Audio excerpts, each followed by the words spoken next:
It had been hard for them to hold themselves back as they watched their comrades being sent flying by the leaving Aperture Realm intermediate stage soulless metal humanoid one after another.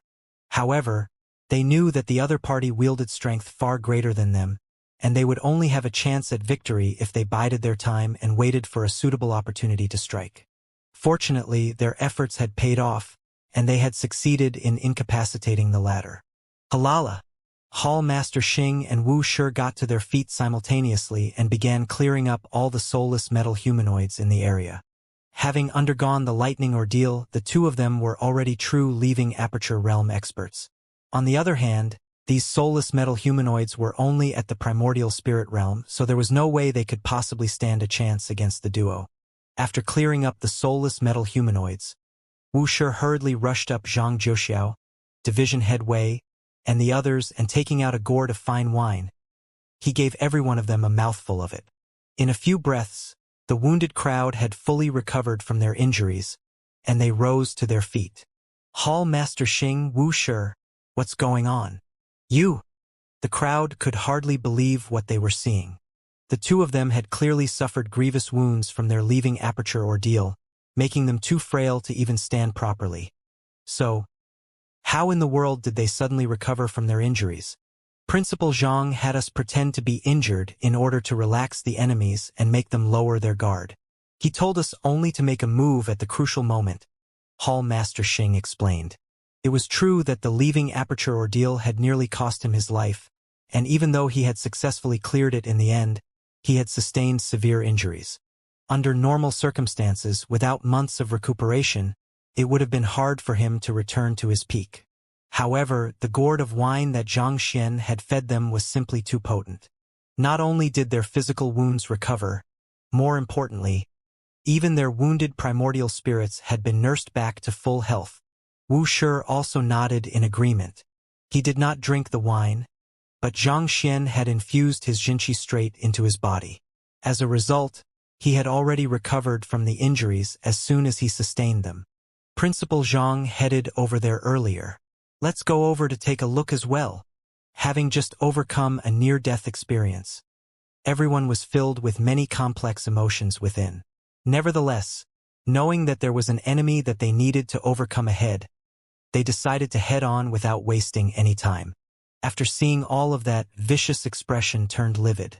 He had planned to trigger Hall Master Xing's lightning ordeal in order to make them lose their strongest fighter. But who would have thought that his efforts would end up bolstering the other party's forces instead? You knew that I would dispatch some men to deal with them? Vicious looked at Zhang Xian with killing intent in his eyes. I didn't, but as the old adage goes, better safe than sorry, Zhang Xian replied calmly. He could not have expected that Vicious would attempt to hold Wuxia and the others hostage in order to threaten him. But there was no doubt that Vicious would have attempted to harm them. Regardless of how he planned to go about doing so, it was always best to prepare some cards in advance. That way, they would not be utterly helpless in face of an unexpected situation. This was especially so given that they were dealing with an old monster with countless years of experience. They might not have won in a direct battle of wits, but the least they could do was win in terms of preparation. Seeing the fearless look on Zhang Xian's face, Vicious lashed out furiously. Very well. Do you really think that I dare not kill you? Of course you want to kill me. But, are you able of doing it in your current state? Zhang Xian chuckled softly as he shot a sideward glance at Vicious. If you are really able to do it, you would have done it long ago.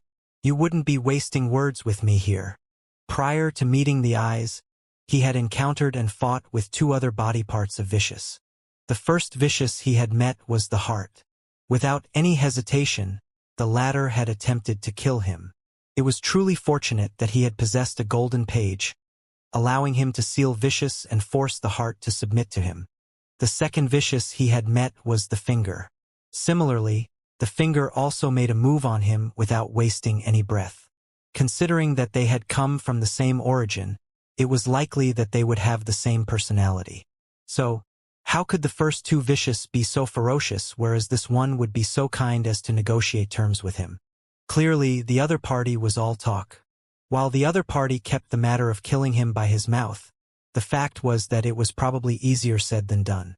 Otherwise, he would have long made his move. Alternatively, it could also have meant that Vicious was intending to use his hand to be freed from his restraints. With that in mind, Vicious had been forced to play along with him, coming up with this entire show to force him to submit. But regardless of which reason it was, Xianxia had nothing to fear. Vicious was taken aback. All right, let's not waste any more time here. I'll be leaving now then.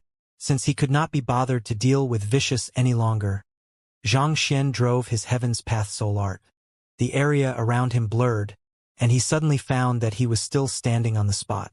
Everything that he had just encountered seemed to have been nothing more than a figment of his imagination.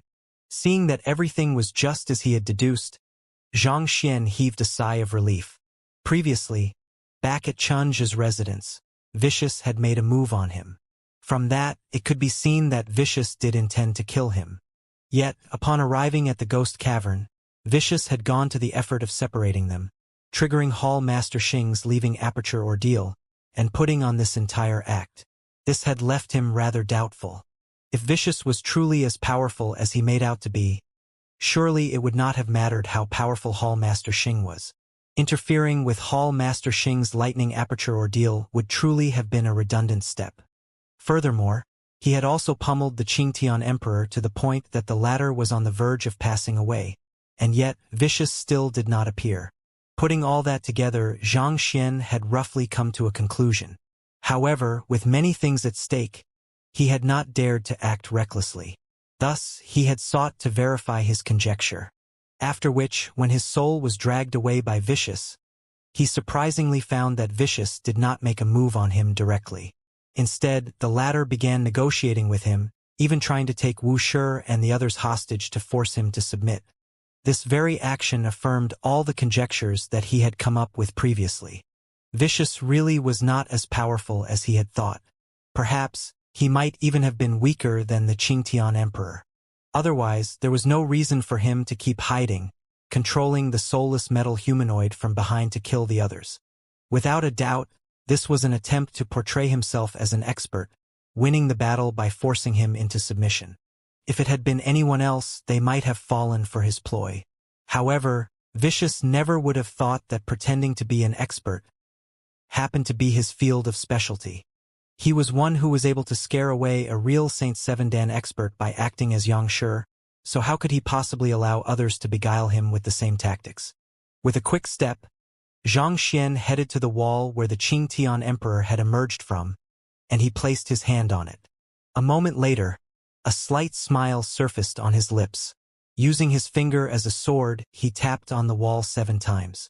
Kacha! The whirring of a mechanism echoed loudly, and a passageway leading further down appeared.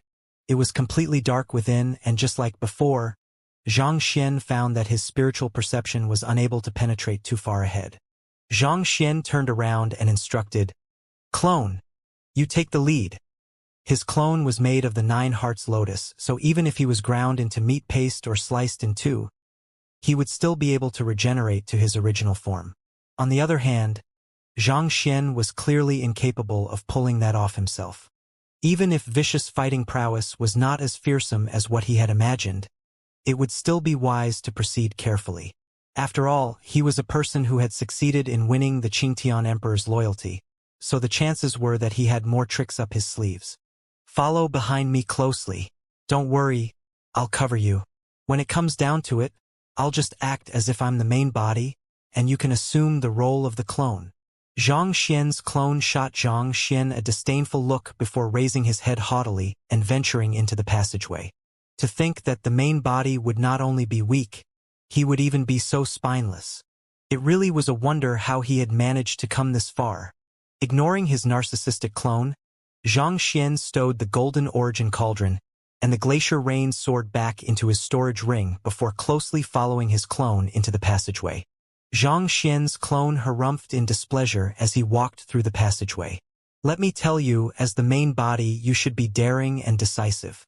If you keep acting so cowardly, not even daring to walk through a mere passageway yourself, as your clone, I'll be deeply embarrassed." Well, it's always good to be careful. The more he heard his clone speak, the more awkward Xianxia felt. He really was the most pathetic main body in the world. To think that the clone that he had forged would end up being a bigger poser than he was. There were really no words he could find to describe the feeling in his heart. What's there to be careful about? If you're sufficiently strong, there's no need to hesitate before anything, Xianxia's clone refuted coldly. However, halfway through his words, a powerful force suddenly charged at him. Pada! Before he realized what was happening, his head was already smacked flat like a biscuit. What the hell? Who in the world assaulted me? Roaring furiously, Xianxia's clone immediately charged in the direction that the attack had come from, only to realize that he had arrived at the end of the flight of stairs. Appearing before him was yet another vast hall. Voila! Several figures suddenly rushed out from the corners of the hall to block their path. Without a doubt, one of them was the culprit behind the flattened head of Xianxia's clone. At this moment, Xianxia stroked his chest in relief. If he had not gotten his clone to help lead the way forward, he might have died there and then. Suppressing his shock, he began examining the figures before him closely. There were 4 figures in total, and they were roughly around his height. However, they were neither otherworldly demons nor soulless metal humanoids. These are celestial designer puppets? Xianxia's eyebrows shot up. Upon careful observation, he realized that those figures were actually exquisitely crafted celestial designer puppets. The puppets created by celestial designers were vastly different from those crafted by Wuxia using the otherworldly demon bodies. These puppets were crafted solely out of spare parts, and the powerful engine behind them granted them incredible fighting prowess. From how they had flattened Xianxia's clone head with a single strike, their fighting prowess was probably on par with Xianxia, Saint 3-Dan Realm Intermediate Stage at the very least. Damn it! Xianxia's clone was so furious that he could have exploded on the spot. He had been acting like expert before the main body and mocking him, but the next moment his head had ended up being smashed in. If he could convert his frustration and rage into energy, it could have destroyed the entire world. With a furious bellow, his head popped back up, reverting to its original form, before rushing forward to tear apart the puppet that dared to lay its hands on him previously. Pung pung pung pung. In an instant, Xianxia's clone had already traded dozens of blows with one of the puppets, and the powerful shockwave from their collision caused sonic booms to sound in the air. Countless scars were left on the floor and walls, and broken gravel was swept furiously into the air, creating a sight of devastation. Nevertheless, neither of them was willing to back down. Strong. Xianxia's eyebrows shot up in alarm. Astonishingly, despite its lower cultivation realm, the strength that the puppet displayed was almost on par with the Qingtian Emperor. To make things worse, there were even 3 more standing by the side. If they collaborated with one another, even with his clone and the Golden Origin Cauldron, Xianxia still would not stand a chance. How about it? Did you really think that I won't be able to kill you? Vicious voice sounded once more. Through these puppets, you mean? Xianxia replied coldly. As long as it's effective, does it matter what I use? Vicious sneered in response. So, you are admitting that you are no match for me with your current strength? Xianxia scoffed. To first send the Qingtian Emperor after him before bringing out these puppets, it seemed like Vicious was really in a weakened state at the moment. Master, I can confirm it now. He's my brain and my eyes. The Vicious within the Book of Heaven's Path informed Xianxia. Your brain and your eyes? The brain is where the memory is stored, so that explains why that fellow was able to retain a greater degree of my memories and recall the matter of trapping Kong Shi. The Vicious in the Book of Heaven's Path analyzed. The fighting prowess that my brain and my eyes wield is severely limited. Other than casting some basic soul arts, they are effectively useless in battle. As such, they have no choice but to rely on beguiling others to work for them. This is probably why they are resorting to such schemes instead of dealing with you directly. I see. Hearing Vicious analysis, Xianxia nodded in realization. Back then, when he encountered Vicious Finger, the latter had attacked him without any hesitation. On the other hand, this Vicious seemed to be relying on external forces, such as other otherworldly demons, soulless metal humanoids, or puppets, to deal with him. This further supported Vicious' conjecture. Even so, Master, you still must remain careful. While my brain is lacking in fighting prowess, it's still where most of my memories are kept. It won't be easy to kill and possess it. The Vicious in the Book of Heaven's Path remarked worriedly. Even though he had undergone the lightning ordeal and successfully advanced to leaving Aperture Realm advanced stage, he still had no confidence that he would be able to deal with the many means that the other Vicious possessed. The head was bound to retain most of the memories of the former Vicious, granting it a deep understanding of all kinds of techniques. This would allow it to effectively neutralize most offenses and possession attempts. On this aspect, the Vicious in the Book of Heaven's Path, being just a heart and a finger, was at a critical disadvantage. More importantly, the brain is the center of a body, possessing innate authority that grants it near absolute control over the rest of the body. I fear that, if I get too close to him, I might just unknowingly fall under his control. The Vicious in the Book of Heaven's Path revealed worriedly. Putting aside just him, even if the rest of Vicious body parts were there, they still would have had to obey the commands of the brain. If they rushed at the other Vicious recklessly, not only would he be unable to devour the other Vicious, he might even end up as the other Vicious puppet. Xianxia frowned. The brain was the command center of a body. Even if Vicious body was divided into many parts at the moment, the authority that the brain had over the other body parts still remained. In other words, even if the Vicious in the Book of Heaven's Path was stronger than the other Vicious, it would still have no choice but to submit to it. Furthermore, while the fighting prowess that the brain wielded was severely limited, the sheer amount of knowledge it retained granted it many other means, which made it a frightening opponent to go against. For one, it was due to the means that the other Vicious possessed that allowed him to make the Qingtian Emperor his subordinate, control so many soulless metal humanoids and puppets simultaneously, and cast soul arts with superior proficiency that could nab even Xianxia's soul. Fortunately, while Xianxia had been powerless against the other Vicious soul-nabbing secret art previously, the advancement of his cultivation to embryonic soul realm pinnacle had granted him the strength to withstand the technique, making it impossible for the other party to kill him with the soul-nabbing secret art anymore. Nevertheless, that did not mean to say that the other Vicious did not have any other means that he could use against him. After all, how could an old monster who had rivaled Kong Shi in his peak possibly only know the soul-nabbing secret art? Xianxia hesitated for a moment before asking the Vicious in the Book of Heaven's Path, "Let me confirm again. You won't be able to defeat him in a direct encounter?" "That's right. Even if he's weaker than me, I don't think that I'll be able to disobey the commands of the brain blatantly. In a direct encounter, he'll be able to control me easily. The only time I will stand a chance against him is when he's unconscious. As long as I can erase his consciousness and replace it with mine while he's out, I'll be able to possess him," Vicious replied. Unconscious. A helpless smile surfaced on Xianxia's lips. How could that be possible? The other party's soul was so strong that it could even drag his massive soul into a black hole. How could he possibly knock a soul that powerful unconscious? That was an impossible mission. Who? Since the two of them had conversed directly with their souls, even though it seemed like they had chatted for some time, in truth, only half a breath had passed so far. Back in the hall, making use of the opportunity while Xianxia's clone was preoccupied, the other three puppets swiftly dashed forward to encircle Xianxia. One of them raised its fist and flung it forcefully toward him. Golden Origin Cauldron. Knowing that there was no way he could defend against three puppets with his current strength, Xianxia bellowed loudly, and the Golden Origin Cauldron immediately appeared before him. It swiftly charged forward with its bottom facing a puppet. Pong! The fist collided with the Golden Origin Cauldron's bottom, and with a deep chime, the puppet was forced to retreat several steps back.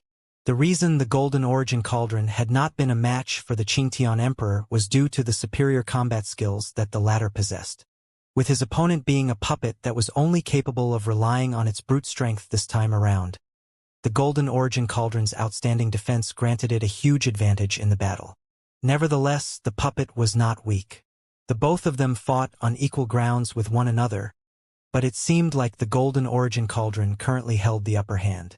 However, Before Xianxia could ease up, the remaining two puppets charged at him. Walala! Overwhelming auras gushed out from the two puppets, creating a powerful gale in the area. It felt as if a devastating storm was brewing within the hall, preparing to bring a catastrophe upon those present. In face of such strength, Xianxia's face paled. He swiftly pointed forward and exclaimed, "That person over there is the real Xianxia. So go for him. I mean, just look at how powerful he is." Xianxia's clone. However, the two puppets seemed to remain unconvinced. They continued charging toward Xianxia furiously, launching attack after attack. Dodging their attacks in a fluster, Xianxia exclaimed desperately, "I am really just the clone. Have you ever seen a clone more powerful than the main body before?" Thinking that there was some logic in those words, one of the puppets hesitated for a moment before heading over toward Xianxia's clone, collaborating with the previous puppet to launch a barrage of devastating attacks. It did not take long before the head of the Xianxia's clone was flattened once more. Xianxia's clone was truly on the verge of tears. The main bodies of the other clones were powerful and selfless, diving unhesitatingly into danger to uphold their beliefs. On the other hand, his main body, heavens, just what kind of crime did he commit in his previous life to be born to such a main body? But thinking back again, it seemed like he had done the same thing to the main body back at the Qiuwu Palace, so he did not have any right to complain. With a weary heart, Xianxia's clone could only swallow his frustrations and try his best to deal with the two puppets. Nevertheless, it did not take long for several dents to appear all over his body. It was fortunate that he was forged out of the Nine Hearts Lotus, or else he would have really lost his life there and then. Just as Xianxia's clone was about to explode from frustration, the main body suddenly sent a telepathic message to him. "Clone, try to stall those two puppets for the time being. I'll come and help you as soon as I get rid of this one." "Fine." Hearing that his main body was not intentionally abandoning him, the stifling sensation that Xianxia's clone felt in his chest finally alleviated slightly. Boom, boom, boom. Despite abandoning his defense altogether and devoting his full strength to offense, Xianxia's clone only barely managed to rival the two clones. Interesting. The voice of the other vicious echoed eerily in the hall. "But regardless of which of you is the main body and the clone, none of you will get out of here today." He had not expected Xianxia's clone to wield such strength, fighting on equal terms with two puppets. With a cold harumph, he was just about to continue speaking when he suddenly froze. "Why you? What are you doing? Kill him." Sensing the anxiety in the other vicious voice, Xianxia's clone was bewildered. He quickly forced back the two puppets with two powerful punches before hurriedly turning a glance to his main body. And then, dumbfounded. At some point in time, the puppet that had been chasing after his main body mercilessly, seeming as if it would not rest until it butchered the latter, was suddenly kneeling before his main body with a look of reverence on its face. On the other hand, his main body seemed to be saying something that caused the puppet to tremble uncontrollably in excitement. "The heck?" Swallowing a mouthful of saliva, Xianxia's clone widened its eyes in shock. It had fought so desperately that its head had even been flattened multiple times throughout the course of the battle, and it did not even manage to scratch his enemy. Yet, his main body had made the puppet willingly kneel down to him just by uttering a few words. They originated from the same soul, so how could there be such a huge gap between them? Overwhelmed by frenzy, Xianxia's clone focused its hearing to find out just what words of sorcery the main body was saying, only to hear some unexpected words. "Go. Remember, your teacher loves you." Right after those words were spoken, the puppet that had been chasing his main body around suddenly rushed straight for him. Horrified, Xianxia's clone immediately began to run away, only to see the puppet charging past him to clash with one of the puppets it had been dealing with. Pung pung pung pung. The two puppets were equally matched, and it did not seem any one of them would emerge victorious anytime soon. The mouth of Xianxia's clone twitched upon seeing that sight. Taking a deep breath, it was just about to deal with the other remaining puppet when the main body suddenly appeared before it. With a melodious tone, the main body began speaking. Born as a puppet, doomed to obey the commands of others for life. What a tragic fate it is, don't you think? Come, listen to me. It did not take long before that puppet knelt earnestly before his main body as well. Go! With a shout from the main body, the puppet immediately charged for the puppet that was currently clashing with the golden origin cauldron. Ignoring his shocked clone, Xianxia heaved a sigh of relief. Phew, it's done. Having comprehended the heart of a teacher, the effectiveness of his impartation of heaven's will had expanded from just humans to beasts and artifacts as well. In fact, he had even managed to get Zhang Juxiao's weapons to acknowledge him as their teacher before. Considering that these puppets had their own spirits as well, naturally, it was also possible for him to win them over with his impartation of heaven's will. This move of yours sure is convenient. With this, you will be able to get any puppet to submit to you without even lifting a finger. Zhang Xian's clone remarked in awe. Zhang Xian turned to his clone and said, "Are you interested in it? If you want to learn it, I can teach you." The face of Zhang Xian's clone reddened in exasperation. We are both the same person. Is there really a need for you to pose before me? It's just impartation of heaven's will. Who doesn't know how to do that? After saying those words, Zhang Xian's clone charged up to one of the unconverted puppets and reached out, as if a holy priest offering a hand to salvation. Born as a puppet, doomed to obey the commands of others for life. What a tragic fate it is, don't you think? Come, listen to me. Pong! His head was flattened with a forceful punch. Zhang Xian's clone was crazed. The same person saying the same words, the puppets had kneeled right after hearing them from his main body. But when he spoke them, he ended up being pummeled instead. Are you all bullying me because I'm a clone? This is discrimination. Seeing his clone's state, Zhang Xian shook his head and sighed deeply. Geez. Ultimately, his clone had also come from his soul as well. However, when would his clone learn to be as humble and low-profile as he was? To be thinking of how he could pose before others every single day. Did he really have nothing better to do? Forget it. I should try to find Vicious first. Ignoring the puppets and his clone, Zhang Xian activated his Eye of Insight and began scanning the hall. However, other than the 4 puppets, there did not seem to be anything of note within the hall. There must be some kind of mechanism in here. Recalling how there were mechanisms in the previous halls he had been through, Zhang Xian was just about to search for the one within the hall more thoroughly when Vicious' furious voice suddenly erupted. Using your heart of a teacher and the impartation of heaven's will to beguile my puppets. You really have a sharp tongue, just like Kong Shi. However, given how many times I have clashed with Kong Shi before, do you think that I would be completely unprepared for this? What? Zhang Xian narrowed his eyes. He quickly turned around, only to see that the 2 puppets he had just beguiled earlier abruptly shuddering intensely before their heads burst with a resounding explosion. Put on. Their headless bodies fell limply onto the ground. You left another trick within them? Zhang Xian's face darkened. As expected of Vicious, he was indeed prepared for all kinds of situation.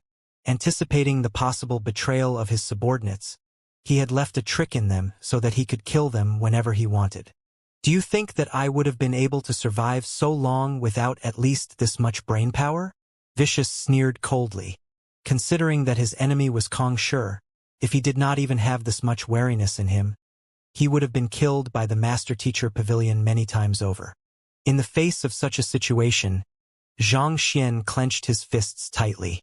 Killing the puppets that he had just beguiled did not just cost him 2 powerful soldiers. More importantly, it also served as a warning against those who intended to betray Vicious. As powerful as the heart of a teacher paired with the impartation of heaven's will was, it was not exactly brainwashing. It served to win others over by merit, not through force. The spirits of the puppets had seen how their companions were killed right before their eyes, which caused their wills to instinctively reject Zhang Xian's teachings out of fear of death.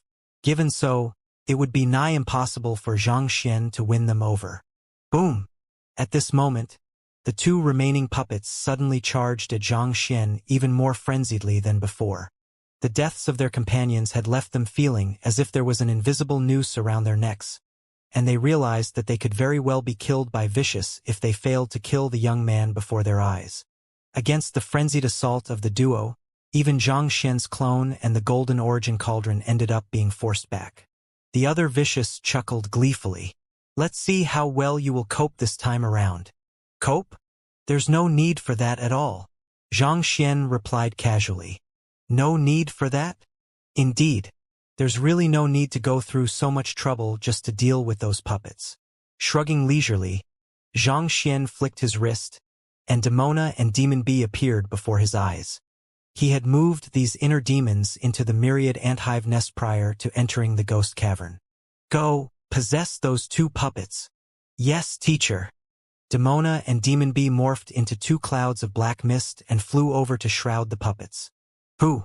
The intangible nature of inner demons made it impossible for physical might to phase them, and soul-wise, considering how even cultivators would easily succumb to their onslaught, how could mere puppets possibly withstand their assault? In the blink of an eye, they had already dived into the glabelly of the puppets. Gudong! Gudong!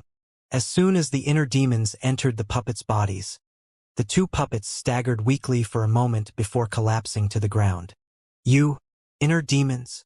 Vicious was crazed. He was the one who had conjured those inner demons back then. Who would have thought that the other party would actually use those inner demons against him at this crucial moment? Indeed, while these inner demons are unable to destroy the spirits of the puppets and gain control of their bodies, they are still more than capable of incapacitating them for a short period of time, rendering them powerless. Xianxia chuckled softly. Inner demons could confuse an individual's mind, robbing them of their fighting ability. Even though Demona and Demon B were unable to effectively gain control of the puppets, they were still able to keep them busy for some time. Excellent. Excellent. I concede that you are indeed a formidable opponent, but while you might be able to stop two of my puppets, will you be able to stop this many of them simultaneously? With his voice trembling with rage, Vicious roared angrily. Following which, a mechanism suddenly whirred into action, and a door opened. Following which, more than 100 puppets dashed into the hall simultaneously. The face of Xianxia's clone paled as it widened its eyes in disbelief. There are so many of them? On the other hand, the Golden Origin Cauldron cowered backward in fear. If he could have cowered beneath his lid, he definitely would have done so at this very moment. Ha ha ha! Ha ha ha ha! Vicious manic laughter echoed resoundingly in the hall. I have more than 100 puppets here. Do you have enough inner demons to incapacitate every last one of them? But Vicious glee did not last long. The young man shook his head and replied calmly. You are in luck.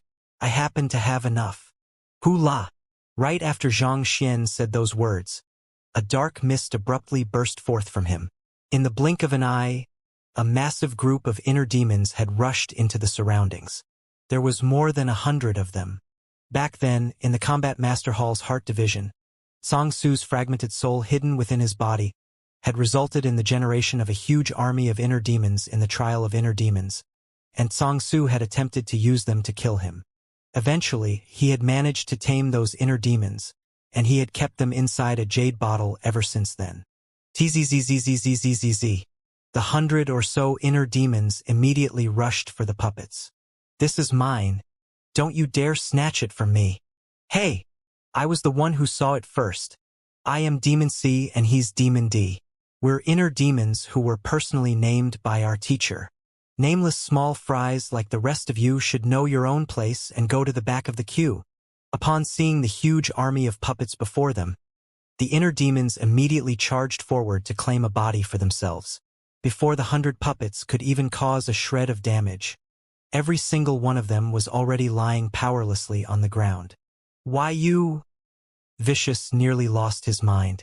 Only he knew how much time, effort, and precious materials he had spent on forging each and every one of those puppets. Those puppets were to become the invincible army that he would command upon his return, and he had been confident that they would easily kill the young man before him. Yet, who could have known that the young man had prepared a hand for this as well? To actually have more than 100 inner demons in your possession. Does your family actually deal in inner demons? You bastards! "Get up and kill him," Vicious bellowed wrathfully. But plagued by inner demons, the eyes of the puppets were glazed. They remained motionless on the ground, as if lifeless corpses. Reverting back to its usual, imposing presence, the golden origin cauldron stepped forward and spoke confidently. "Master, let me smash all of them to smithereens. Otherwise, once the puppets struggle free of their inner demons, they will surely pose a threat to us once more." At the same time, it glared down on the puppets on the ground, seemingly wanting to suffocate each and every one of them with its massive bottom. "Smash them to smithereens?" Xianxia shook his head. "While they are only puppets, they do have their own consciousness. It would truly be a huge pity to kill all of them. Just like the golden origin cauldron, these puppets had spirits of their own. It would have been cruel to massacre over 100 of them just like that." But the golden origin cauldron frowned. Even if they were to spare the puppets, it was not as if the puppets would spare them once they struggled free of the inner demons. Faced with more than 100 leaving Aperture Realm puppets, it would only take moments for them to be pummeled to death. "Geez, I guess I have no choice then." Shaking his head, Xianxia waved his hand grandly with a deeply reluctant look on his face. Voila! All of the puppets lying on the ground were packed into his storage ring. Those puppets were currently in a state of confusion, so they could not resist being pulled into the storage ring at all. Furthermore, as artifacts, they would not suffocate to death in the storage ring either. The golden origin cauldron. Vicious was so choked up that he could not speak a word at all, and he even nearly spurted a mouthful of blood. "Those puppets are mine. Mine. This is robbery. How can you steal my possession right before my eyes? You planned for this right from the start, right? Right?" Vicious was livid with rage, but there was nothing he could do in the situation. All his puppets had been incapacitated, so he no longer had any subordinates who could possibly stop Xianxia. Ignoring the speechless golden origin cauldron and clone, as if not feeling the slightest guilt for his actions, Xianxia remarked leisurely, "I'll have to preach to them later on and have them renounce evil for good. It seems like I have unwittingly made another huge contribution to the Master-Teacher Pavilion." With a few steps, he walked over to the door where the puppets had emerged from and walked in. Once again, there was another flight of stairs leading downward. Just like before, he had his clone lead the way. This time, they did not encounter any danger on the way. Before long, they reached the end of the passageway. "This is a labyrinth?" the golden origin cauldron asked. This time, instead of a vast hall, they were met with countless smaller rooms densely packed together. There were many possible paths to take, just like in a labyrinth. More importantly, when Xianxia scanned the area with his spiritual perception, he realized that it was not able to reach the end of the labyrinth. It was as if the entire labyrinth stretched across the whole island. What is this supposed to be used for? Xianxia's clone was bewildered. In fact, even Xianxia himself was taken aback. He scanned the room with his eye of insight, and he realized that each of the small rooms was forged out of a unique material, making the walls particularly resilient. He could hardly imagine how much it would have cost to build such a gigantic labyrinth. To make a comparison, the cost of crafting these rooms was at least 100 times the price required to forge all the puppets he had encountered earlier. "Are these residences for those puppets?" the golden origin cauldron asked after a moment of contemplation. "Residences? Would 100 puppets require this many residences?"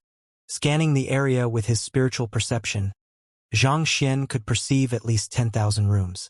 Putting aside the question of if the puppets would require a room for themselves, surely there was no need to construct so many of them. Unable to make sense of the bizarre labyrinth, Xianxia shook his head as he began heading down one of the paths. "Let's not bother with that for the time being. Make sure to keep your guard up.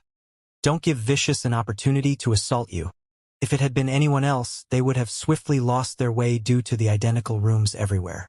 However, through his eye of insight, Xianxia was able to vaguely perceive an extremely thin strand of thread in the air. After walking for around 10 minutes, passing by countless rooms in the meantime, they finally arrived before an open stone door, which revealed another passageway that led further downward. Since they had already come this far, the two men and one cauldron walked into the passageway without any hesitation, heading downward once more. As soon as they reached the end of the passageway, they immediately felt a concentrated burst of killing intent gushing their way, threatening to tear their consciousness into shreds. Having practiced the simplified Heaven's Path soul art, Xianxia's clone was still able to withstand the overwhelming killing intent. However, the golden origin cauldron shook feebly in the face of the fearsome killing intent, unable to stand against it. Despite having reached leaving aperture realm advanced stage, it was ultimately still a mere spirit and not a soul. Inevitably, its ability to withstand the powerful killing intent of the otherworldly demonic tribe was lacking. You should return for now. Xianxia swiftly stowed the golden origin cauldron back into his storage ring before assessing the room before him together with his clone. It was a spacious underground chamber. There was a square box hanging in the middle of the chamber, propped up by 4 thick chains embedded in the wall at the 4 corners. Xianxia could not tell what kind of material the box was made of, but there was an eerie cold glint reflected off its black exterior. The powerful burst of killing intent had originated from the box. Vicious is inside? Xianxia's clone muttered softly. Very possibly so, Xianxia replied with a grim frown. The sheer concentration of the killing intent in that previous burst showed that the purity of the bloodline of whatever was sealed within the box had already exceeded that of the Qingtian Emperor. In the Ghost Cavern, the only one who could possibly possess a purer bloodline than the Qingtian Emperor was Vicious. Beneath the black box was an altar that bore a striking resemblance to the one he had used to deal with the Qingtian Emperor earlier, just that it was slightly bigger. There were bizarre inscriptions all over it, and for some reason, there seemed to be an air of desolation shrouding those inscriptions. It felt as if one would be torn in two just by approaching it. Xianxia's clone picked up a stone and tossed it at the altar. Tizila!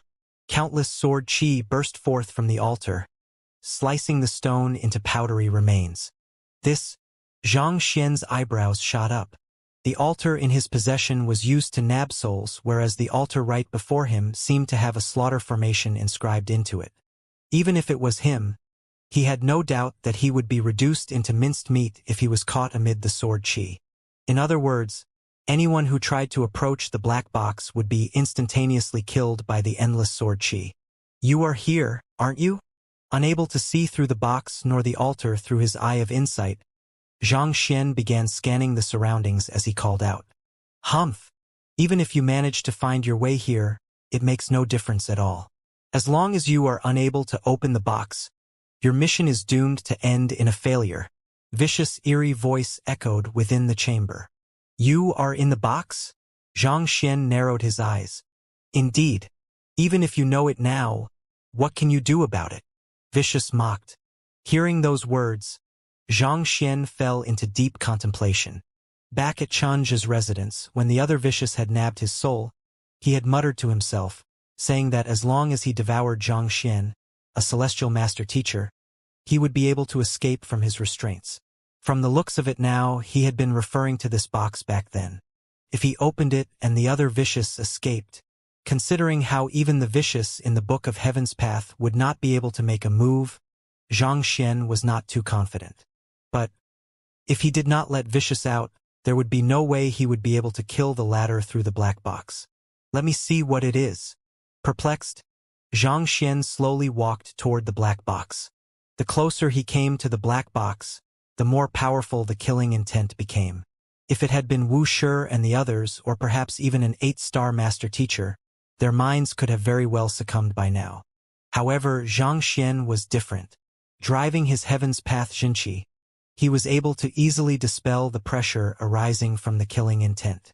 Before long, he was already standing at the perimeter just outside of the altar's area of attack. He did not dare proceed any further, but from this distance, he was already able to get a good look at the black box through his eye of insight. The black box was roughly 50 centimeters in length, and there was not the slightest opening in the box, as if it was just a lump of metal. What is it? Xianxia's clone also walked over. Xianxia pondered for a moment before saying, If I'm not mistaken, it seems to be the Celestial Designer Lock. Celestial Designer Lock? Xianxia's clone asked in confusion. He had been in the storage ring over the past few days, and Xianxia had not had any time to share his newly learned knowledge with him yet. As such, his current knowledge was far beneath Xianxia's. The Celestial Designer Lock is a unique artifact known to be the most unyielding lock that a celestial designer can create. It's often used to seal away highly dangerous objects, and once the lock is in place, not even the creator of the Celestial Designer Lock will be able to open it. If one forces it open, the content of the box will be utterly destroyed. Xianxia said. It's different from Celestial Designer Mechanical Container in the sense that the Celestial Designer Mechanical Container can be opened, whereas the Celestial Designer Lock is intended for permanent sealing. Xianxia had once encountered a Celestial Designer Mechanical Container, and while it had been difficult to open, those who managed to find the key would still be able to open it. On the other hand, the Celestial Designer Lock was like a dead knot. What was sealed within was doomed to never see the light of the day again. If one forcefully pried it open, what was sealed within the box would be destroyed as well. Since that's the case, isn't it obvious what we should do? As long as we attempt to pry open the black box forcefully and trigger the self-destruction of the Celestial Designer Lock, we will be able to kill Vicious, right? Xianxia's clone said. It was not as if they were here to save Vicious. If they could kill him, that would be for the best. This? Xianxia shook his head. I fear that things might not be as simple as that. Stroking his lower jaw, he began circling around the altar, deep in thought. If it was as easy as his clone made it out to be, there was no way Vicious would have allowed them to come this far so easily. While they might have been unable to get close to the Celestial Designer Lock, if they were to knock the box with their Xianxia, they should be able to trigger its self-destruction without coming under the attack of the altar. But it was precisely how easy and convenient everything was that left Xianxia deeply apprehensive inside. Could an expert of Vicious caliber really be done in that easily? Clone. Let's take a look around the area and see if we can find anything, Xianxia said as he swiftly imparted what he had learned recently to his clone. After which, he began walking around the perimeter of the altar's area of attack to check for any anomalies.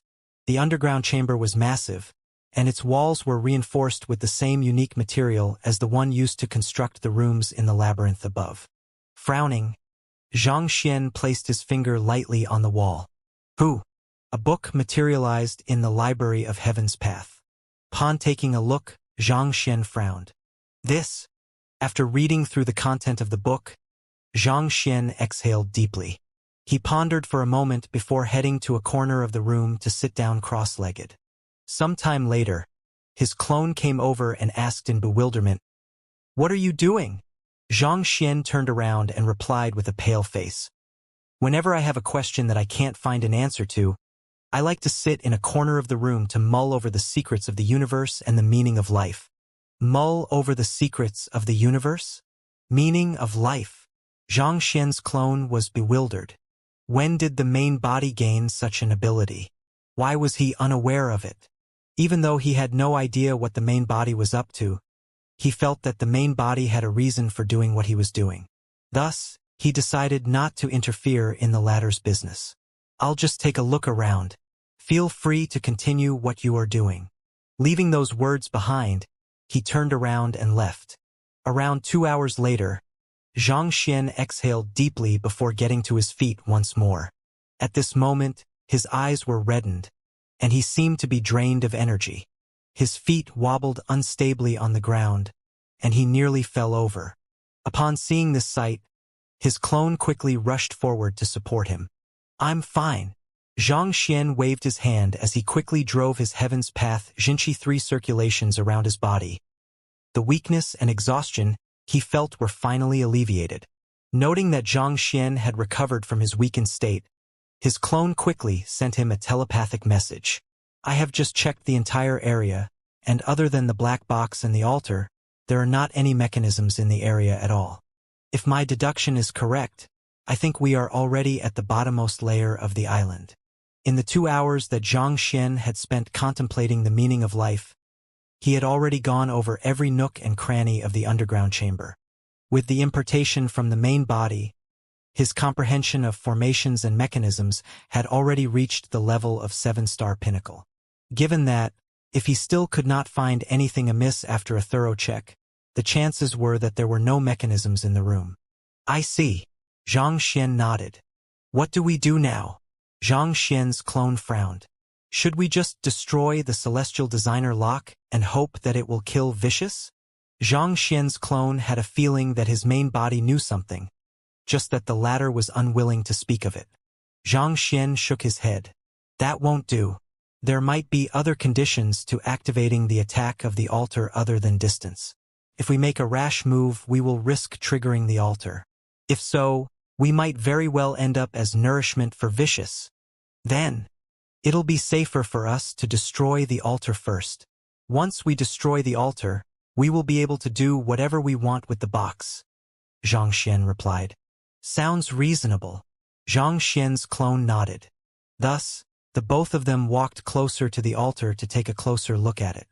The inscriptions on the altar were even more intricate than those on the altar in his storage ring. There was no way for Zhang Xian to accurately discern the effects of the formation inscribed onto it. Flicking his wrist, Zhang Xian took out a spiritless Saint Low-tier sword he had obtained from the Qiuwu Palace and tossed it over. So. In the blink of an eye, the Saint Low-tier sword was torn into pieces by the onslaught of sword qi from the altar. Seeing the sight, the mouth of Zhang Xian's clone twitched. His physical body was capable of regenerating back to its original form even when it was being sliced into pieces, but his soul still was not strong enough yet. Judging by the might of the sword qi, his soul could very well dissipate if it was subjected to such an assault. On the other hand, Zhang Xian closed his eyes shortly after the altar came into action. A moment later, he opened his eyes once more and retrieved a bunch of formation flags from his storage ring. What are you planning to do with these formation flags? Zhang Xian's clone asked in bewilderment. Shouldn't they have been thinking of a way to break the altar? Why would he suddenly whip out a couple of formation flags? The formation inscribed onto the altar is extremely profound, at least reaching the level of grade 8. A forceful attempt to break the formation could cause it to blow up instead, which would be extremely dangerous. Thus, I intend to deal with the formation by setting another one up myself, Zhang Xian explained. Deal with the formation by setting another one up yourself? Zhang Xian's clone pondered for a moment before nodding in realization. In essence, what Zhang Xian intended to do was to use a new formation to interfere with the functions of the altar's formation and destroy its internal structure. As simple as it sounded theoretically, it was no easy feat to pull off. In the first place, it was already difficult to construct a formation on top of another one, and a mistake in doing so could potentially result in severe backlash from the existing formation. On top of that, in order to successfully neutralize the altar's formation, Zhang Xian had to construct a formation that possessed might on par with it. The difficulty in doing so was truly unimaginable. However, Zhang Xian's clone knew that his main body would only make a move when the latter was confident of success, so he decided not to say too much about the matter. Instead, he took a few steps back and returned back into the passageway, ready to flee if a mishap occurred. On the other hand, Zhang Xian took a deep breath before leaping into the air. Then he suddenly flicked his wrist. Whoa. More than 100 formation flags shot out from his palm, falling accurately into their respective positions. Boom! The next moment, the massive formation began whirring into action. It's a starlight convergence formation. Zhang Xian's clone recognized the activated formation in an instant. It was neither a slaughter formation nor an illusory formation but a spirit-gathering formation. A half-grade 8 formation, it tapped into the lingering power of stars in the world in order to gather spiritual energy. To use such a formation to break the altar, it's indeed a good idea. While Zhang Xian's clone snubbed the main body for being so much weaker than him, he had to admit that he was really impressed by the latter at this moment. The formation inscribed on the altar was extremely powerful, possibly even a grade 8 formation, and given the current strength of the main body, it would be difficult for him to set up a formation sufficiently powerful to interfere with and destroy it. However, a spirit-gathering formation would be a different story. On the surface, Overlapping a spirit-gathering formation on top of the already powerful Grade 8 formation may seem like a foolish act, but everything in the world had a tolerance limit. Even Grade 8 formations were no exception to the rule. It was unknown where the altar received the required spiritual energy to drive the formation from, but the energy that it received was already plenty, and there was no need to supplement it anymore. Thus, if a spirit-gathering formation was set up on top of it, it would not be long before the spiritual energy gathered in the altar's formation exceeded its limit. While Xianxia's clone was still analyzing the situation, Xianxia whipped out 10,000 high-tier spirit stones and placed them into the formation in order to speed up the rate at which the Starlight Convergence formation was gathering spiritual energy. Hong long long. The massive influx of energy swiftly formed a gigantic energy whirlpool, causing the underground chamber to shake intensely. Under the control of the Starlight Convergence formation, the massive whirlpool of spiritual energy swiftly dived into the altar. The altar emanated a brilliant glow, and a moment later, it began to inflate swiftly like a balloon. Boom! The altar had finally reached its limit, and a deafening explosion resounded in the underground chamber. We have succeeded. The eyes of Xianxia's clone lit up. He had thought that even with the prowess of the Starlight Convergence formation, it would still have taken at least a month in order to destroy the formation. However, the main body's act of tossing 10,000 spirit stones into the formation had hastened the process by innumerable times. In less than an incense's time, the altar had already exploded. Upon the altar's destruction, Xianxia swiftly packed all of his formation flags back into the storage ring. Barely after he did so, the killing intent in the underground chamber suddenly intensified, and a frenzied laughter sounded. Ha ha ha! Xianxia, it seems like I really made the right choice in luring you here. I really have to thank you for freeing me from my restraints. I, Vicious, have finally returned to the world. As those words were spoken, Xianxia and his clones suddenly realized that their bodies had been frozen by some kind of power, and an incomparably powerful might weighed down on them, threatening to crush their bodies. Coming to realize what had just happened, the face of Xianxia's clone turned ghastly pale. Shit, he wasn't trapped in the Celestial Designer lock, but the altar? As they had sensed that the killing intent originated from the Celestial Designer lock, they had instinctively assumed that Vicious was inside there. They had thought that the destruction of the altar would allow them to deal with Vicious, but it turned out that they were sorely mistaken. The true seal that was restraining Vicious was actually the altar itself. Quick, escape! Seemingly having just realized what had just happened as well, Xianxia's eyes narrowed in astonishment. With an anxious bellow, he swiftly executed a powerful palm strike. Sila! The powerful might of the heavenly demon Great Sorrow Palm swiftly tore apart the frozen space trapping him. Xianxia stretched his hand forward to return his clone into his storage ring before executing the unbounded Voyager. His silhouette blurred, and in the blink of an eye, he was already at the other end of the passageway. Rushing all the way up, it took only 10 breaths for him to return to where Hall Master Xing and the others were. They had been attempting to find another exit to the Ghost Cavern so as to secure an escape route, but their efforts had been futile. Principal Zhang. Upon seeing Xianxia, the group heaved a sigh of relief. Follow me. We need to escape from here as fast as possible, Xianxia urged. Vicious had been freed from his restraints, and he was not someone whom they could deal with at the moment. The only thing they could do right now was to get away as fast as they could. But the dragon-severing lock is still blocking the entrance. How are we to leave the Ghost Cavern? Wuxia asked. With the entrance sealed and no alternative exits in sight, they had nowhere to escape to. Don't worry about that and follow me. Paying no heed to the doubts that the others harbored, Xianxia continued charging forward. The remaining members of the group were perplexed, but they chose to follow him. Passing through a long passageway, they finally arrived before the dragon's severing lock once more. It was still firmly blocking the entrance, sealing their escape route. What should we do? Wuxia asked anxiously. Hall Master Xing gritted his teeth and said, Since it has already come down to this, why don't we combine the strength of all 9 of us together through a collaborative formation to attack the dragon's severing lock. We might just be able to force our way out. It seems like there's no other choice. Wuxia nodded. However, halfway through his words, he realized that Xianxia had already walked up to the dragon's severing lock, and stroking the massive rock gently, the latter said, "Open up. We need to leave." Jia. Before everyone's shocked gaze, the dragon's severing lock, which even a leaving aperture realm pinnacle expert might not have been able to destroy, suddenly began nudging aside. Everyone widened their eyes in shock at the unbelievable sight before them. It was an established fact that unless one possessed strength greater than the forged dragon severing lock, there would be no way to pass through a path that it sealed.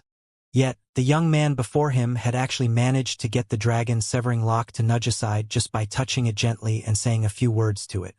This was too exaggerated. "Let's hurry up and leave," Xianxia urged as he took the lead forward. On the other hand, the others also know that this was not the time to be dozing off, so they quickly caught up to Xianxia and escaped from the little island.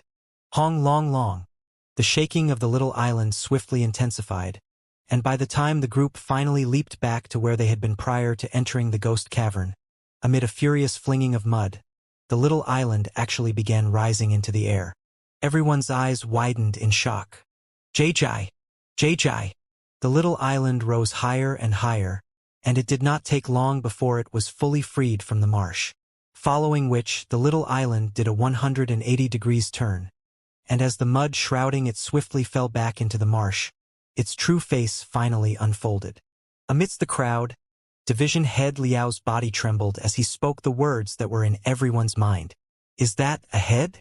Shockingly, the little island was shaped similar to a head. The lake that they had encountered prior to entering the ghost cavern was actually one of the two eyes of the head. A glint flashed across the massive eyes as a powerful voice boomed. "Ha ha ha! I, Vicious, have finally returned. Tell me, how do you want to die?" Vicious of the marshlands of the northern meadows was finally back. Roughly 15 minutes. How can this be? Feeling the immense pressure emanated by the massive head, the group froze in place. They could feel that the massive head was not just for show. The strength that it wielded was boundless as well, and even though it had not made a move yet, the indomitable aura that it emanated had already sealed the surrounding space, making escape nigh impossible. Leaving aperture realm pinnacle. Wuxia gulped down a mouthful of saliva. He could vividly sense the other party's strength. Leaving aperture realm pinnacle. There was no way they could stand against an expert of this caliber. Xianxia nodded grimly in response. At leaving aperture realm pinnacle, Vicious was far stronger than the Qingtian Emperor, and this was without taking into account the powerful means that he possessed. What do we do? The group swiftly fell into a state of panic. If the enemy was only at leaving aperture realm advanced stage, they could still have given it a try, but leaving aperture realm pinnacle, there was no way to win no matter how hard they struggled. To be able to think of using another formation to break the altar, Xianxia, I have to admit that you are indeed a clever person. But it seems like clever people like you have a tendency to fall prey to their own wits. It's thanks to your help that I managed to escape from my restraints. Won't you tell me how you are feeling at the moment? You have been desperately trying to kill me all along, only to end up freeing me with your own hands. Regretful? Guilt-ridden? The floating face in the sky eyed Xianxia with a playful look in his eyes. He had sealed the surrounding space, so there was no way that the group of humans before him would be able to escape. At this point, victory was already his. I do feel quite regretful, but since the situation has already played out this way, there's no point crying over spilt milk. However, I'm just curious to know the origin of the altar. How did you manage to get trapped in it? Xianxia replied calmly. This was the only thing that he just could not comprehend at this point. It was obvious that the altar was an artifact of the otherworldly demonic tribe, so how did Vicious end up being trapped in it? Since you are about to be devoured by me, I'll accede to your request, since it's the last one you are going to be making anyway. The face in the sky sneered coldly. That altar was the doing of that Qingtian bastard. The Qingtian Emperor? Xianxia frowned in astonishment. But Isn't he your student? Didn't you impart the heritage of the soul oracles to him? Why would the Qingtian emperor seal his own teacher into an altar? Humph! 2,000 years ago, when I summoned that Qingtian bastard over, I was only a pair of tattered eyes and a sliver of will. Vicious harumphed coldly. I taught him the heritage of the soul oracles for one simple reason. I wanted to make use of his strength to find my other body parts so as to return to my peak. Xianxia nodded. He had also deduced this much. How could a person who was given the nickname Vicious possibly be so kind as to accept a student and pass on the lost heritage of the soul oracles for free? It went without saying that he had his own motives. That fellow wasn't too bad too. He regarded me as his teacher, and he even captured many celestial designers and blacksmiths and gathered countless precious ores to forge this head for me, Vicious said. Forge? Zhang Xian suddenly remembered the countless rooms he had seen earlier. If the entire little island was Vicious' head, those rooms should have been the internal structure of his brain.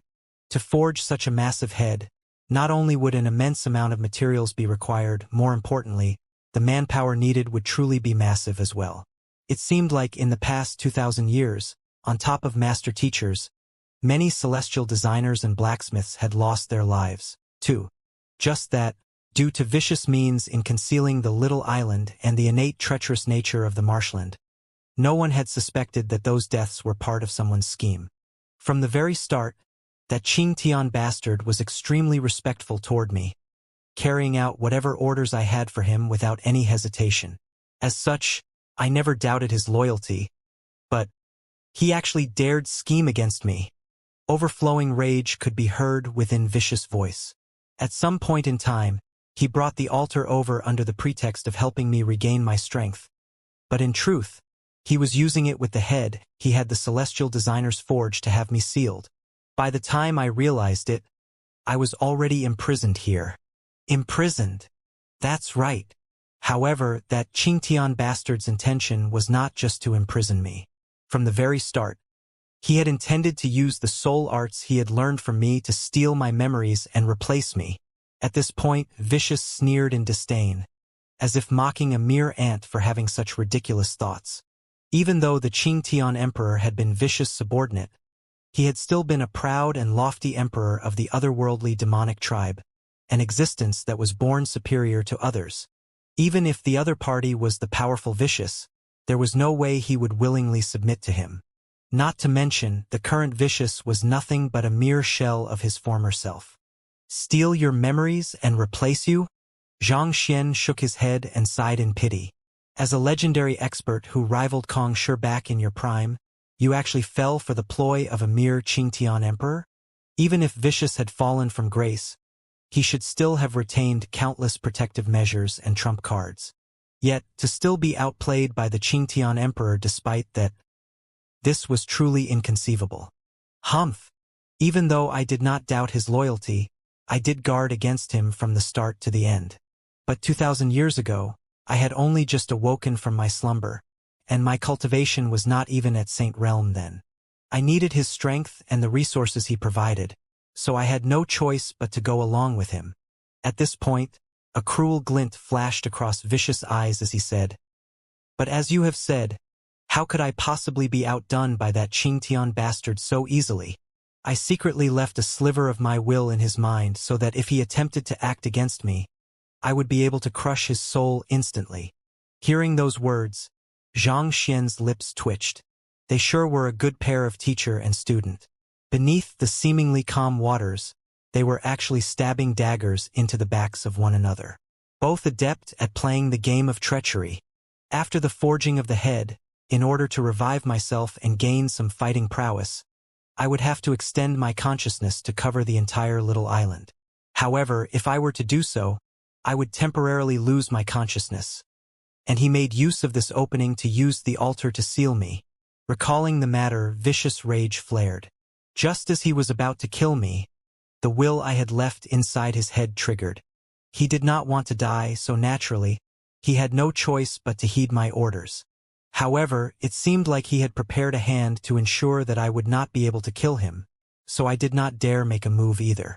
As such, we could only maintain the stalemate between us. This? Wu Shi and Hall Master Xing glanced at one another. The word teacher had a very deep significance to those in the master-teacher continent, including ordinary cultivators. If a student was found to have betrayed their own teacher, they would be killed without any hesitation. Heaven, earth, kin, teacher, sovereign. The position of a teacher was even above that of one's country, just beneath that of one's parents. Given the culture of the master-teacher continent, it was very rare to see a student scheming against their own teacher. However, with this pair of otherworldly demons, the teacher was thinking about how he could make use of his own student every day, whereas the student was thinking about how he could replace his teacher every day. How eccentric! Noting the incomprehension among the others, Xianxia explained, "The otherworldly demonic tribe pledges their loyalty to the spirit god. The word teacher has no significance to them at all." He had encountered quite a few otherworldly demons on his journey and even eliminated the Qingtian lineage from its kings up to its emperor. Due to his frequent encounters with them, he had come to learn a bit about their culture and beliefs. There was only a single existence they were truly loyal to, and that was the spirit god. Only the words from the spirit god would they unconditionally obey. On the other hand, the term teacher really meant nothing to them at all. Putting aside scheming against their own teacher, there was not any social stigma even toward the killing of one's teacher among them. They did not consider it a reprehensible act. It was for this reason that the Qingtian emperor and Vicious had no qualms about clashing with one another in the shadows over the past 2,000 years. In fact, Xianxia suspected that the reason the Vicious in Wu Yangzi's underground chamber had been able to regain consciousness could very well have been the doing of the Qingtian emperor in order to keep his teacher in check. Xianxia raised his head and asked, "To make someone like you hesitate to make a move, what is the Qingtian emperor's hand?"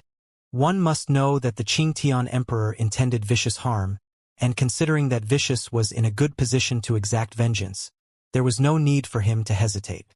"It's regarding the news concerning a celestial amulet of legacy," Vicious said. Perhaps the years of isolation and solitude had really left him deeply stifled.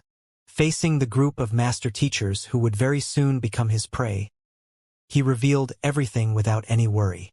Celestial amulet of legacy? Xianxia had searched the Qingtian emperor's memory, and he had learned of this matter as well. As such, he was not too surprised by the revelation.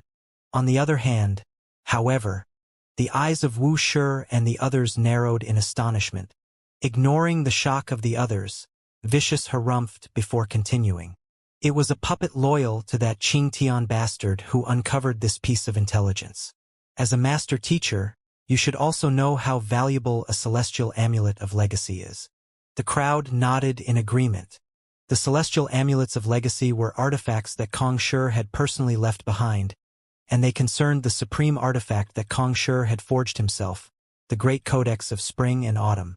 As such, the value of a celestial amulet of legacy was so great that it would leave even the 9-star master teachers of the Master Teacher Pavilion going into a frenzy over it. An excited gleam surfaced in Vicious' eyes. "If I could obtain a celestial amulet of legacy, I would be able to free myself from this hellish state I am in, quickly find my remaining body parts, and return to my peak. Perhaps I might even be able to steal the Great Codex of Spring and Autumn and surpass Kong Shi." Ordinary otherworldly demons might not have known what they should do with a celestial amulet of legacy even if they did obtain one, but as one who had fought with Kong Shi for many times, Vicious knew very where to use one and how to best use one. "Due to my current condition, I am unable to leave the marshlands. Thus, I could only rely on him to obtain a celestial amulet of legacy. As such, I had no choice but to spare his wretched life. Furthermore, he also knew where a few of my body parts are, and if he had destroyed them before I got to them, my recovery would have been severely impeded." Vicious continued. "No wonder." Xianxia nodded in realization. The allure of a celestial amulet of legacy was simply too great, and after a long period of hibernation, Vicious would surely want to regain his strength as soon as possible. As such, it was understandable why he would choose to spare the Qingtian emperor despite the latter's betrayal. Noticing a peculiar aspect in Vicious' story, Xianxia tried to sound him out. You said that the intelligence was procured by a puppet loyal to the Qingtian Emperor? Considering that this is a piece of news that even Tian Qing is unaware of, it seems like the Qingtian Emperor trusts that puppet quite a bit. Tian Qing was a sliver of the Qingtian Emperor's will, so he could not be considered a puppet. As for King Zhongqing, he could only be considered a lackey at most, so the puppet that Vicious spoke about probably did not refer to him either. If that was the case, could it be that there was another close aide of the Qingtian Emperor hiding within the Qingyuan Empire? But again, assuming that that was true, why didn't he discover anything about that in the Qingtian Emperor's memories? There's no need to try sound me out. That fellow has already pledged his loyalty to me. Vicious sneered coldly. Then, seemingly losing interest in speaking any further, a cold glint flashed across Vicious' eyes as a surge of killing intent burst from him. All right, story time is over. You should be happy that you have managed to learn so many confidential secrets. Now, it's about time for me to send you on your way. Boom! A compelling pressure suddenly descended from the heavens, causing a suffocating sensation to crush their chests. Everyone's breathing hastened. Principal Zhang will help you stall him. Meanwhile, you try to get away. Wuxia and Hall Master Xing stepped forward as they frenziedly drove their Jinshi to ward off the pressure on them, protecting the other members of the group. Whatever the existence before them was, he was simply too powerful. There was no way they would be able to escape unscathed from his clutches. However, if they went all out, perhaps they just might be able to buy sufficient time for Xianxia to escape. Xianxia's incredible talents would surely play a critical role in furthering the strength of mankind in the future, and a person like him could not be allowed to die just like that. Thus, saving him would be their final contribution to mankind. Get away? If we had tried before that little island floated all the way up, we might still have been to get away. But now... Xianxia shook his head and sighed. Did you really think that he's explaining everything to us just to vent his emotions? This... Not understanding what Xianxia was getting at, the crowd fell silent. Indeed, it was perplexing why Vicious would actually reveal all of these valuable secrets to them, such that they even forgot about the predicament they were in for a moment. Thinking about it once more, his actions felt more like buying time. Given that his will has only just escaped from its restraints, it required some time in order to gain absolute control over such a massive island. Thus, he decided to use these information to divert our attention. If I'm not mistaken, he should have already gained full control over the head by now. Even if we start running now, considering how big the marshlands are, there's no way we will get away in time. Furthermore, given the treacherous terrain we are in, our haste might just land us in deeper danger. Xianxia replied. Wuxia and Hall Master Xing had only just advanced their cultivation to leaving Aperture Realm primary stage, whereas Vicious was at leaving Aperture Realm pinnacle. Even if put their lives on the line to stall Vicious, how long could they possibly stall him for? Not to mention, given Vicious' superior cultivation realm, he would surely catch up soon after. Most likely, he would be caught before he could even escape 10 li away. But Zhang Shi, if you knew what the other party was up to beforehand, why didn't you flee earlier? Ji Shi one couldn't help but ask. Since you saw through the other party's motive, you should have escaped when you had the time to do so. Why did you still remain here to play along with his games and ask him questions? Now that the other party has gained full control over the little island and returned to his peak state, we are all doomed. Instead of responding to Ji Shi's question, Xianxia walked forward and gazed at the massive face before him. There's no way we can escape at this point, and we don't have the strength to rival you either. I hope that you can just answer this final question of mine. Who is the puppet that you were referring to? Ha ha ha. To still be concerned about this matter despite the situation you are in, your mental resilience sure is incredible, perhaps even on par with Kong Shi back then. I'm starting to think that it would be a pity to kill a genius like you just like that. Vicious shook his head as he gazed down at Xianxia with a look of pity. I'll offer you one last chance then. As long as you pledge your loyalty and offer your soul up to me, not only will I tell you who the puppet is, I'll even spare your life. When I finally obtain a celestial amulet of legacy, I'll take you along with me to find the great codex of spring and autumn, and even aid you in becoming the next world's teacher. You want me to pledge loyalty to you? Xianxia's lips curled up in disdain. I have lived as a master teacher, and I'll die as one too. There's no way I'll side with an otherworldly demon like you. However, even if you don't tell me who that puppet is, I already have a good idea who he is. Oh! Vicious looked down at Xianxia with a playful look in his eyes, as if daring the latter to give him a guess. It's the emperor of the Qingyuan Empire, Chu Tianxing, right? Xianxia replied calmly. Oh! Vicious' eyes narrowed. Tianqing was the vice-head of the Master-Teacher Pavilion, and yet, while he hasn't uncovered any information about the Celestial Amulet of Legacy yet, the puppet you spoke of did. From that, it can be seen that the puppet possesses an exceptionally high standing in the Qingyuan Empire. There's no way Wuxia or Hall Master Xing could be your ally, and Pavilion Master Go has been killed as well. Thus, that only leaves us with Chu Tianqing. Xianxia revealed his deduction. It was not too difficult to guess this. A person who could uncover news about an elusive celestial amulet of legacy had to have a powerful intelligence network in the Qingyuan Empire, one that was even wider than the one Tianqing controlled. As powerful as the Qingyuan Empire Master-Teacher Pavilion's intelligence network was, there was still a single power in the Qingyuan Empire whose intelligence network surpassed it, the Qingyuan royal family. And the one who could tap into the intelligence network of the royal family was naturally the emperor of the Qingyuan Empire, Chu Tianxing. Furthermore, Chu Tianxing's actions had truly been very suspicious. King Zhongqing had been captured time and time again, and yet, Chu Tianxing was willing to pay a heavy price each time to bail him out. Furthermore, now that he thought about it, on the night that the souls of 8 master teachers of the Qingyuan Empire Master Teacher Pavilion were nabbed, Chu Tianxing had visited the Master Teacher Pavilion under the pretext of paying a visit to King Zhongqing. He had not been able to connect the dots earlier, but upon hearing Vicious mention a puppet, everything swiftly came together to form a clear picture.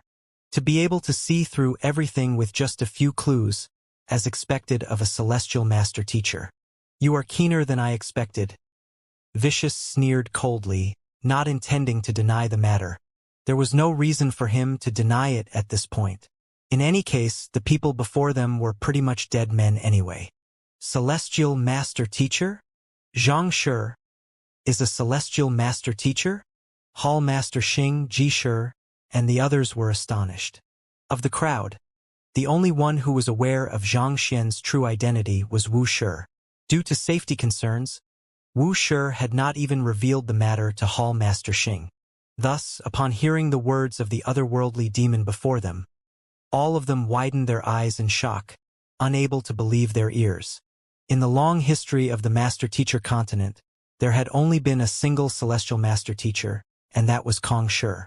And yet, the young man before them was actually a celestial Master-Teacher as well? You didn't even tell your comrades about the matter? Ha ha ha! You sure are a wary individual. That's right. He's a celestial master teacher, a person whose existence is acknowledged by the heavens themselves. As long as premature death doesn't come to him, it's only a matter of time before he becomes the next world's teacher. Vicious burst into a hearty laughter before abruptly coming to a halt. A cold glint surfaced in his eyes as he continued. However, it seems like that will never come to be. I have fought with Kong Shi on many occasions, and I am very familiar with all his means. You may have 1,000 ideas in your mind, but let me tell you that you are just wasting your effort. How about it? Submit to me, and you can continue living in this world. Otherwise, not only will you die, even your kin and friends will have to suffer due to your obstinacy. I'll be honest with you here. The very moment you arrived in these marshlands, I instructed Chu Tianxing to capture your student. Chances are that your student is already being held captive at this moment. Vicious sneered. You had Chu Tianxing capture my student? Xianxia's gaze turned incredibly cold. He could not have imagined that Vicious would actually stoop down to such lowly and underhanded means against him. Indeed. Do you honestly expect me to believe your words? My student is currently cultivating in the Combat Master Hall, where he's protected by countless combat masters. Even if Chu Tianqing attempts to make a move against him, can he possibly breach the defenses of the Combat Master Hall? Zhang Xian harumphed coldly. Currently, he only had a single direct disciple in the Qingyuan Empire, Lu Yang. Before he left, he instructed Lu Yang to focus his effort on cultivating in the Combat Master Hall. Even though Chu Tianqing wielded great power and influence in the Qingyuan Empire, surely he would not dare barge into the Combat Master Hall and cause a ruckus. Of course, I concede that there's no way Chu Tianqing will be able to breach the defenses of the Combat Master Hall. But what if he invites your student out? Vicious said with twisted smile. Invites? An ominous feeling surfaced in the back of Zhang Xian's mind as he clenched his fists tightly. Zhang Xian had suspected Chu Tianqing of betraying mankind prior to leaving Qingyuan City, but due to the lack of evidence, he had decided against publicizing the matter for the time being. Instead, he had Wuxia dispatch a few master teachers to keep a tight watch over the latter. If Chu Tianqing invited his student to the royal palace as a guest in his capacity as the emperor of the Qingyuan Empire, there would really be no reason for Lu Yang to turn down the invitation. And once Lu Yang left the secure Combat Master Hall to enter the royal palace, to make matters worse, Wu Shi and Hall Master Xing were currently by his side. So there was no one left in Qingyuan City who wielded sufficient authority and strength to oppose Chu Tianqing head-on. Seeing that he had finally broken Zhang Xian's calm demeanor, Vicious sneered coldly. Since you were coming over, wouldn't it have been disrespectful of me if I did not give you my warmest welcome? Humph, if I did not have at least this much in me, how could I have possibly fought on equal grounds against Kong Shi back then? I'll give you some time to think it over, but know that there is a limit to my patience. Submit to me, and I'll spare you and your student. I will even impart the complete heritage of the soul oracles to you on top of that and support you in becoming the next world's teacher. Otherwise, I'm afraid that you will just have to watch helplessly here as your student suffers a tragic death. You? Zhang Xian glared at Vicious in rage. This was the first time that someone dared to threaten him like that. In Qingyuan City's Combat Master Hall, on the third day after the departure of the group to the marshlands of the Northern Meadows, the Combat Master Hall ushered in an esteemed guest, the Emperor of the Qingyuan Empire, Chu Tianqing. Division Head Zhou, I'll really have to trouble you for this matter. King Zhongqing is still being locked in the Master Teacher Pavilion, and honestly speaking, he really didn't commit any heinous crimes that warrant such extreme treatment. The biggest mistake he really made was provoking Zhang Shi. I don't want to put you on the spot either, so I just hope that you can bring me to him so that we can attempt to reconcile. Chu Tianqing said with a vexed look on his face. He had come to the Combat Master Hall with several guards, who were currently standing behind him, in order to meet with the head of the Weapon Division, Division Head Zhou. In Hall Master Xing, Division Head Liao, and Division Head Wei's absence, the responsibility of managing the affairs of the Combat Master Hall ended up falling on his shoulders. Pardon me, Your Majesty, but your arrival is truly untimely. Zhang Shi has recently gone into seclusion, so I'm afraid that you will have to return another day. Division Head Zhou shook his head as he turned down Chu Tianqing's request with an apologetic look. Hall Master Xing had instructed that this expedition was a confidential operation, so if anyone sought them in this period of time, he had to turn them down with an appropriate excuse.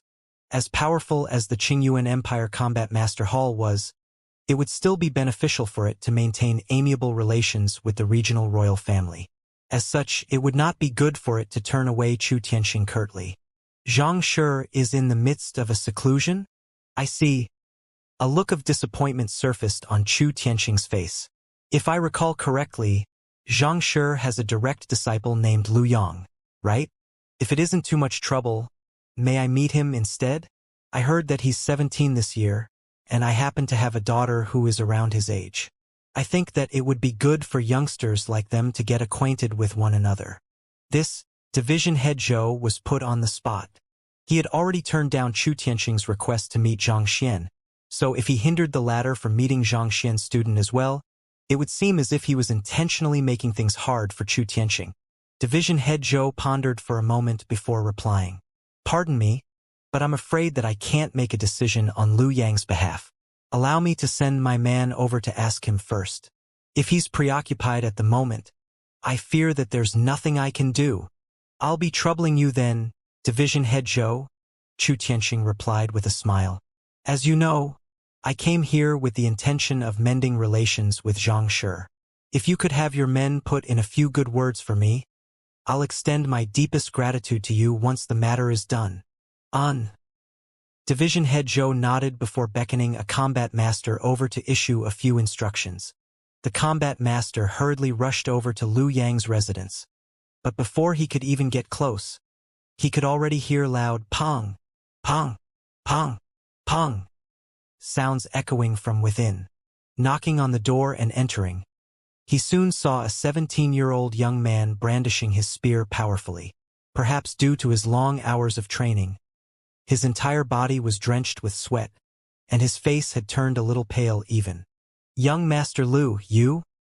The combat master couldn't help but kindly advise. I think you should take a rest first. It won't do to push yourself too far, or else you might injure yourself. It'll be disastrous if you damage your foundation in the midst of your training.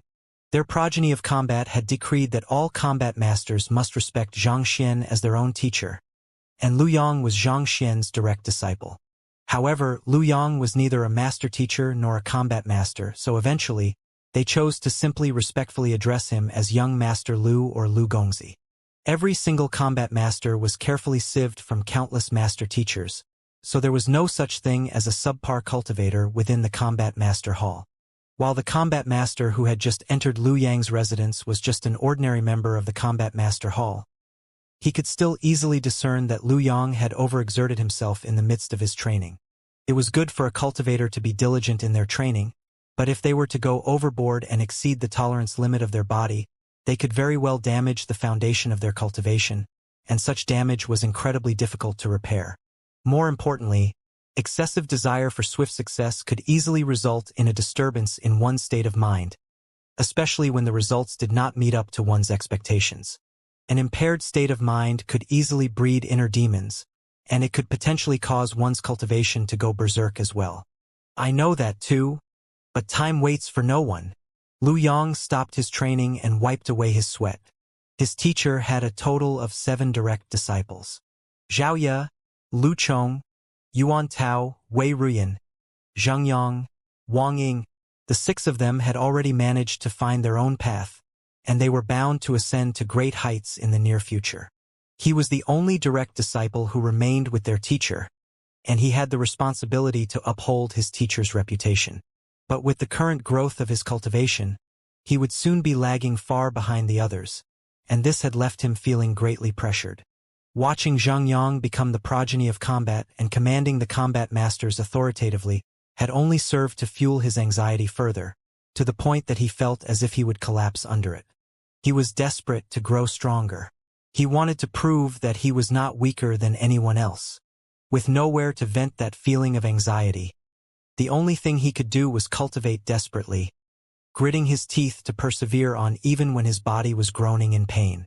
Lu Yang turned to the combat master and asked, "You were looking for me? If there's nothing, I'll be continuing on with my cultivation now. It's like this. The emperor of the Qingyuan Empire, Chu Tianxing, wishes to reconcile with Xianxia, so he has specially paid a visit to the combat master hall in hopes of making amends. However, Xianxia happens to be in seclusion at the moment, so it is not convenient for him to meet him. Thus, he hopes to meet you instead," the combat master said. "He wants to meet me? Tell him that I'm not free." Lu Yang waved his hand impatiently. What he was lacking the most at the moment was time, and he did not want to waste a single second of it.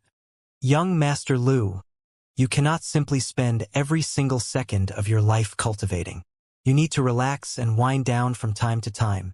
Even though His Majesty did have a disagreement with Xianxia in the past, he seems to be earnestly seeking reconciliation this time around.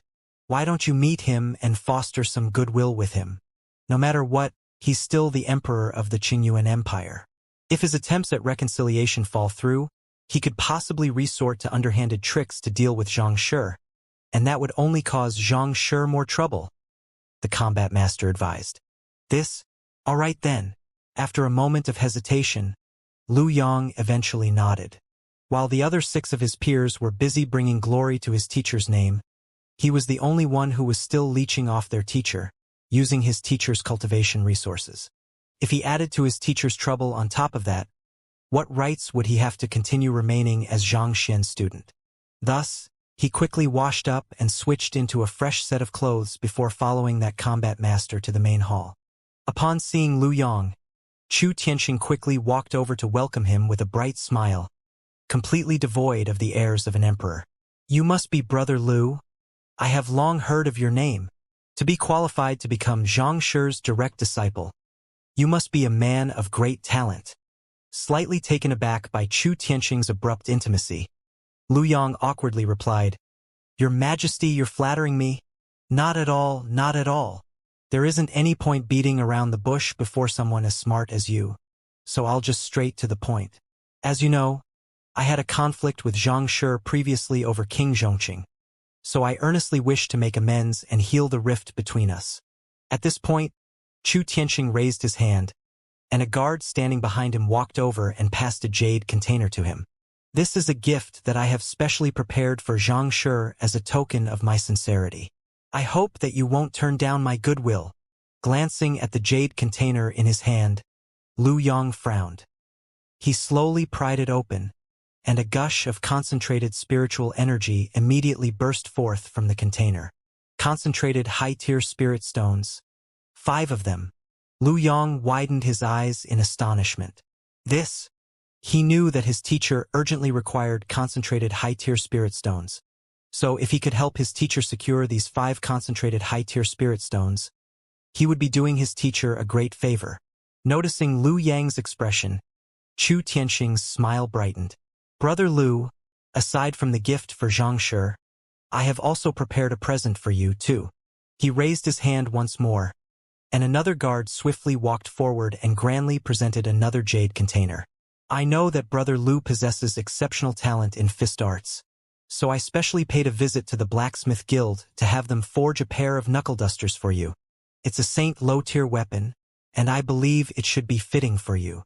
As Chu Tianxing spoke, the guard opened the jade container. Jia, a powerful aura emanated from the jade container. Lowering his gaze, Lu Yang saw a pair of beautifully crafted knuckle dusters. A brilliant gleam was reflected off them, and one could feel the powerful aura of a Saint low-tier weapon.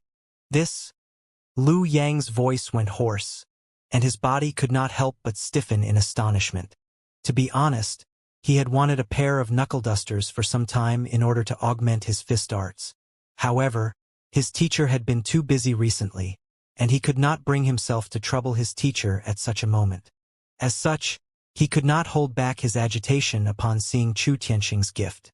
Lu Yang hesitated for a brief moment before replying, "I appreciate your goodwill, but I can't accept these valuable gifts from you. Brother Lu, there's no need to hold yourself back. It's my fortune to be acquainted with you, and I hope that these gifts can serve as a token of our friendship for the many years to come.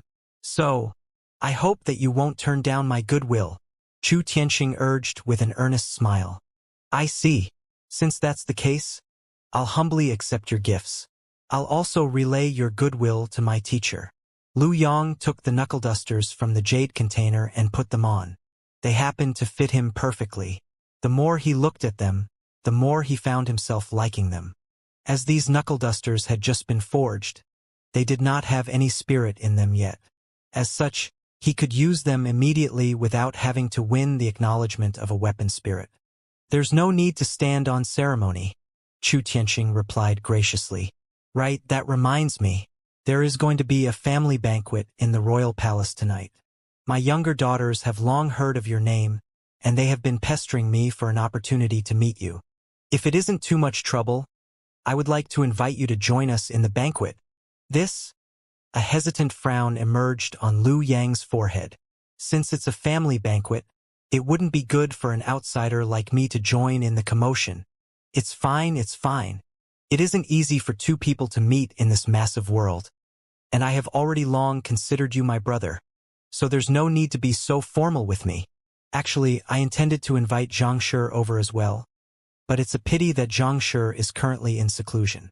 Brother Lu, It'll truly be an honor for our Qingyuan royal family if you would join our family banquet, Chu Tianxing said. I thank you for your high opinion, but I need to cultivate, Lu Yang replied. Brother Lu, I know that you are a diligent individual, and I admire your perseverance as well. However, you need to take a rest from time to time and recharge yourself.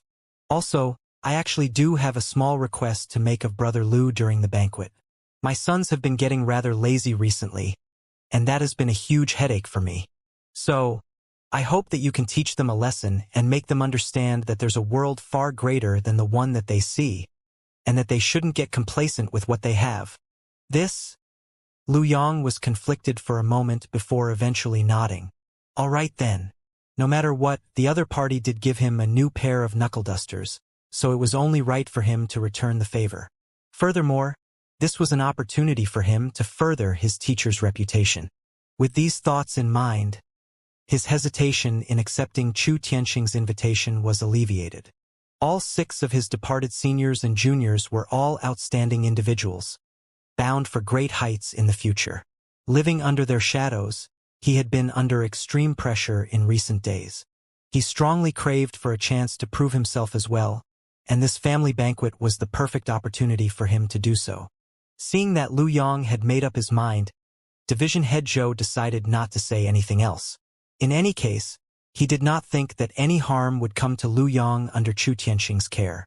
Before long, the duo was already well on their way to the royal palace. By the time they arrived at the royal palace, the family banquet had already started. Countless princes and princesses walked in and out the area, chatting harmoniously with one another. As expected of the princesses of a conferred empire, they were all outstanding beauties.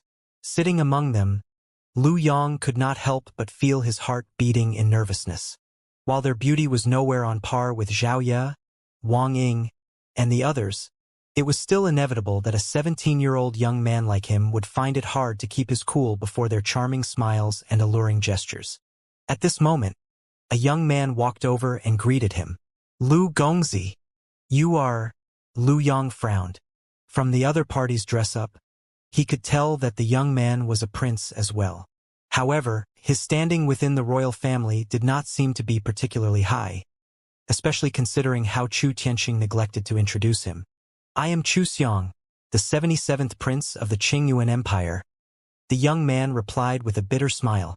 I have met Xianxia on 2 separate occasions, so we can be considered acquaintances of one another. If Xianxia was there, he would have recognized the other party as none other than the young man he had met at the entrance of the Terpsichore Guild and Blacksmith Guild, Chu Gongzi, who knew that he was actually a prince of the Qingyuan Empire. However, this also explained how he could afford to pay a concentrated high-tier spirit stone for an exclusive dance from Fairy Ziyan. A friend of my teacher? Pardon my rudeness. It's a pleasure to meet you. Lu Yang quickly got to his feet and clasped his fist. There's no need to be so polite, Chu Xiang replied with a smile. The duo chatted for a while. In between their conversation, a few princesses dropped by and offered him a drink. Drunk on the atmosphere, Lu Yang delightfully accepted their toast and drank a fair bit. Before long, he found his eyelids getting heavier and heavier, and with a clumsy stagger, he collapsed to the ground. Chu Xiang hurriedly rushed up to check on Lu Yang. But at this moment, Chu Tianxing suddenly appeared. With a sharp glint in his eyes, he bellowed, Men, lock him in the underground prison and make sure to seal off all news about this matter. Yes. A couple of guards quickly stepped forward to bind the unconscious Lu Yang before dragging him away.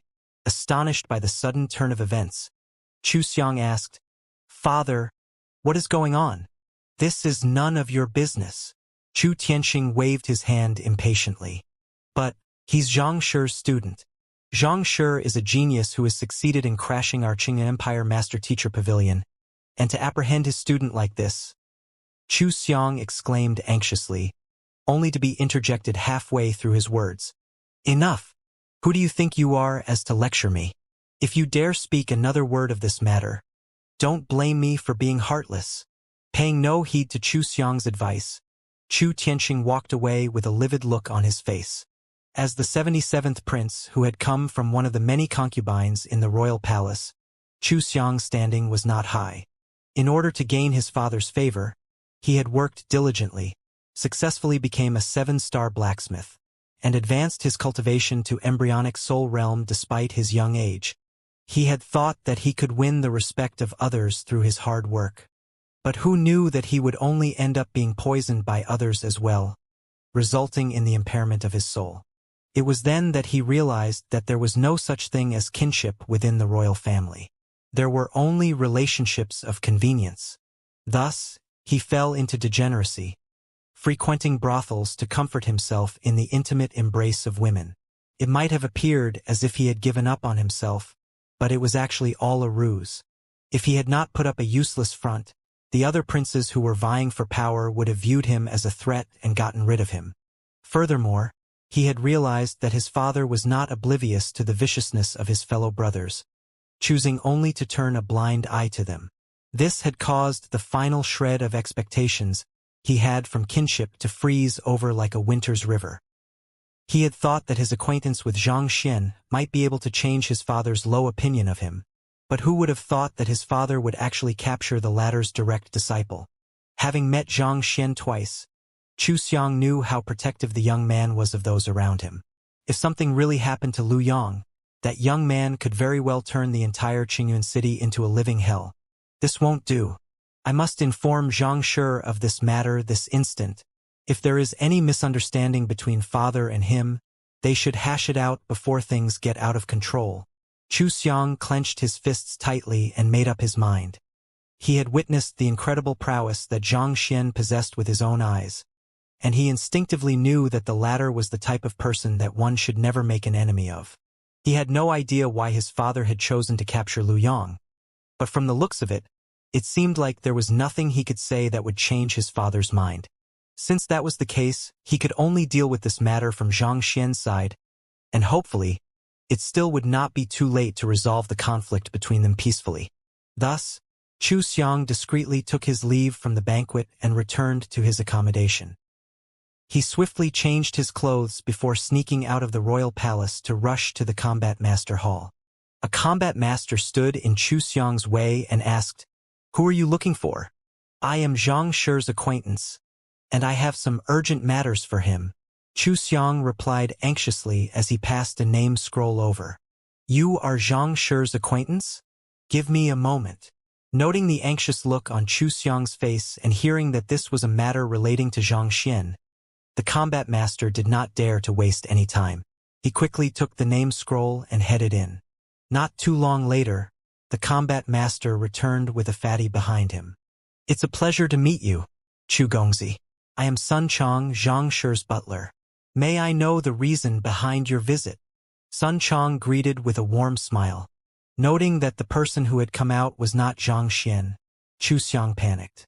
"Pardon me, butler son, but I really do have an urgent matter that I need to report to Xianxia about, so I must trouble you to inform him of my visit. Chu Gongzi, our young master is currently in seclusion, so I fear that it'll be inconvenient to interrupt him at this crucial juncture." Sun Chong replied with a conflicted frown. "If you really do have an urgent matter for our young master, you can feel free to inform me. I'll have it relayed to our young master as soon as he's out of his seclusion." Hearing Sun Chong's words, Chu Xiang hesitated for a moment. From the looks of it, it seemed like he would not be able to meet Xianxia immediately, so he swiftly set up an isolation barrier and said, "To be honest with you, Xianxi's direct disciple Lu Yang has been captured by my father." "Young Master Lu Yang has been captured?" Sun Chong was taken aback for a moment before his eyes slowly narrowed menacingly. Others might not have been aware of the sentiments that Xianxia had for his students, but having followed him since Tianxian Kingdom, Sun Chong could not have understood any clearer. For Lu Chong, he single-handedly faced an entire conferred kingdom. For Xiaoya and Wang Ying, he was willing to threaten the powers that had taken them away. For Wei Ruyan, he was willing to put himself in danger. It could be said that for his students, there was nothing that he would not do. If something really happened to Lu Yang, he could already foresee Xianxia charging straight into the Qingyuan royal palace and wreaking havoc, not resting until he turned the entire place upside down. What should I do? Sun Chong frowned in anxiety. Although it was said that Zhang Xian was in seclusion, Sun Chong knew that he had gone somewhere very far away, and it would be difficult for him to return anytime soon. If Sun Chong allowed anything to happen to Lu Yong during this period, there was no way Zhang Xian would ever forgive him. After asking for the details of the matter, Sun Chong clasped his fist and bade farewell. Chu Gongzi, thank you for your notice. I am deeply grateful to you for your tip. I'll report this matter to our young master this instant. After which he turned around and left. Not too long later, he arrived at Division Head Zhou's residence. That is the entire matter. Sun Chong swiftly filled Division Head Zhou on the happenings before requesting, Division Head Zhou, I hope that you can dispatch some men to follow me to the royal palace to save young Master Lu Yong. You want to march to the royal palace to save Lu Gongzi?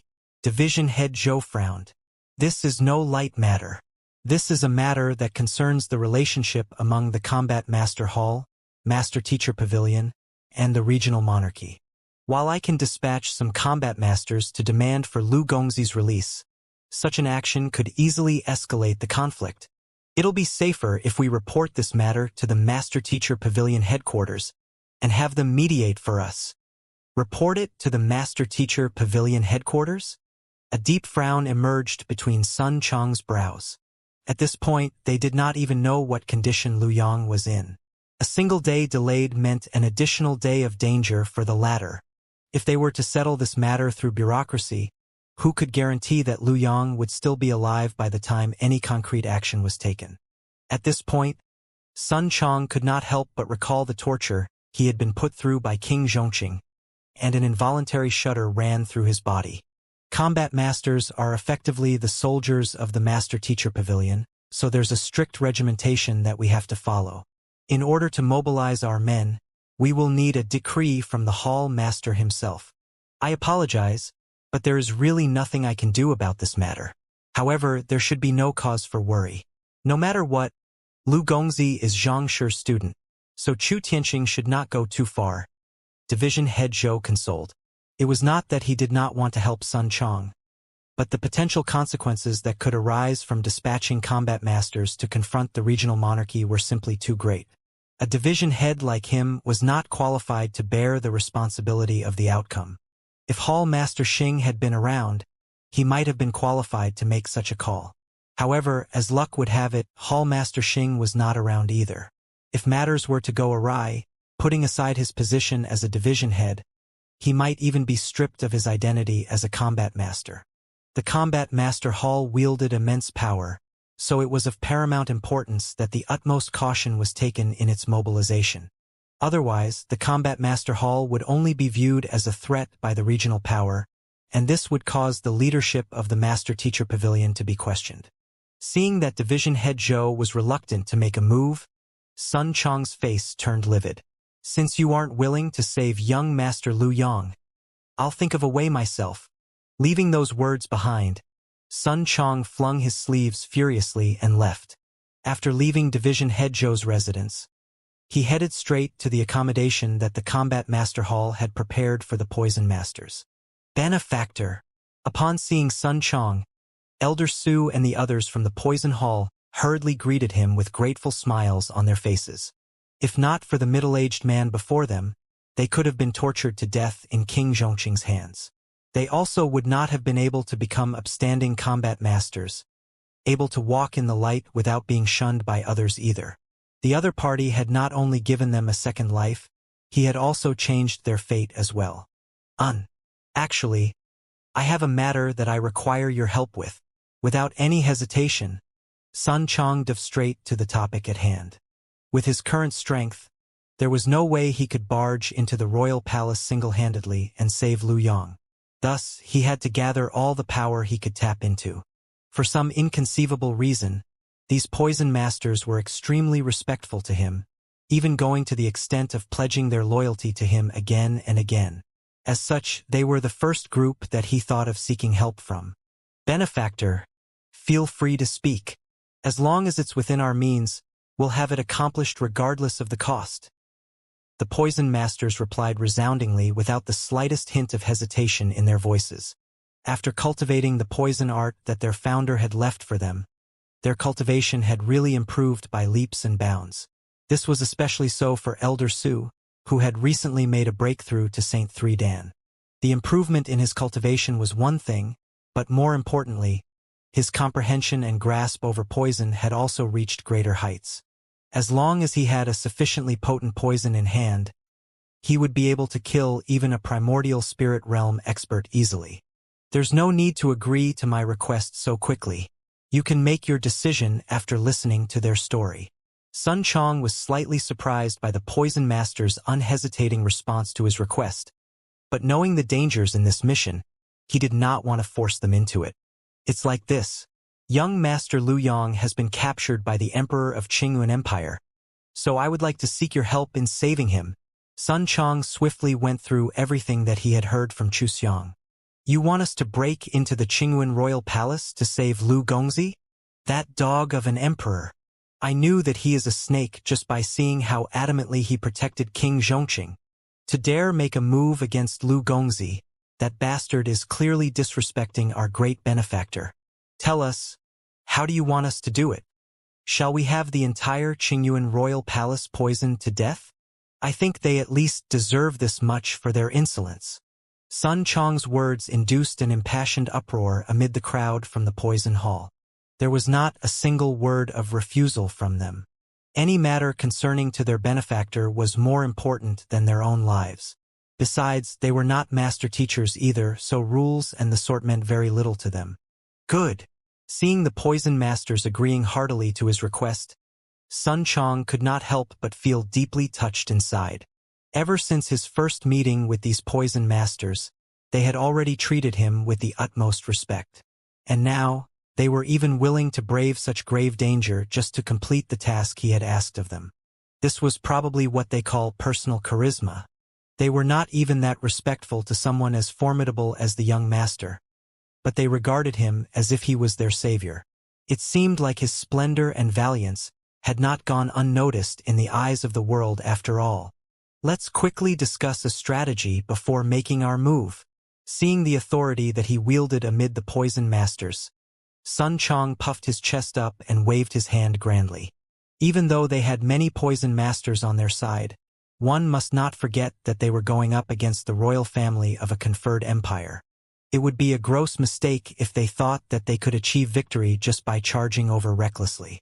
If they did so, they could very well be subdued before they even got to Liu Yang. Thus, there was a need to strategize in advance. Back then, when King Zhongqing purged our poison hall, he did it in the middle of the night when everyone was resting. Elder Su narrowed his eyes menacingly. Even though he had already decided to submit to the Combat Master Hall, that did not mean that he could forgive the Qingyuan Empire royal family for destroying his home and purging his kin and friends. While King Zhongqing was the one who had supervised the operation, there was no way that Chu Tianxing, as the Emperor of Qingyuan Empire, would have been oblivious to it. In order to mobilize the troops required to destroy their poison hall, King Zhongqing had definitely received Chu Tianxing's approval. As such, the poison masters were also filled with hostility against Chu Tianxing as well. In consideration of the effort their benefactor had put into giving them a fresh start, they had been planning to put their grudges aside and live their lives in peace. However, seeing how even the bastard emperor dared to make a move against their benefactor, they could not hold themselves back anymore. A poison master stepped forward and said, "Back then, King Zhongqing gave us a lot of medicinal herbs to concoct the scattering breeze powder.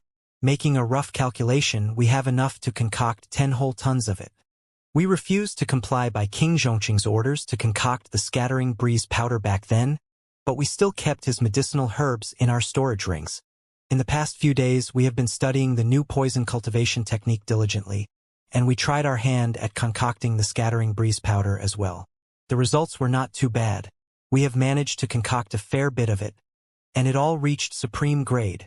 If you intend to break Lu Gongzi out of the royal palace, I think that we can use it." Scattering breeze powder? Supreme grade. Sun Chong was confused. He knew nothing about poison at all, so naturally, that name did not ring a bell with him.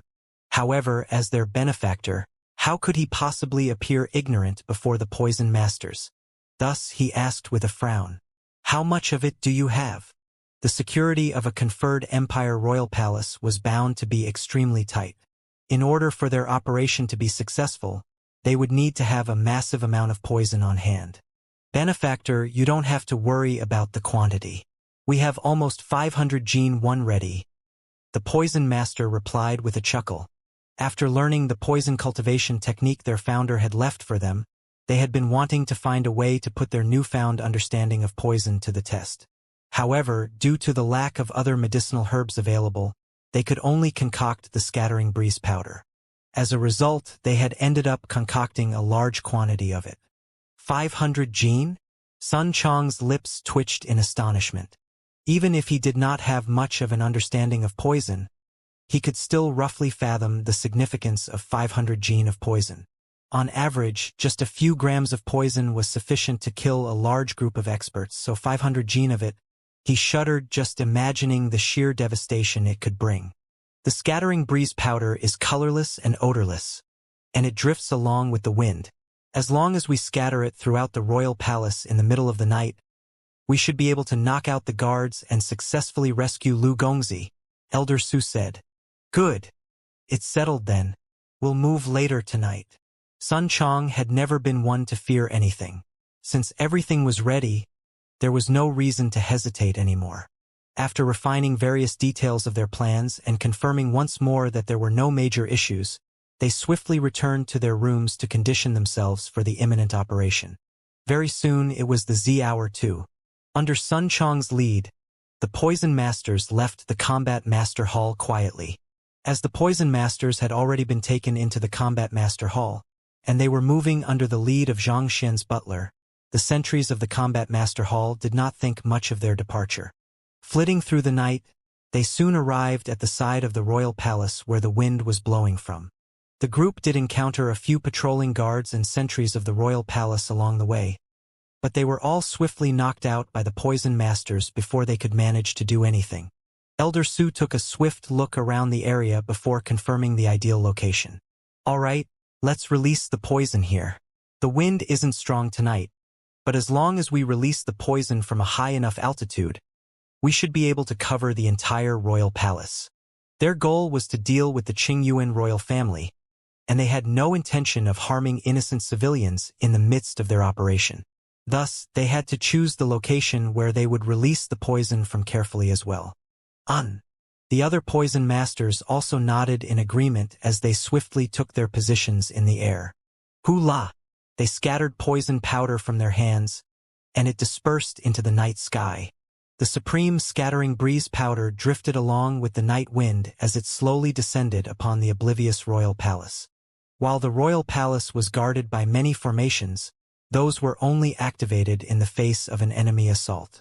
Not even the royal family of a conferred empire could afford to keep their defensive formations constantly activated. Not to mention, the scattering breeze powder could also seep through one's pores, making it nigh impossible to guard against.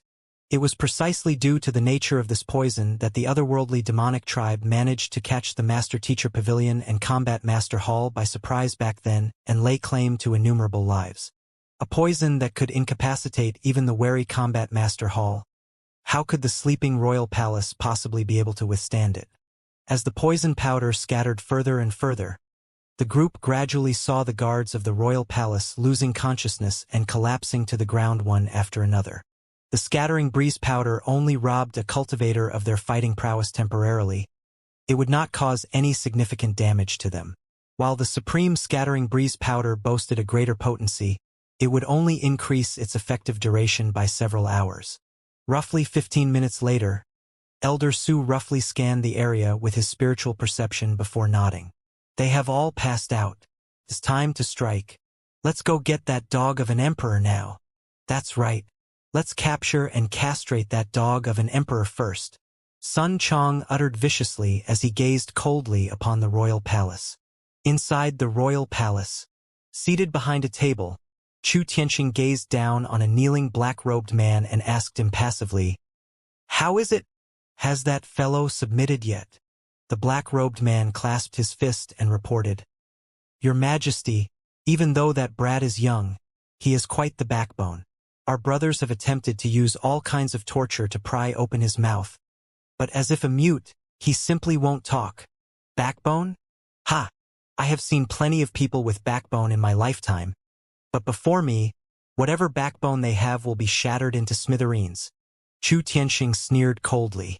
That's true, but your majesty, what do you want us to get out of him? The black-robed man asked doubtfully. Chu Tianxing had only asked them to torture the young man to get him to talk, but he had not said exactly what he wanted to get out of the young man. Faced with such a bizarre order, he was not too sure how he should proceed. You don't have to worry about it at the moment. You just have to torture him until whatever spirit he has in him is broken so that he submits unconditionally to me. As for the rest, I'll deal with it personally. Chu Tianxing waved his hand casually. Yes, your majesty. The black-robed man nodded before taking his leave. As soon as the black-robed man departed from the hall, a vicious glint surfaced in Chu Tianxing's eyes. As long as he could wear down Liu Yang's spirit, he would be able to use the soul art that Vicious had imparted to him to take the young man's soul hostage. By then, he would be able to do whatever he wanted. Rising from his throne, he began making his way out of the hall as well. However, soon after walking out of the entrance, he saw the black-robed man whom he had just spoken to a moment ago lying on the ground motionless, seemingly having passed out. Chu Tianxing's eyes widened in alarm as he began driving his Jinqi furiously.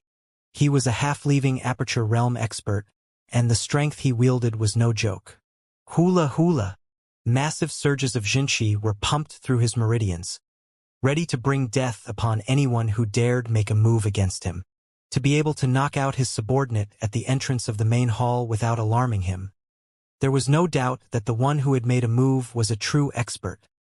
He warily scanned his surroundings as he walked over to his subordinate, intending to check on the wounds on the latter so that he would be able to verify the identity of the assailant through that.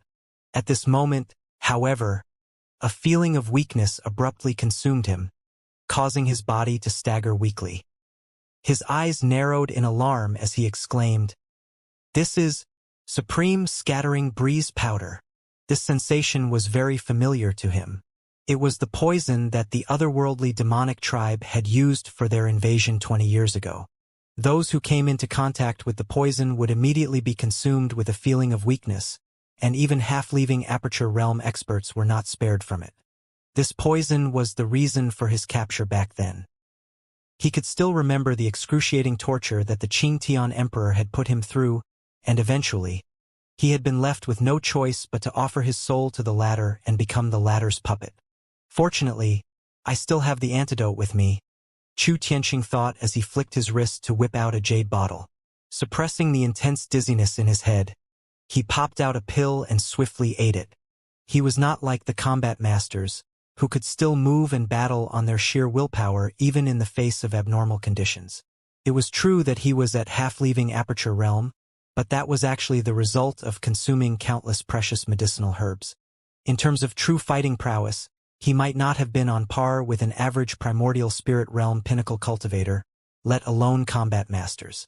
The pill swiftly dissolved in his mouth before entering his bloodstream to course through his veins. He thought that he would swiftly recover his fighting prowess, but after waiting for some time, the feeling of weakness still did not subside. On the contrary, it seemed to be growing more and more powerful. It was as if he had consumed a fake antidote. What's going on? Chu Tianxing's face darkened. He had received the antidote from the Qingtian Emperor himself. It should have made him impervious to the effects of the scattering breeze powder, so why would he still feel so powerless even after consuming it? Perplexed, Chu Tianxing was just about to pop out a few more pills to consume when he suddenly heard a cold voice behind him. Don't bother. The supreme scattering breeze powder was concocted using the poison cultivation technique we have learned from the founder. Its potency is at least 5 times stronger than the original, so the antidote you have won't work at all. Hearing those words, Chu Tianxing quickly turned his head around, only to see a bunch of bizarre-dressed individuals walking over. Elder Su knew that this operation would have great implications, so he had all the poison masters switch into their normal clothing, so as to indicate that they had conducted this operation in their capacity as individuals and not combat masters. Their supreme scattering breeze powder was concocted using the unique poison cultivation technique that their founder had imparted to them, which had enhanced its potency manyfold. This had rendered ordinary antidotes ineffective against it. If it was not for this, would they have dared to barge into the royal palace? You scoundrels, do you know who you are standing before? How dare you assault me, the emperor of the Qingyuan Empire? Just on the ground of this crime itself, I can have you, as well as all of your kin, friends, and everyone related to you, executed. Chu Tianxing bellowed furiously. But before he could finish his words, another furious voice had already interjected. Execute us? Try it then. Following which, Chu Tianxing suddenly saw a massive meatball charging in his direction. Pong! A fist struck his eye squarely, send him flying headfirst into a pillar. The impact from the collision caused blood to bleed profusely down his face. You? Struggling weakly to his feet, Chu Tianxing shot a hostile glare at the fatty who had just made a move against him, only to pale upon recognizing the latter.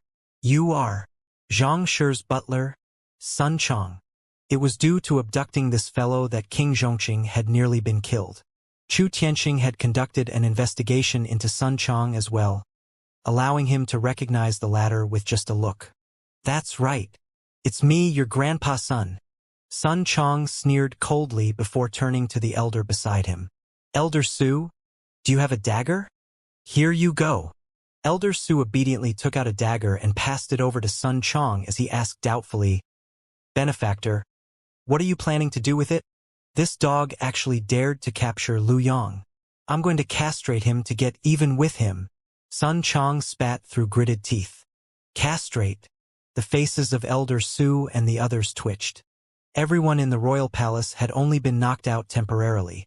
The supreme scattering breeze powder would not harm their cultivation or life at all. This was also their primary intention in hopes of minimizing the repercussions from the operation. This way, even if the Master-Teacher Pavilion investigated the matter, they might at least still be able to justify their actions. As long as things did not get out of hand, Xianxia would be able to clean up their mess once he returned. But if they castrated the emperor, that would really be a huge matter.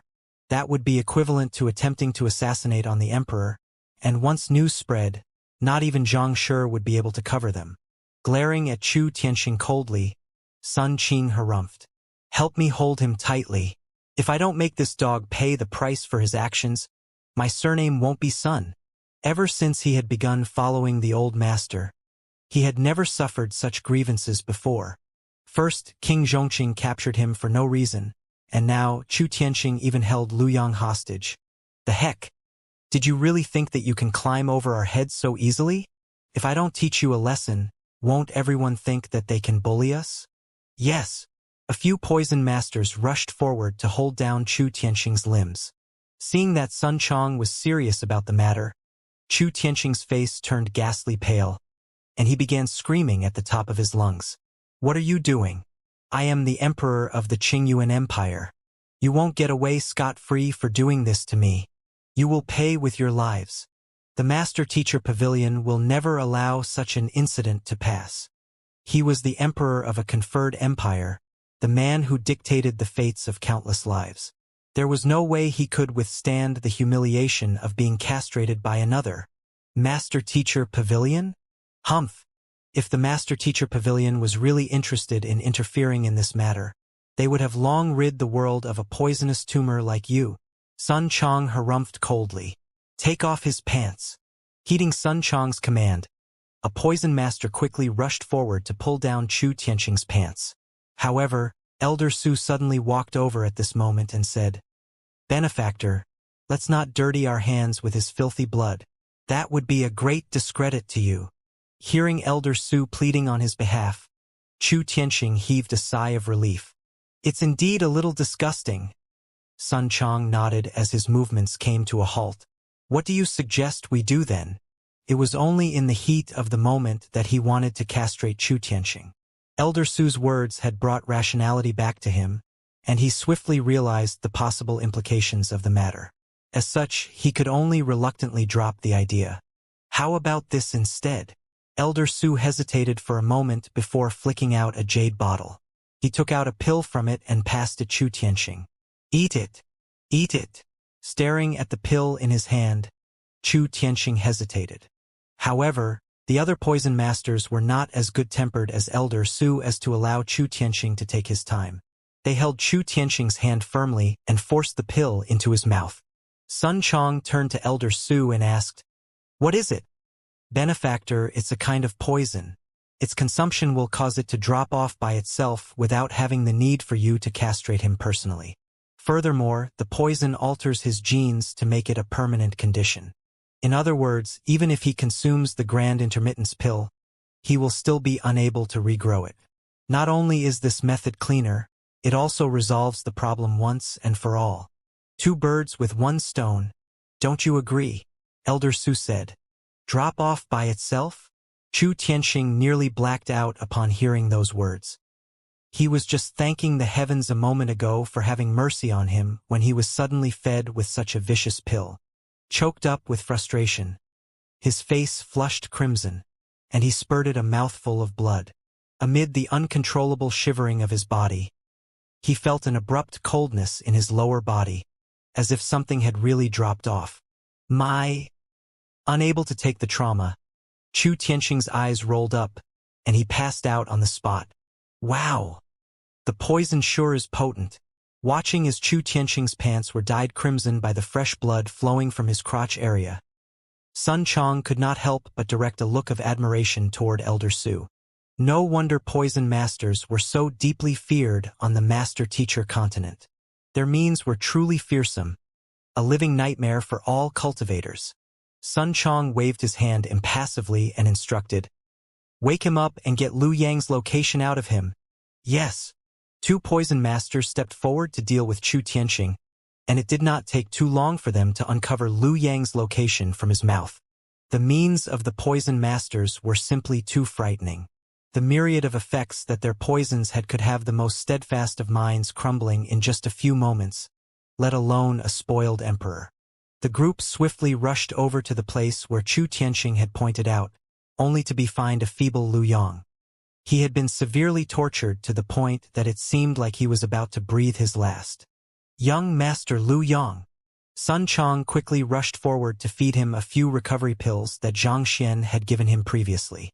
Perhaps his previous capture had given Xianxia a shock, but for fear that Sun Chong and the others would find themselves faced with life-threatening situations in the future, he had decided to leave them with a few pills in times of need.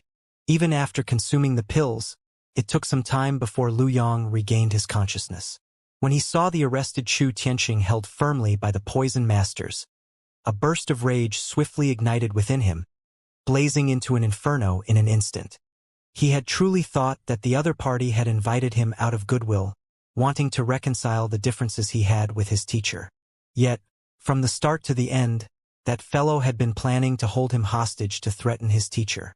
Unforgivable. Never in his life had he felt so enraged by anyone's action. "You bastard! I'll kill you!" Roaring furiously, Lu Yang sent a kick straight toward Chu Tianxing. Pong! Chu Tianxing crashed forcefully into the wall, and the powerful impact had him coughing out huge mouthfuls of blood. "These are the knuckle dusters you have given me. Allow me to return them to you right now." Putting on the knuckle dusters, Lu Yang charged up to Chu Tianxing and smashed his fist into the latter. Pong! Chu Tianxing's chest immediately sunk in. His ribcage had been shattered. Lu Yang raised his fist once more and sent another blow toward Chu Tianxing, and at that moment, Elder Su's eyes suddenly narrowed in horror. "This is bad. HH is dead. Dead." Taken aback, Lu Yang quickly took a closer look, only to see that a horrified look had been permanently plastered onto Chu Tianxing's face. Unknowingly, the latter had breathed his last. Things have really gone in the worst direction. Gazing at the dead emperor before their eyes, everyone's face paled. Even Sun Chong could not help but stiffen at that sight. No matter how much of a dastard Chu Tianxing was, he was still the emperor of the Qingyuan Empire. They could teach him a lesson, they could place him in a state of living hell, but if they killed him, that would be a huge matter. "This is really bad. Elder Su was horrified by the situation as well, as much as he wanted to exact vengeance for his dead comrades. He knew that the death of an emperor would surely draw the intervention of the Master-Teacher Pavilion. None of them would be able to escape unscathed. Even if he was guilty of a crime, he should be put through an official trial of the Master-Teacher Pavilion before being sentenced. To kill an emperor of a conferred empire so abruptly was no different from challenging the self-determinism of the country. I'll take responsibility for what I have done.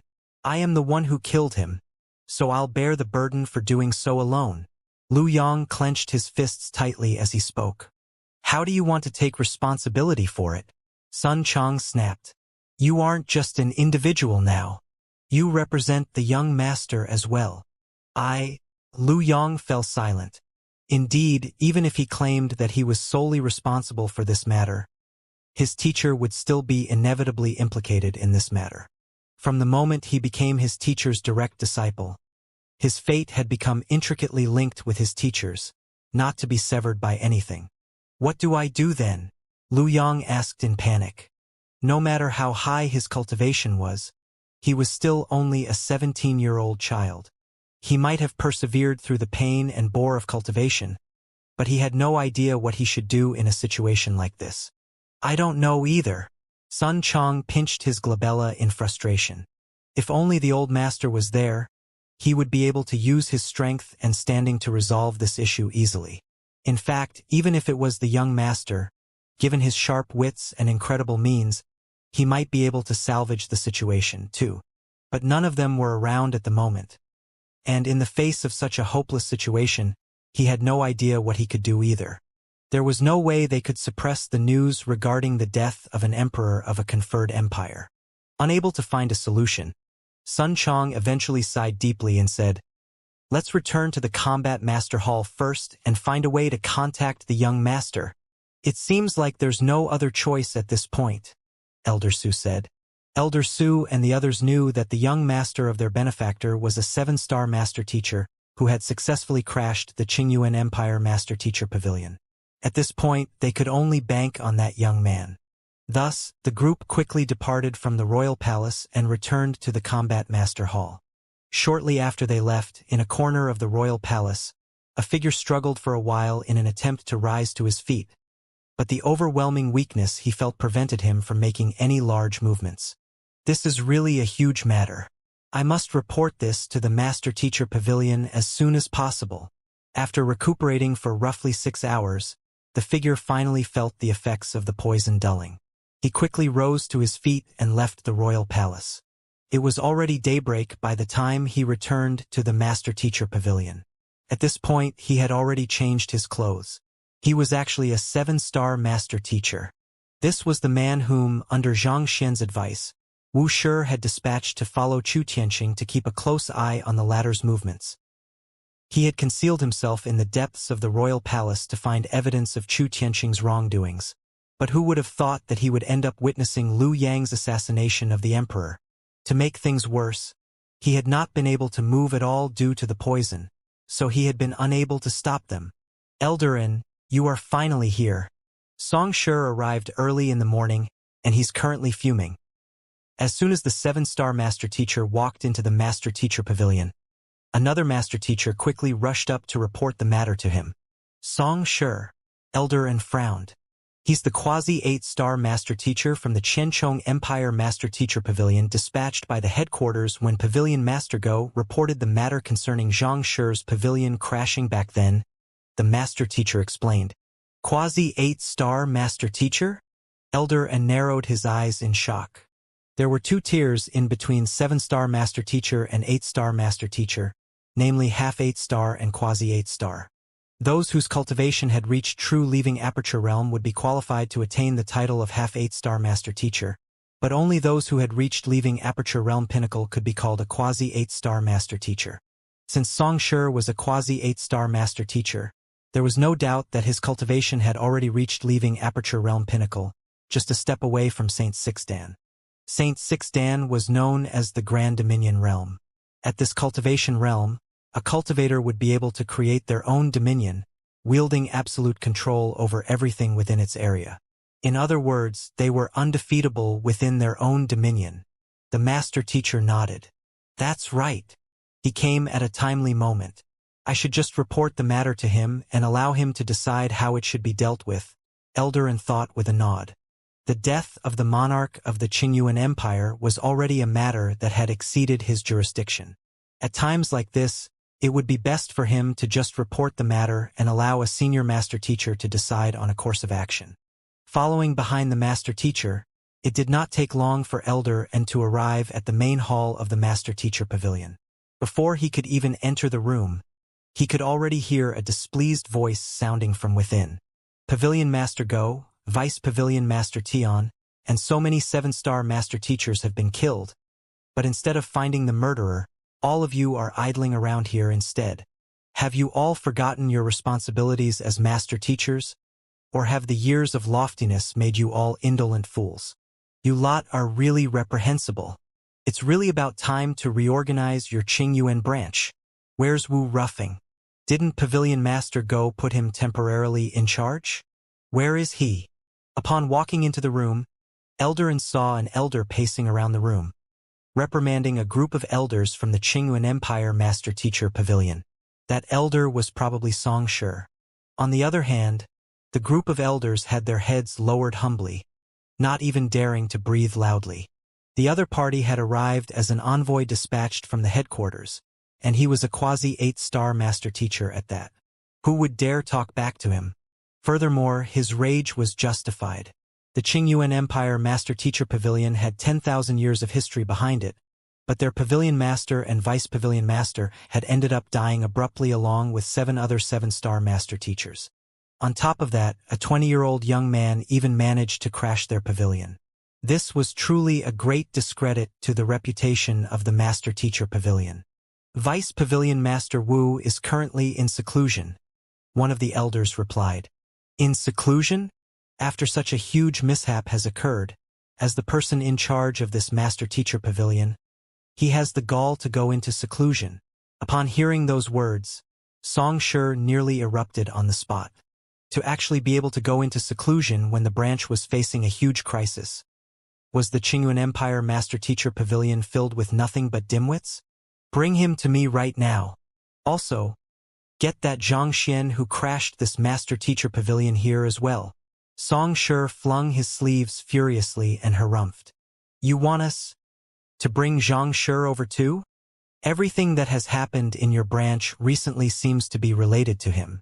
I want to see just what kind of formidable figure he is to be able to make a conferred Empire Master Teacher Pavilion such a mess. Xianxia harumphed coldly. He had specially investigated the matter before coming over, and the conflict seemed to have originated from King Zhongqing capturing a butler named Sun Chong. After which, the conflict had escalated further and further, eventually resulting in a pavilion crashing. To cause such a huge ruckus within just a couple of days after entering Qingyuan City, he really wanted to see just what kind of incredible figure that Xianxia was. Yes? An elder nodded before quickly leaving the room. At this point, Elder stepped forward and reported, Xianxia, I am Elder Ruffong. I have a matter that I would like to report to you. I have heard of you. You are one of the more senior elders of the Qingyuan Empire Master Teacher Pavilion. Feel free to speak. Xianxia nodded. It's like this. Last night, the emperor of the Qingyuan Empire, Chu Tianxing, had one of Zhangxi's direct disciples, Lu Yang, imprisoned. Later in the night, his butler, Sun Chong, led a group of remnants from the poison hall to the royal palace and poisoned all the guards there in order to save Lu Yang. In the midst of doing so, they even had Chu Tianxing killed.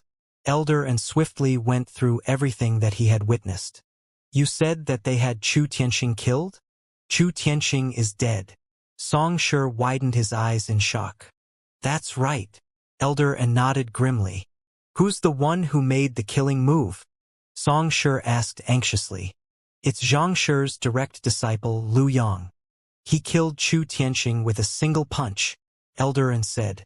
This? How could he kill the emperor of a conferred empire so easily?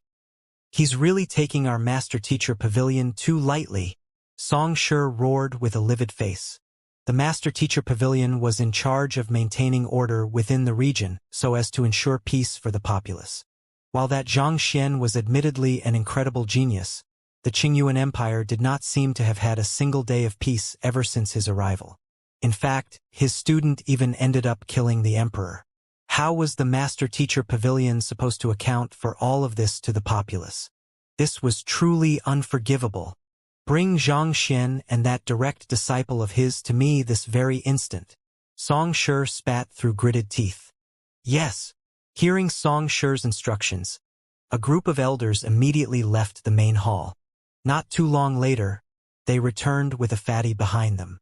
The fatty clasped his fist and introduced himself with an attitude that was neither too humble nor arrogant. Paying respects to Song Shi, I am Zhang Shi's butler, Sun Chong. You are Sun Chong? Song Shi narrowed his eyes as he assessed the person before him. To be honest, rather than to pinpoint Xianxia as the root of the entire string of trouble that had happened in Qingyuan City, it would be more accurately to say that it had all started with the fatty before him. That's right. Our young master happens to be out of Qingyuan City at the moment, Sun Chong said. He isn't in Qingyuan City? Song Shi's complexion turned even more awful. Young Master and Wu Shi have left to apprehend the culprit behind Pavilion Master Go's death. In order to prevent the culprit from learning of their movements beforehand, they instructed us to maintain the act before others that they have gone into seclusion, Sun Chong explained. He knew that the young master was not truly in seclusion, and considering that the elder standing before him was a master-teacher dispatched from the headquarters, he knew that it would be best for him to report the truth. They have left to apprehend the culprit? Hearing those words, Song Shi's expression finally alleviated. He then continued asking, Where's Lu Yong then? It was understandable that Zhang Shi was not around, but what about the culprit who had killed Emperor Chu Tianqing, Lu Yong? Why didn't he come here along with Zhang Xian's butler? Sun Chong hesitated for a moment before continuing. He has left Qingyuan City. I don't know where he is at the moment. You don't know where he is at the moment? What do you mean by that? As Song Shi spoke, a powerful aura suddenly burst forth from him, causing the crowd to shudder involuntarily under the pressure he was emanating. Song Shi glared at the fatty before him intently, seemingly daring him to utter the slightest word of falsehood before him. Sun Chong was alarmed by the sudden outburst of power as well, but recalling that he was Yang Shi's butler, he forcefully composed himself and replied, reporting to Song Shi, after accidentally killing Emperor Chu Tianqing, Lu Yong felt extremely guilty at his actions, so he left Qingyuan City overnight discreetly. I honestly have no idea where he has headed off to. What he was saying was the truth. After returning to the Combat Master Hall, Sun Chong had quickly consoled Lu Yong to calm him down before anxiously attempting to contact the young master. However, despite a night of trying, he was still unable to establish communications with Zhang Xian. By the time he realized it, Lu Yong was no longer in the Combat Master Hall. He had left only a letter in his bedroom. He left Qingyuan City overnight? Ha! More like trying to flee from his crimes. Song Shi's eyes narrowed menacingly as he instructed. Comb through the entire city and have that murderer apprehended, dead or alive. Yes. A group of master teachers quickly left to carry out his orders.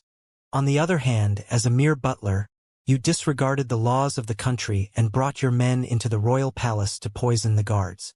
You are as guilty as Lu Yong. Men, throw Sun Chong into the prison. I'll judge him along with Lu Yong once the latter is captured. Song Shi bellowed. A group of master teachers swiftly stepped forward to grab hold of Sun Chong. You want to judge me and young Master Lu Yong? Not expecting Song Shi to make such a decision, Sun Chong's eyebrows shot up in displeasure. How dare you? Do you know who our old master is? Like I would care who your old master is. All are equal before the law. Take this fellow away. Song Shi waved his hand impatiently, not giving Sun Chong an opportunity to speak at all. Indignant, Sun Chong wanted to argue, but a sudden surge of power had his cultivation completely sealed, preventing him from speaking a word, following which, two master teachers stepped forward to have him taken away. Woo! Sun Chong was so angry that he could have exploded, but he was still completely helpless before the situation. He was the butler of the great Xianxia, so how could a mere quasi-8-star master teacher treat him in such a manner? This was insubordination. Have those poison masters captured too. Make sure to keep a tight watch over them so that they don't escape. Paying no heed to the furious fatty, Song Shi continuing issuing a series of instructions. Very soon, with the entire master-teacher pavilion mobilized, it did not take long for Elder Su and the others to be apprehended and imprisoned. However, despite combing through the entire Qingyuan city, Lu Yang was nowhere to be seen. It was as if he had suddenly vanished from the world. There was not even the slightest trace of him to be found. Several hours earlier, back at the marshlands of the northern meadows, Zhang Xian was staring at the massive face right before him calmly. Well, I have to admit that it's a brilliant idea to have Chu Tianxing invite Lu Yang to the royal palace to hold him hostage so as to threaten me. Just that, I am really curious to know why someone as esteemed as Chu Tianxing would end up pledging loyalty to you. In truth, Zhang Xian was not the only one who was intrigued by this matter. The other master teachers and combat masters were also puzzled by Chu Tianxing's betrayal. As an emperor of a conferred empire, Chu Tianxing was an individual who wielded great authority in his hands. However, the entire basis of his power was built upon humans, so it was counterintuitive for him to betray humanity to side with the otherworldly demonic tribe. One must know that if the Master-Teacher Pavilion uncovered his betrayal, he would be killed on the spot. There would be no mercy whatsoever. You want to know why? Hearing those words, Vicious sneered coldly. You will have to ask your own Master-Teacher Pavilion for that. Zhang Xian frowned but did not say anything. Vicious harumphed. As the monarch of a conferred empire, he should have wielded supreme power within his country. No one should have dared disrespect him or question his words. But with the existence of your Master-Teacher Pavilion, what has become of his authority as the emperor? Thanks to your Master-Teacher Pavilion, he has to always consider how the Master-Teacher Pavilion would view a matter before making a decision. No matter what he did, he would never be able to break free from your control, doomed to remain subservient to you lot for life. How could a man as prideful and lofty as him possibly accept this? Making use this opening in his heart, it was not too difficult for me to place him under my control. Hearing that, Zhang Xian fell silent. In truth, Vicious words had some truth in them. To the common populace, the presence of the Master-Teacher Pavilion brought about some degree of equality and order, allowing them to live their lives in peace. It was also a platform where they could have their grievances redressed, allowing standing up against the powerful nobles of the country whom they would have been powerless against otherwise. On the other hand, to those who wielded great power, especially for those who donned the crown, the existence of the Master-Teacher Pavilion was a major threat to their authority. No matter what they wanted to do, they had to take how the Master-Teacher Pavilion would react into consideration, or else a swift sword might fall upon their heads. To have to remain subservient to another despite sitting upon the almighty throne. It was inevitable that dissatisfactions would pile up and eventually reach a point where it was no longer repressible. At this point, Zhang Xian shook his head and sighed. Chu Tianxing only saw how his power had been curbed, but he failed to see how the Qingyuan Empire could have very well been annexed by other empires or destroyed by the otherworldly demonic tribe if not for the Master-Teacher Pavilion's protection. Without a strong foundation, how could an empire possibly survive the test of time? Despite the various restrictions that the Master-Teacher Pavilion would impose on the regional monarchy, there was no doubt that its presence played a crucial role in making the country strong. Nevertheless, even though Vicious had put it simply, Zhang Xian knew that the truth was bound to be more complicated than that. Most likely, Chu Tianxing must have gone through some kind of traumatic event that resulted in him steering off the path, eventually causing inner demons to breed within him. Unable to overcome his inner demons, he had no choice but to become the puppet of the Qingtian Emperor and Vicious, heading down a path of no return. Not wishing to waste his breath any longer, Vicious uttered coldly, "All right, I have already come to the limit of my patience. I don't want to waste any more time on you. Hurry up and give me your answer, or else I'll ensure that you, your students, and your kin will suffer tragic deaths. At the same time, a powerful force suddenly rippled forth from Vicious, leaving Xianxia's group swaying on their feet. It was a threat from Vicious to remind them how powerless they were before him. You know, I do care for my students a lot. However, if you think that you can make me betray mankind and submit to the otherworldly demonic tribe just by holding them hostage, you are really taking me too lightly. Xianxia shook his head as his voice resounded clearly amid the powerful wind. As their teacher, I have to conduct myself properly so that I can become a good role model to them. If I surrender to you easily, what kind of message would I be sending to my other students? How could I be qualified to preach to them about principles and values if so? I know that I can't keep them under my wing and protect them forever, so I have worked hard to teach them everything that they might need. And if they are still to be unable to discern the situation themselves and end up being done in, I can only say that it isn't meant to be. As much as Xianxia did not want to see anything happen to his students, as a teacher, he knew that he could not possibly protect them for life.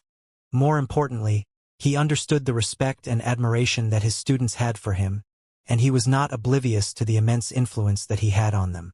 For this very reason, he could not bend his principles and values even for their sake, or else he would be sending the wrong message to them, possibly leading them down the wrong path. Often, the consequences of a decision were ambiguous. It was easy to look back retrospectively to say what could have been better done, but it was not as easy when one was put into the same position, looking upon an uncertain future. Nevertheless, there were still some things that one should do and one should never do. Principles and values were what set humans apart from beasts, so those were things one should never compromise. This was what Xianxia deeply believed in, and he felt that it was something that all master teachers should persist in as well. Is that your answer? Very well. Since you have made up your mind, you can die now. Looking at the resolve in the young man's eyes, Vicious knew that there was nothing he could say or do that would sway the other party. Thus, he decided not to waste his breath anymore. Boom! An overwhelming might rippled forth from Vicious, crashing down upon the group like a tsunami. Standing at the very front of the group, Wuxia and Hall Master Xing hurriedly drove their Xianxia furiously to reinforce the barrier they had put up to protect the others. However, under the immense pressure, it did not take long for their faces to redden, and fresh blood spurted from their mouths. The disparity in strength was simply too great. They did not stand a chance at all. Gritting his teeth furiously to persist even a second longer, Wuxia bellowed desperately, "Principal Zhang, hurry up and leave. There's no need for that." A soft chuckle escaped from Xianxia's mouth. "I know that he's biding his time, but who's to say that I'm not doing the same?" Raising his head, he gazed at the massive face before him and asked, "Do you think that you have one? What do you mean?" Realizing that the young man's eyes were calm, devoid of worry or fear, Vicious eyebrows shot up. An ominous feeling sprouted within him. He quickly looked back at everything that had happened, but he was certain that he hadn't left any opportunity for the young man to turn the tables on him. "What do I mean? Isn't the meaning obvious? Just like how you were stalling time to gain control over the little island. I was playing along with you to buy some time as well," Xianxia replied with composure. Were it not to stall for time, even if he had many questions in his mind, he would not have bothered to talk so much at this critical moment. "You were buying time, too? Don't bother putting on a front before me. It's meaningless. We both know that there's nothing else you can do in this situation," Vicious replied coldly. The Qingtian Emperor had engaged countless celestial designers and blacksmiths and devoted countless precious resources in order to forge this head. While taking control of it had only granted him a cultivation realm of leaving aperture realm pinnacle, in terms of true fighting prowess, he could match even an average Grand Dominion Realm 1 expert easily. Of the cultivators before him, the two strongest ones were only at leaving aperture realm primary stage. On the other hand, while Xianxia possessed strength far beyond his current cultivation realm, he was only barely able to match the leaving aperture realm advanced stage Qingtian Emperor even when he utilized all the means in his possession. The disparity in strength was not something that could be breached in a moment no matter how much time Xianxia bought. The only fate possible for them was death. "Why would I bother putting up a front before you at this moment? Alright, since it has come to this, it's time for me to show my hand as well. Haven't you rested long enough now? It's time to do your work. Xianxia's voice echoed in the surroundings with a unique melody to it. Surprised by Xianxia's words, Hall Master Xing and the others quickly looked around them. But beneath the starry night sky, there was not a figure to be seen. I was wondering what kind of formidable ally you could have prepared on your side. It seems like it's just a mere front after all. Vicious sneered coldly. Previously, that fellow had used this method once against the Qingtian Emperor, resulting in the impaling of the latter's bottom. If that fellow thought that the same trick could work twice, he was dreaming. If the other party really had an ally hidden in the shadows, he would have gotten them to appear long ago. There was no reason to have waited so long. I have had enough of your farce. Let's end it once and for all. Harumphed coldly, a compelling might far stronger than the previous ones rippled from Vicious, swiftly crushing its way down upon the group. However, before the might could reach them, the massive head in the air suddenly staggered.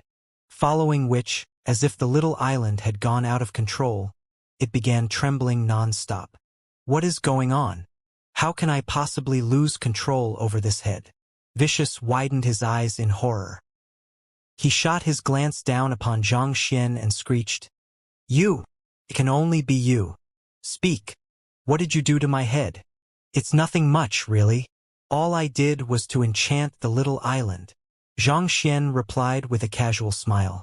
Back when he was at the bottommost level of the little island, he had used the Library of Heaven's Path to check on the surrounding walls. Perhaps it was because he was at the very center of the little island, but he astonishingly found out that the entire island was actually a massive man-made structure, forming a gigantic entity by itself. Upon realizing that, he swiftly recalled what he had seen upon stepping on the ghost cavern and mentally traced the path he had walked. Once a full picture was formed in his mind, he immediately realized what was going on. Thus, he spent 2 hours in the underground cavern secretly enchanting the entire little island. His movements were very discreet, and Vicious Will was still trapped in the altar back then.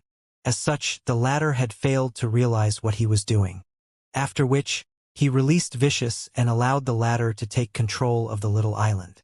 From the start to the end, Zhang Xian knew that Vicious was intentionally stalling for time, but he was more than happy to grant the latter all the time he wanted.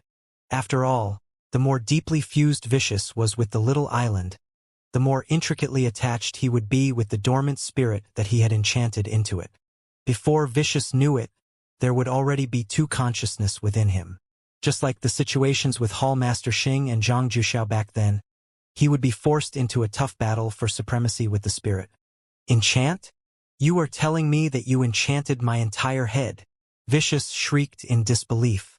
He was aware of the Spirit Awakener occupation, but even 9-star Spirit Awakeners were only capable of enchanting spirits into stronger and larger artifacts. Furthermore, each enchantment would exhaust them greatly, and they would have a long downtime after each enchantment session. On the other hand, the head that was forged for him was roughly 6 li 2 in diameter. How many times would one have to enchant the head in order to produce enough sparks to bestow it with a spirit? Was it even humanly possible? It seems like the Qingtian Emperor has neglected to tell you about how I managed to enchant the building of the Spirit Awakener Guild. Zhang Xian scoffed. Due to the previous incident, he had been afraid that Vicious might have noticed his plan in advance and guarded against the spirit. However, from the looks of it, it seemed like the latter was oblivious to it as well. While the Qingtian Emperor and Vicious appeared to be close allies on the surface, they had been trading blows with one another beneath calm waters. Information asymmetry 3 could often prove to be a powerful weapon in crucial circumstances, so there was no way the Qingtian Emperor would have told Vicious everything he knew. This worked to Zhang Xian's advantage.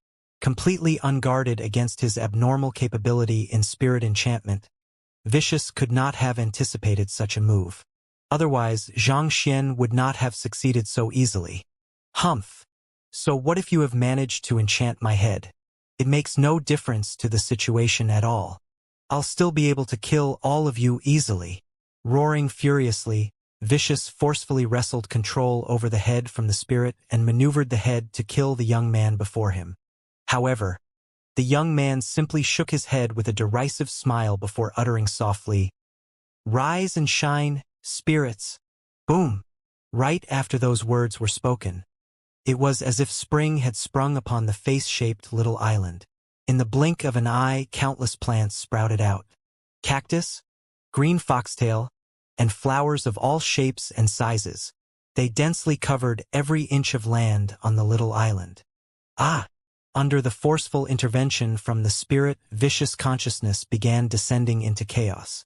As if two personas struggling for supremacy, he began to lose control over his own strength. Watching the inconceivable drama unfold before their eyes, Wuxia, Hall Master Xing, and the others could not help but gulp in fear. All along, Spirit Awakeners had been a synonym for weakness, playing nothing more than an auxiliary role to other cultivators. Who would have thought that their aptitude could actually be used in such a way?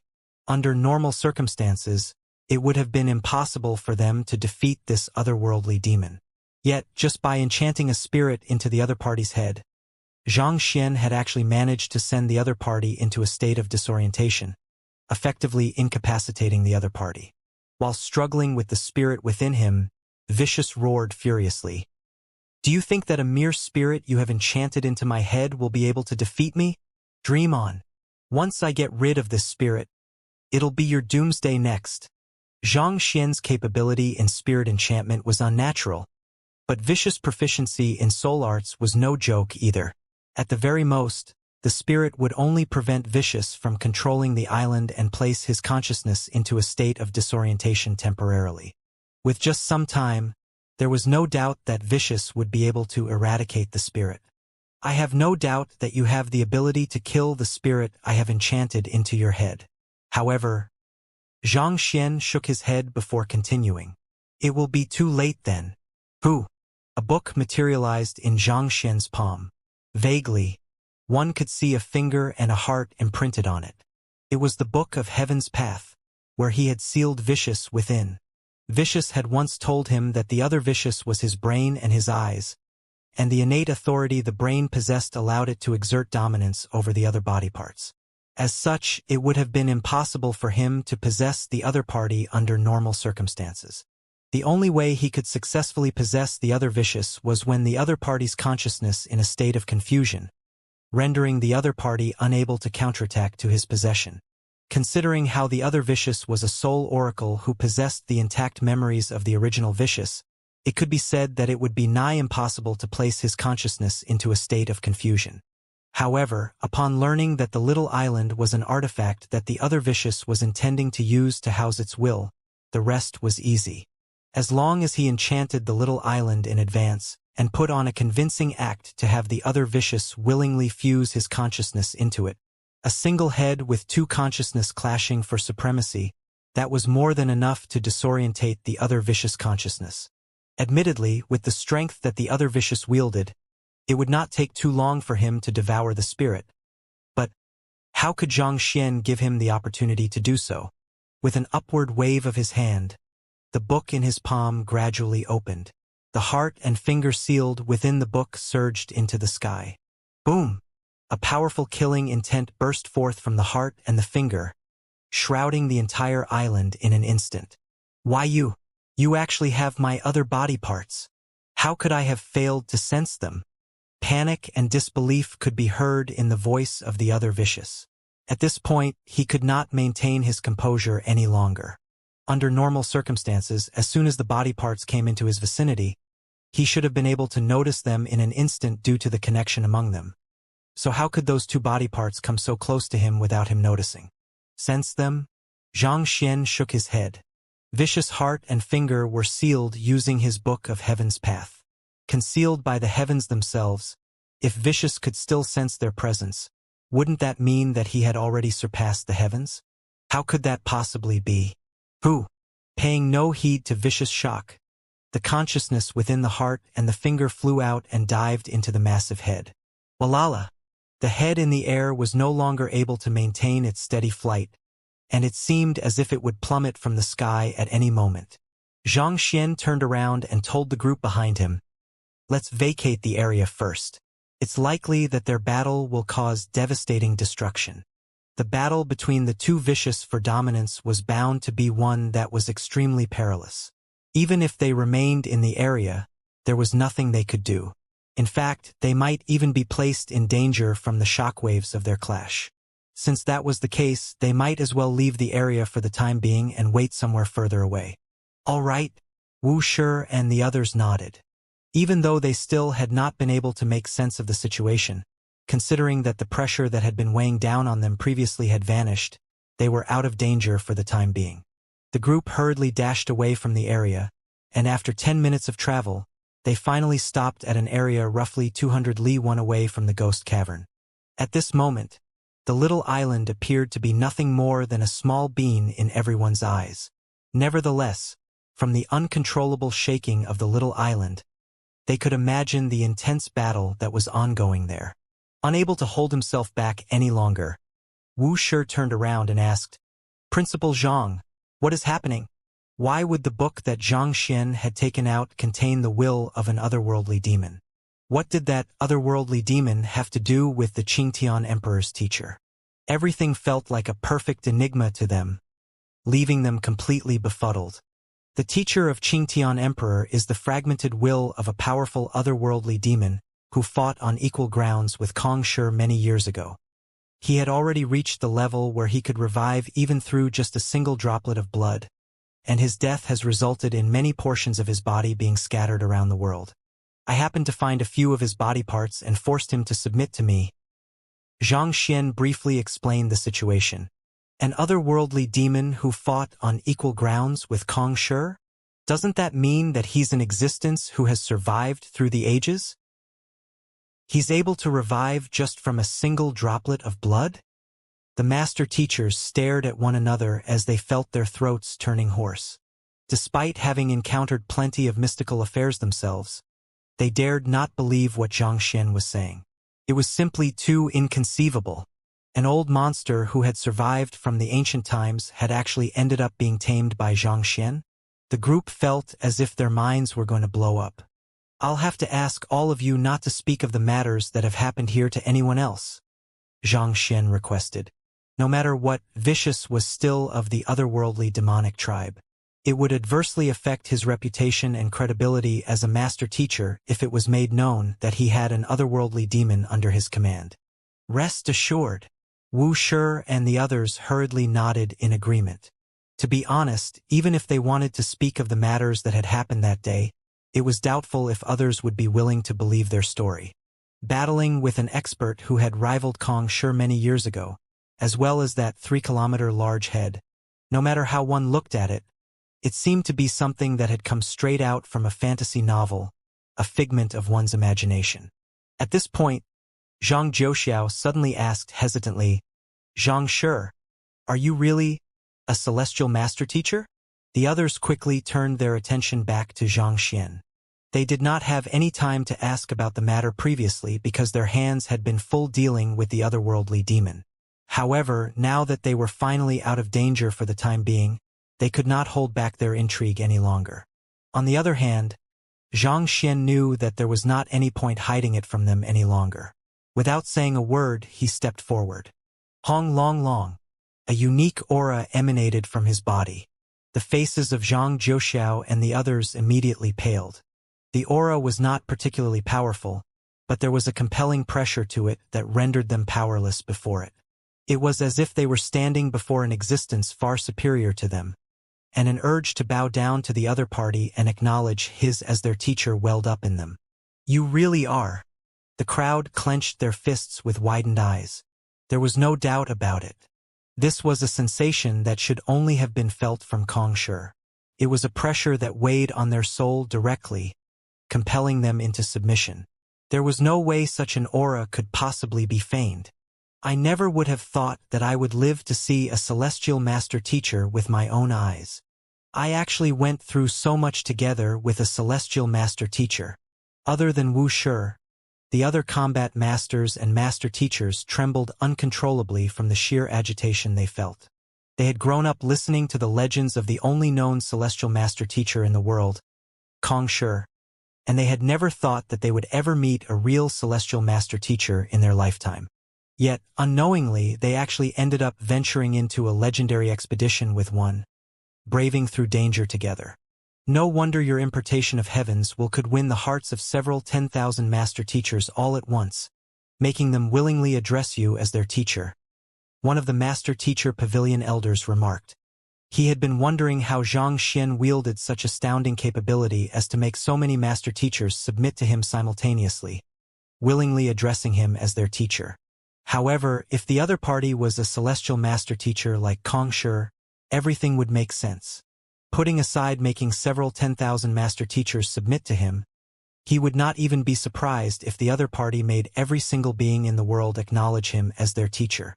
After all, the previous celestial master teacher eventually grew up to become an existence known as the world's teacher. On the other hand, Zhang Jiuxiao felt a stifling sensation in his chest as he lamented internally. How am I supposed to defeat a rival like that? All along, he had viewed Xianxia as a hurdle that he would have to overcome, and he had deeply believed that with his talents, he would be able to do it as long as he worked diligently. However, from the looks of it now, it seemed like it was only wishful thinking on his part. It was no wonder he suffered such a tragic defeat. Considering that his opponent was a celestial master teacher, his defeat was inevitable. In that sense, his loss could not be considered an embarrassment. If Xianxia is really a celestial master teacher, it's likely that his talent surpasses even that of the young prodigy of our Zhang clan. But the young prodigy has the full support of the Zhang clan behind him, having free access to top-notch cultivation resources from a very young age. I really wonder what will happen if the two of them clash with one another. Zhang Jiuxiao could not help but wonder. He had never met the young prodigy who boasted the purest bloodline of the Zhang clan in many years, but he had heard many rumors about the latter's superior talent and strength. He could not help but wonder how the latter would compare to the celestial master teacher standing before him. Would the young prodigy end up being traumatized to the point where he did not even want to live anymore? It would be interesting to watch them clash with one another one day, Zhang Jiuxiao pondered. Paying no heed to everyone's shock, Xianxia looked at them grimly and said, I also hope that you won't speak a word about the matter concerning me being a celestial master teacher. The encounters in the Qingyuan Empire had taught him not to take the safety of the master teacher pavilion for granted. There was a good chance that there were more otherworldly demons hiding in their midst, and if the news regarding him being a celestial master teacher reached their ears, he might find himself being plunged into grave danger. Currently, he only possessed fighting prowess on par with a leaving Aperture Realm intermediate stage cultivator. Before the true top-notch experts on the master teacher continent, his strength was not even worth a mention. Before he acquired absolute strength that would allow him to stand indomitable in the world, it would be best for him to maintain a low profile. Principal Zhang, don't worry. We understand the graveness of the matter, so please rest assured that we'll keep our mouths sealed. Hall Master Xing replied. I swear on my name as a master teacher that if I speak a word of this matter, may vicious retribution fall upon me. One of the master teacher pavilion elders swore. With him taking the lead, the others also swiftly followed suit as well. I have troubled all of you. Xianxia waved his hand before turning his gaze back to the fight in the distance. With the world cloaked in darkness, it would be difficult for even Saint Realm cultivators to spectate a sight from 200 li away. However, with his eye of insight, Xianxia was able to perceive everything with clarity. The wills of both vicious were tangled with one another, fighting desperately to devour the other. While the vicious he had tamed was far weaker than the other vicious, the assistance of the enchanted spirit and the other vicious being spread too thin across the massive head had impaired the other vicious fighting prowess. As a result, both sides turned out to be equally matched for the time being. It seems like I need not worry. Xianxia heaved a sigh of relief upon seeing the sight. The vicious he had tamed possessed the heart, the origin of power. As such, the longer the battle dragged on for, the more advantageous his position would be. On the other hand, while the head possessed the ability to control power, its ability to supply power was significantly weaker. Even though they were equal for the time being, The other vicious would gradually grow weaker and weaker before eventually being consumed once and for all. As Xianxia had expected, an hour later, the battle finally began to die down. The movements of the face-shaped little island were gradually slowing to a halt too. "Wait here for a moment. I'll head over to take a look," Xianxia said before heading forward. "Zhang, sure. I'll go with you. This way, I'll at least be able to cover you if anything happens," Wuxia quickly offered. "There's no need for that. You'll only be a burden if you tag along." Xianxia waved his hand casually before flying away swiftly. "Wuxia, Master, as you have commanded, I have successfully eradicated him." Upon arriving before the face-shaped little island, a voice sounded in Xianxia's mind. It was the vicious whom he had tamed. "Good, good." Xianxia nodded in approval. Vicious continued speaking. "But while I have managed to eradicate his consciousness, I have suffered significant damage in the midst of doing so. I fear that I will need to hibernate for a period of time to recuperate. Previously, just by devouring the finger, he had needed to go into a lengthy sleep. Considering how the opponent this time around was far stronger than him, it was not too surprising that Vicious had to rest again. I understand. However, given your current size, how am I supposed to take you away?" Xianxia asked as he gestured toward the massive little island before him. Spanning a length of 3 kilometers from one end to the other, there was no way Xianxia could fit it into his storage ring or the myriad anthive nest. "Master, don't worry. I can continue hiding inside the Book of Heaven's Path." Right after saying those words, the island suddenly blurred from sight before materializing within the Book of Heaven's Path. This, Xianxia's eyebrows shot up. The Book of Heaven's Path actually had such an ability? Why didn't he know about it? Who? The Book of Heaven's Path fell back into Xianxia's hands, and he flipped it open casually. In it, he saw a head, a heart, and a finger floating quietly within, reminiscent of a 3D painting. Xianxia's eyes lit up. To think that the Book of Heaven's Path would be able to store such a huge island.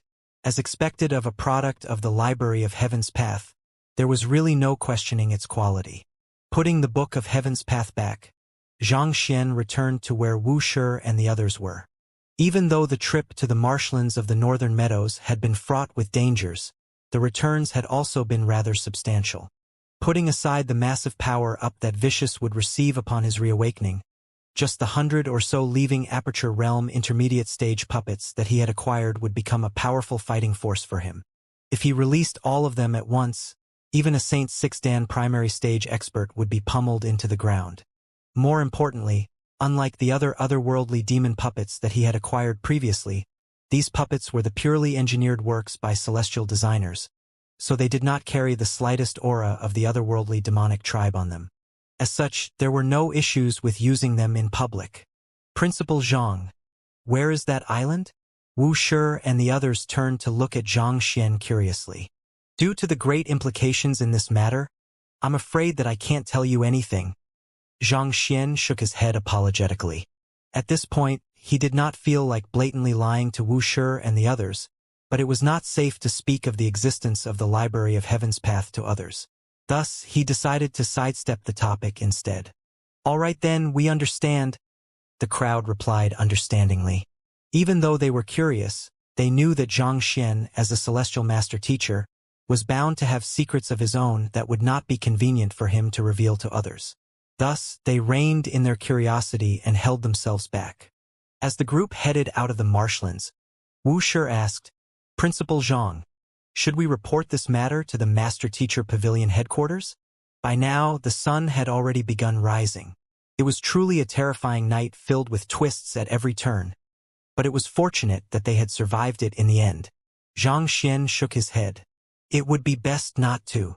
Since this matter concerned Vicious, the headquarters was bound to investigate the issue thoroughly. If they were to uncover the Book of Heaven's Path in the midst of doing so, it would cause Xianxia a great deal of trouble.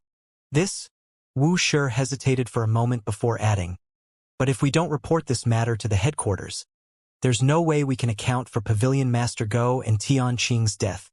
Considering the number of casualties in the Qingyuan Empire Master-Teacher Pavilion as a result of this issue, there was no way they could simply wrap up the investigation in such a slipshod manner. The headquarters would surely send men over to question them on the incident or even conduct an investigation themselves, and that could lead to more trouble then. Is that so? Xianxia rubbed his glabella in frustration. If it was up to him, he would have preferred for this matter to pass quietly. Otherwise, his plan of maintaining a low profile would be shattered.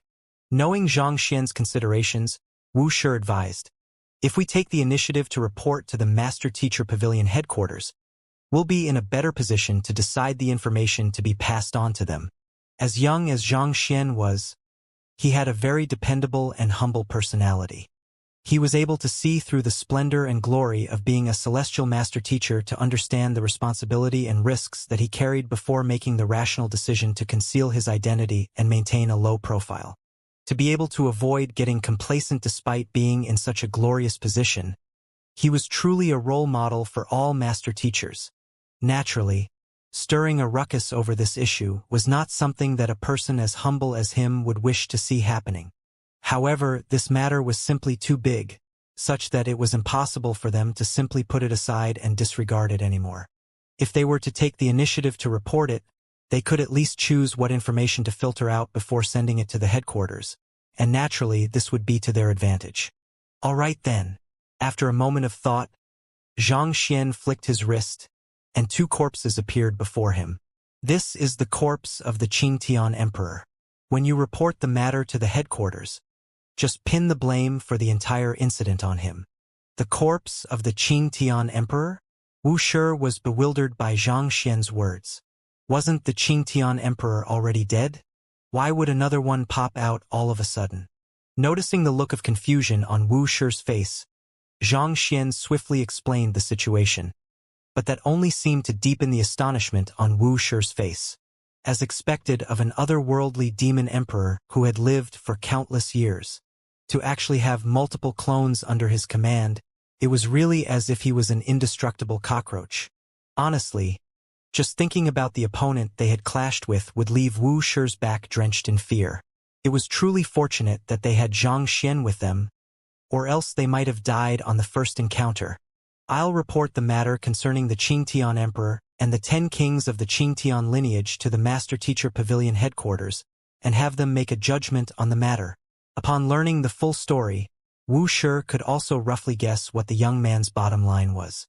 For some reason, it seemed like he was reluctant to have others learn of the matter concerning the little island turning into head, as well as the mastermind behind the Qingtian Emperor. While he was curious about the matter, he eventually decided against probing any further in. Seeing that Wuxia had understood his intention, Xianxia nodded. The important thing was to not have anyone learn of vicious involvement in this affair. Other than that, everything else would be fine. It was really fortunate that the Qingtian Emperor had been involved in this matter as well, so they could use him as a cover to explain everything what had happened in the Qingyuan Empire. I think it would be better to stop by our northern Meadows city and report this matter at our Master-Teacher Pavilion.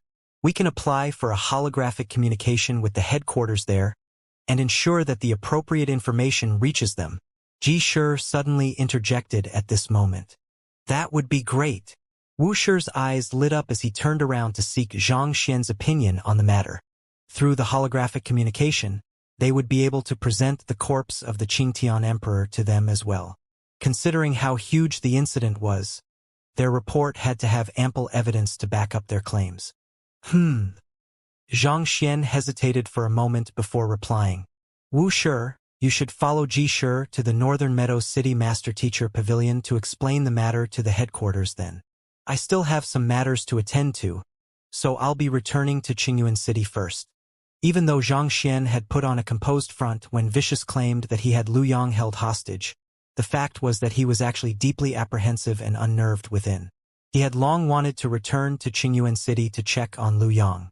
While Lu Yang had no particularly outstanding talent, he was still a student who had followed him from the days when he was still in Tianxian Kingdom.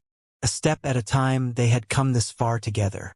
The year they had spent together had already forged an inseparable bond between the two of them. Knowing what Zhang Xian was worried over, Wuxia nodded. Principal Zhang, I understand. Go ahead. It was roughly noon when they finally got out of the marshlands. Getting onto the aerial St. Beast, they first flew over to the northern Meadow City, where Wu Shi and the others alighted, before returning back to Qingyuan City. As soon as he was alone, Zhang Xian quickly dived into the myriad anthive nest without any hesitation. Shortly after his entry, he heard a furious bellow within the myriad anthive nest. You bastard! I'll kill you! Pung pung pung pung! Following which, the sound of punches and kicks echoed in the air.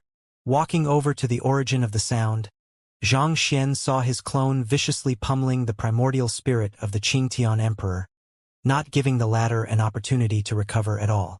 At this moment, the Qingtian Emperor's primordial spirit was so faint that it seemed as if it would dissipate at any moment. However, his face remained as ferocious as ever, reflecting his strong desire to rip the duo before him into shreds. All right, stop your ruckus. Hold still and allow me to conduct a soul search, Zhang Xian uttered coldly as he drew out his soul and placed his palm on the Qingtian Emperor's head. Tzzzzzzzz. Before the Qingtian Emperor's horrified gaze, Zhang Xian sent a sliver of his will into the other party's consciousness. 2 hours later, Zhang Xian returned his soul to his body. Rubbing his glabella, he exhaled a mouthful of turbid air.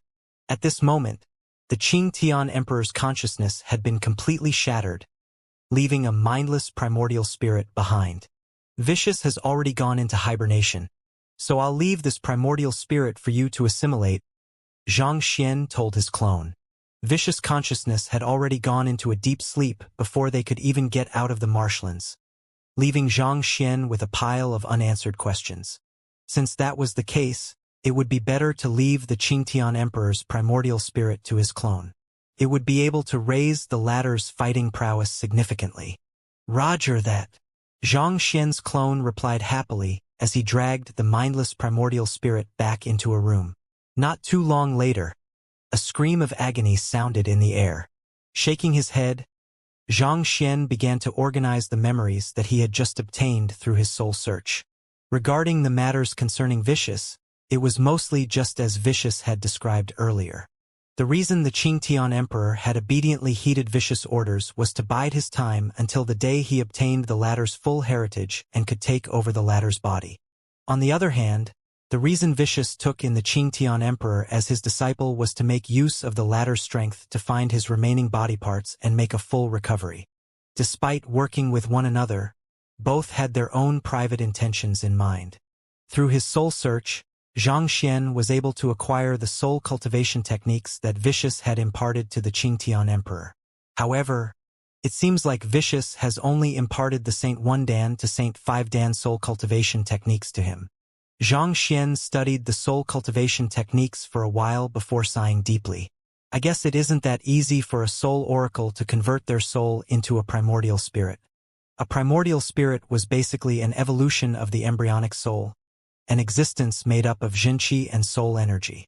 It was also for this reason that it could exist outside the body, and it harnessed the strength to tap into Jinqi independently of the body as well. On the other hand, the souls of soul oracles were purely made of soul energy. Through utilizing unique soul cultivation techniques to enhance and temper their soul energy, a soul oracle was able to exert overwhelming might. As ordinary primordial spirits contained Jinqi, they had a more upright and orthodox air to them. On the other hand, due to the nature of soul energy, the souls of soul oracles emanated a cold and eerie aura, and they feared both sunlight and lightning. Fundamentally, primordial spirits and the souls of soul oracles were two completely different entities. As a result, it was extremely difficult for soul oracles to convert their souls into primordial spirit. On top of that, the overwhelming nature of their souls also made the leaving aperture ordeal an extremely high hurdle for them to overcome. As a result, despite the overwhelming benefits that soul oracles had earlier on, most of them ended up capping at quasi-leaving aperture realm, unable to advance any further. Out of 10,000 soul oracles, there might not even be one of them who would be able to clear the leaving aperture ordeal.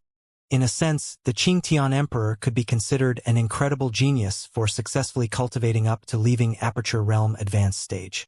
However, as I have cultivated the Heaven's Path soul art right from the start, my soul doesn't have any attribute. So I shouldn't face a bottleneck from that. Aside from that, Xianxia's soul had also been tempered by the Saint Ascension ordeal as well. As such, even though he was only at the embryonic soul realm, his soul already possessed resilience far superior to the primordial spirits of ordinary cultivators. The issue that most soul oracles would encounter was not a problem to him at all.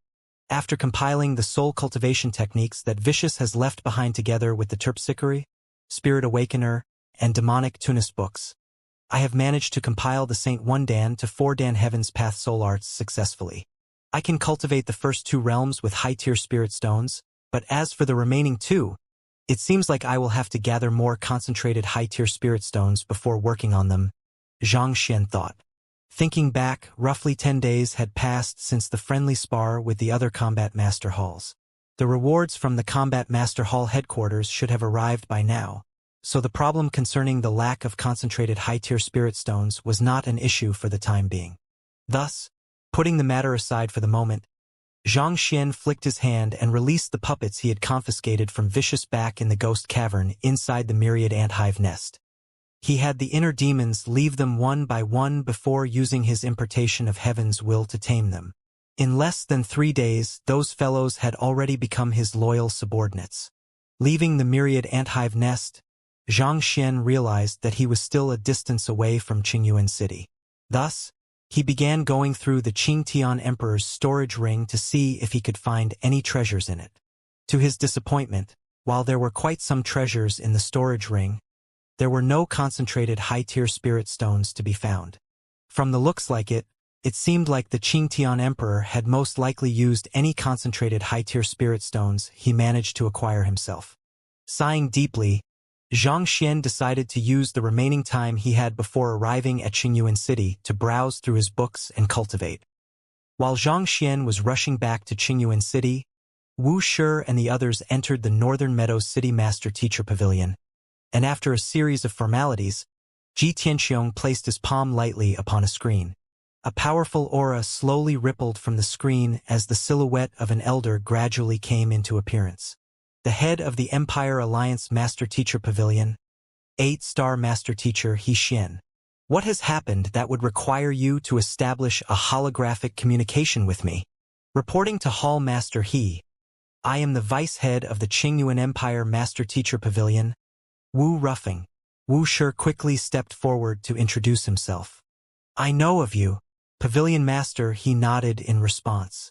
Even though the Qingyuan Empire was the weakest among the 8 conferred empires subordinate to the Empire Alliance, it was considered an individual entity. As the head of the Empire Alliance Master Teacher Pavilion, it was his responsibility to have some understanding of the Master Teacher Pavilions directly subordinated to them. It's like this. We have uncovered the truth behind the deaths of Pavilion Master Go and Vice Pavilion Master Tian, and we have established this holographic communication in order to report the matter to you, Wuxia said. Oh, you have already uncovered the truth? Tell me about it. Hearing those words, Pavilion Master He's expression became grim. The death of the head of a Master Teacher Pavilion was a huge deal, so he had been keeping a close eye on the matter. However, despite dispatching Xianxia, there still had not been any response yet. Ordinary communication jade tokens were only effective within a range of around 1 million li. Any further than that would require a large communication formation. Xianxia had not activated a communication formation ever since arriving in Qingyuan City. So Pavilion Master He had no way of checking the progress of the investigation either. In truth, Vice Pavilion Master Tian was the incarnation of the will of the Emperor of the Qingtian lineage. Wuxia swiftly told the story that he had prepared with beforehand.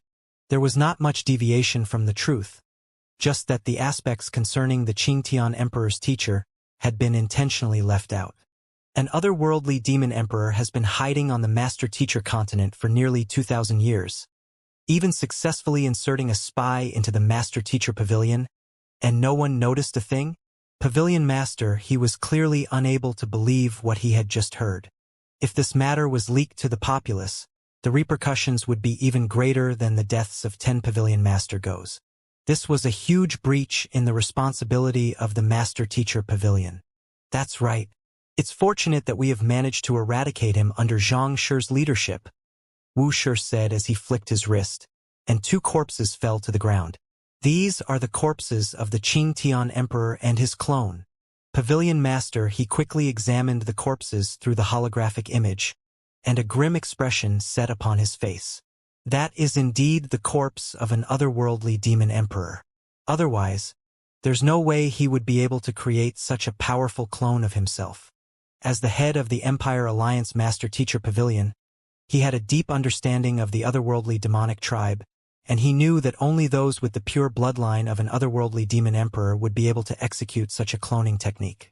This was sufficient evidence to confirm the Qingtian Emperor's identity.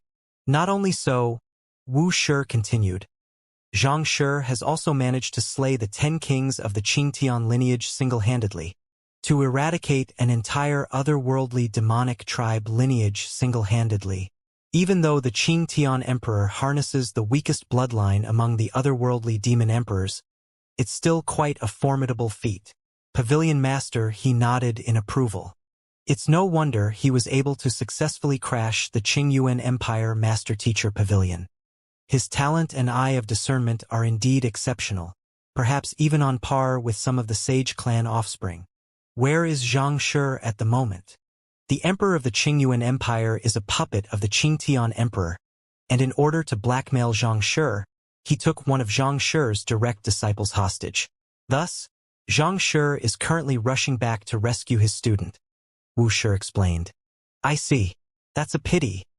Hearing that Xianxia was not around, Pavilion Master, he sighed. To destroy the entire Qingtian lineage and foil their schemes to infiltrate mankind, sparing countless master teachers and innocent civilians from a tragic fate. Xianxia has really done mankind a huge merit this time around. In view of his contribution, I hereby grant him the position of Honorary Elder One in our Empire Alliance Master-Teacher Pavilion. Yes, Wuxia clenched his fists in agitation as he nodded. While the position of Honorary Elder in the Empire Alliance Master-Teacher Pavilion might appear to be an empty title, this position was actually associated with immense prestige and honor. Under normal circumstances, only real 8-star Master Teachers were qualified to assume the role of an Elder in the Empire Alliance Master Teacher Pavilion, and yet Xianxia was actually bestowed with it despite being a 7-star Master Teacher. Putting aside himself, even the head of the Chenchong conferred Empire Master Teacher Pavilion 2 would have to address Xianxian respectfully now. I'll have my men prepare the documents for the bestowment as soon as possible. By the time you all return to the Qingyuan Empire, activate the communication wall, and it should be ready, Pavilion Master, he said with a smile. Thank you, Pavilion Master, he. Wuxia quickly clasped his fist and bowed. There's no need to stand on ceremony. Xianxia's accomplishments in killing the otherworldly demons and foiling their plans are a huge merit. In comparison to his deeds, the position of an honorary elder is really nothing at all. Wu Rufeng, you have also played a huge part in helping Xianxia accomplish his mission, so I shall officially appoint you as the head of the Qingyuan Empire Master Teacher Pavilion right now. At the same time, I shall grant you an opportunity to come to the Empire Alliance Master Teacher Pavilion for an exchange. Thank you. Wuxia could not help trembling in excitement. To him, becoming the head of the Qingyuan Empire Master Teacher Pavilion was not a big deal. What was more important was the exchange at the Empire Alliance Master Teacher Pavilion. This exchange consisted of receiving the personal guidance of a real 8-star Master Teacher, and this would surely be deeply beneficial to his cultivation and eye of discernment. This was an opportunity that countless would die to have. The reason Pavilion Master Go was unwilling to tolerate any problems prior to his retirement was in hopes that a clean record in his term of service would grant him such an opportunity as well. However, it was a pity that in his desire to maintain a clean record, he had neglected his responsibilities as a Pavilion Master. Thus, there was no way the Empire Alliance Master Teacher Pavilion would grant such a precious opportunity to him. After dealing with Wuxia, Pavilion Master, he turned to Hall Master Xing and the others and said, As for the others, you have all bravely ventured into the marshlands of the northern meadows despite the overwhelming risks in order to eliminate the Qingtian Emperor. All of you have done mankind a huge merit as well. So rest assured that I'll have this matter reported to the Empire Alliance Combat Master Hall, and have them reward you all handsomely. Thank you, Pavilion Master He. Hall Master Xing and the others quickly clasped their fists and bowed. All right. Send the corpse of the Qingtian Emperor over here as soon as possible. If we can examine his corpse carefully, we might be able to develop some countermeasures to deal with the otherworldly demon emperors, and that'll bolster our fighting force significantly. Pavilion Master, he said with a wave of his hand. The otherworldly demon emperors would never venture out of the otherworldly battlefield easily in consideration of the perils they would face on the Master-Teacher continent. On top of that, every single one of them wielded many life-preservation means, making it highly difficult to kill any one of them. Even the Empire Alliance Master-Teacher Pavilion did not have many corpses of otherworldly demon emperors that they could examine. Yes, Pavilion Master he. Wuxia nodded before making arrangements with Jishir to have the corpse delivered to the Empire Alliance. After which, with a respectful bow, he bade Pavilion Master he farewell. All right, since we are done with our report, it's about time for us to return to Qingyuan City. Wuxia and the others borrowed a Saint Beast from the Northern Meadows City Master-Teacher Pavilion before swiftly making their way back to Qingyuan City. After nearly 6 whole days of flight, the majestic infrastructure of the Qingyuan City was finally within view. On the way back, Xianxia had received 2 messages from Sun Chong. Firstly, they had headed to the royal palace to save Lu Yang. While they had managed to rescue Lu Yang, the latter had accidentally killed Chu Tianxing in a moment of rage. Secondly, Lu Yang had abruptly left Qingyuan City, and there was no one who knew where he was. Judging from the timing, it seems like Chu Tianxing was killed around the time that the will of the other vicious dissipated. Chu Tianxing was bound to the other vicious by a soul contract, so the death of the other vicious will would have resulted in his death too. Zhang Xian swiftly deduced as soon as he received the messages. In a show of loyalty toward vicious, Chu Tianxing had offered his soul toward the other vicious to establish a soul contract between them. A soul contract bound the life of the contractor to the contractee, such that the death of the contractee would result in the death of the contractor. Naturally, when the other vicious died, Chu Tianxing lost his life as well. Thus, even though it was only a conjecture on Zhang Xian's part, he had a feeling that Lu Yan did not actually kill Chu Tianxing. Rather, it was a coincidence that Chu Tianxing's soul dissipated at that moment, resulting in the death of his physical body. After all, even though Chu Tianxing was incapacitated at that moment, he was still a half-leaving Aperture Realm expert. It did not make sense for Lu Yang to be able to kill him with a single punch. If that was the case, Lu Yang and the others could only be convicted of unlawfully barging into the royal palace to cause trouble. With Zhang Xian's influence from the successful pavilion crashing, he should be able to resolve the issue with ease. Just that, why isn't Sun Chong replying to my messages? Zhang Xian frowned in worry.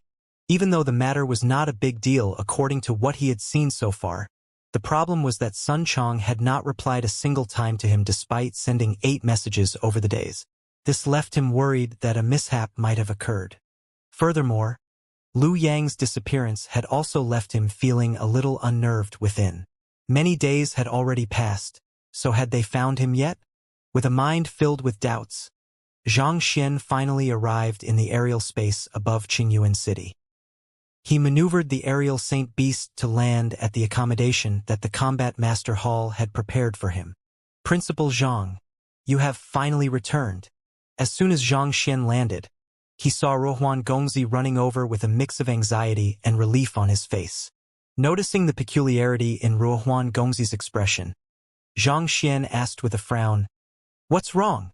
"Something bad has happened," Ruohuan Gongzi exclaimed. Lu Yang's act of killing Emperor Chu Tianxing has caused an uproar throughout the Qingyuan Empire. In order to appease the crowd, a master teacher named Song Shi has ordered the public execution of Butler Sun and the other poison masters who participated in the raiding of the royal palace that day at noon. A public execution of Sun Chong and the poison masters? Zhang Xian's eyes narrowed in astonishment as his expression turned livid.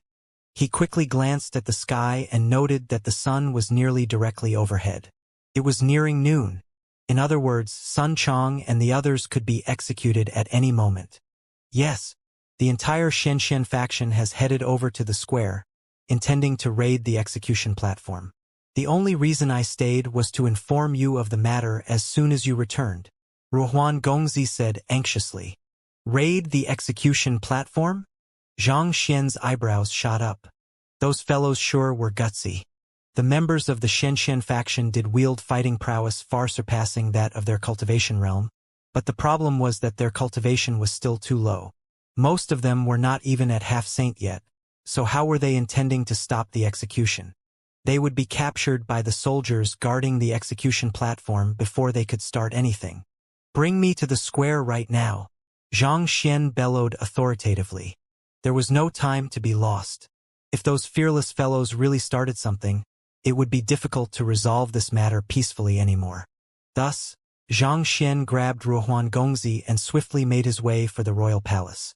While making his way over, he quickly had Ruohuan Gongzi fill him in on the details. Who is that Song Shi master teacher you spoke of earlier? How does he have the authority to order Sun Chang's execution? Pretty much all of the master teachers in the Qingyuan Empire Master Teacher Pavilion were his students, and owing to their gratitude for his enlightenment, they would not execute Sun Chang and the others recklessly without conducting a proper investigation of Chu Tianxing's death. Based on what we have gathered thus far, Song Shi is a quasi-8-star master teacher from the Qianchong Empire. As he's an envoy dispatched by the headquarters, the other master teachers have no choice but to heed his orders, Ruohuan Gongzi explained. He's from the Qianchong Empire? Zhang Xian frowned. That's right. After Chu Tianxing's death, the officials, nobles, and even soldiers of the royal court have been crowding outside the Qingyuan Empire Master Teacher Pavilion, demanding justice for Chu Tianxing. Unable to withstand the pressure from the populace any longer, Song Shi eventually made this judgment, Ruohuan Gongzi said. Hearing those words, Zhang Xian shook his head. Indeed, for the emperor of a conferred empire to be killed so easily, if the Master Teacher Pavilion was unable to give a proper explanation for the matter, wouldn't everyone start fearing for their own lives? Where's Lu Yang? Zhang Xian asked grimly. After that raid on the royal palace, Lu Yang suddenly vanished. Song Shi had all the master teachers comb Qingyuan City and its vicinity, but they were still unable to find him. We have no idea where he went. In fact, we believe that the reason Song Shi intends to execute Butler Sun and the other poison masters is to force Lu Yang to appear. If they apprehend the culprit behind Chu Tianxing's death, they will at least be able to explain the matter to the Qingyuan Empire and restore some of the Master Teacher Pavilion's credibility, Ruohuan Gongzi explained. Zhang Xian nodded. Chu Tianxing's death in the heavily fortified royal palace had most probably scared the nobles and the officials of the Qingyuan Empire, as this meant that Sun Chang and the other poison masters could effectively bypass any defense and kill anyone they wanted, and there was nearly nothing they could do to prevent it. If they did not offer them a proper explanation, there was no way the other officials and nobles would let this matter rest. In fact, they might even start swaying public opinion against the Master Teacher Pavilion, and with the influence that they wielded, that could have proved troublesome.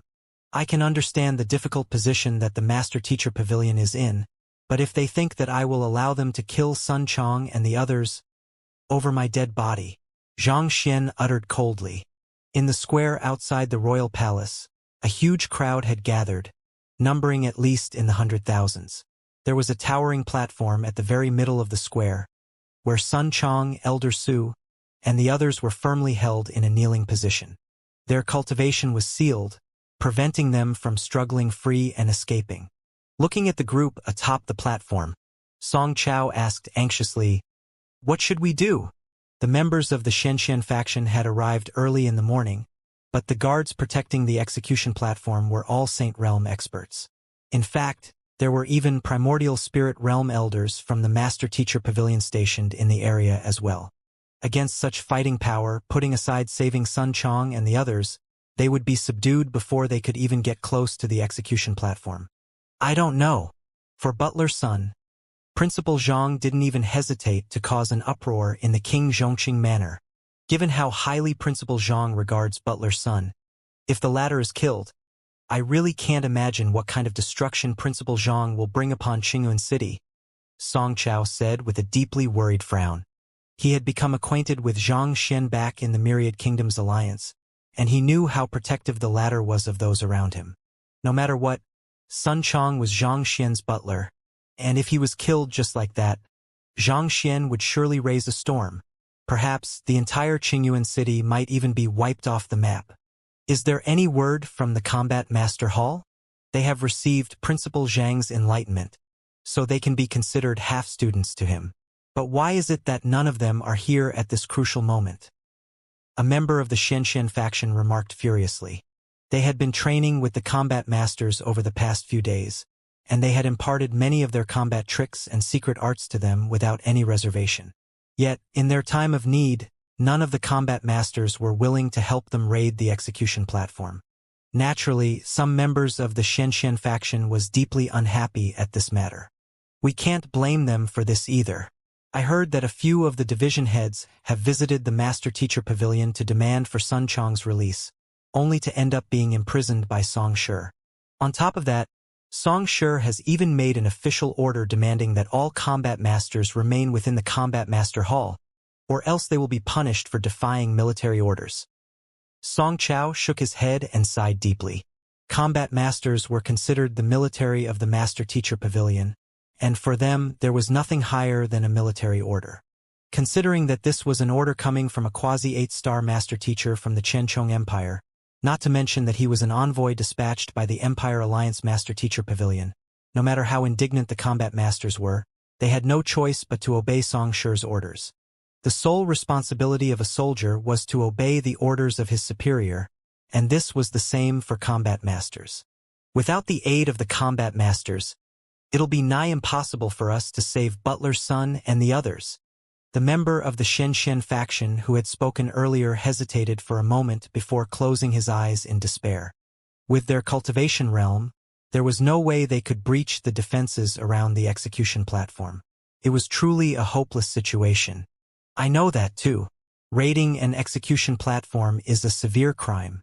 Regardless of whether we succeed or not, there's a good chance that we'll be stripped of our master-teacher licenses, and perhaps we might even be executed on the spot to serve as a warning to the others. It will be unreasonable of us to demand others to put their future on the line for our sake.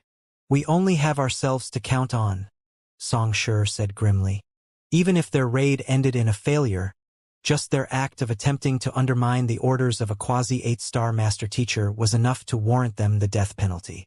The members of the Xianxia faction who had dared come to the square had come prepared to die. How could they expect the combat masters to risk their lives to save someone whom they hardly knew? They had no moral obligation to do so at all. At this point, a voice suddenly sounded behind the members of the Xianxia faction. Who says that you only have yourselves to count on? Do you not consider us your brothers? Alarmed, the members of the Xianxia faction hurriedly turned around, and they saw familiar faces appearing before their eyes.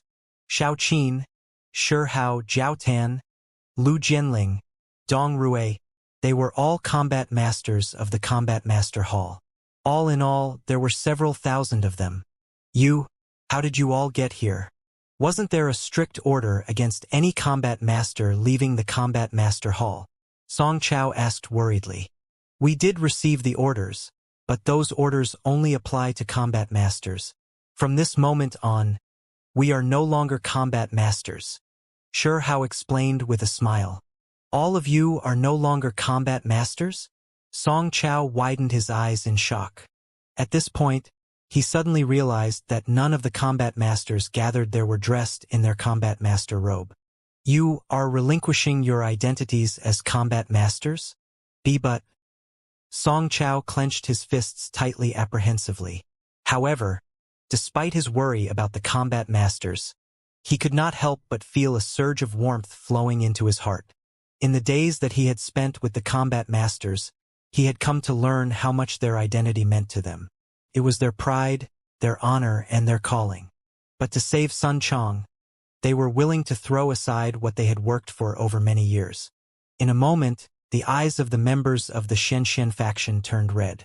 As combat masters, we can't blatantly go against the orders of a superior. Otherwise, what would become of the credibility of the Combat Master Hall? We cannot allow the name of the Qingyuan Empire Combat Master Hall to be sullied because of us. So, we had no choice but to abandon our identities. Shi Hao shook his head grimly. Jiao Tan also sighed deeply.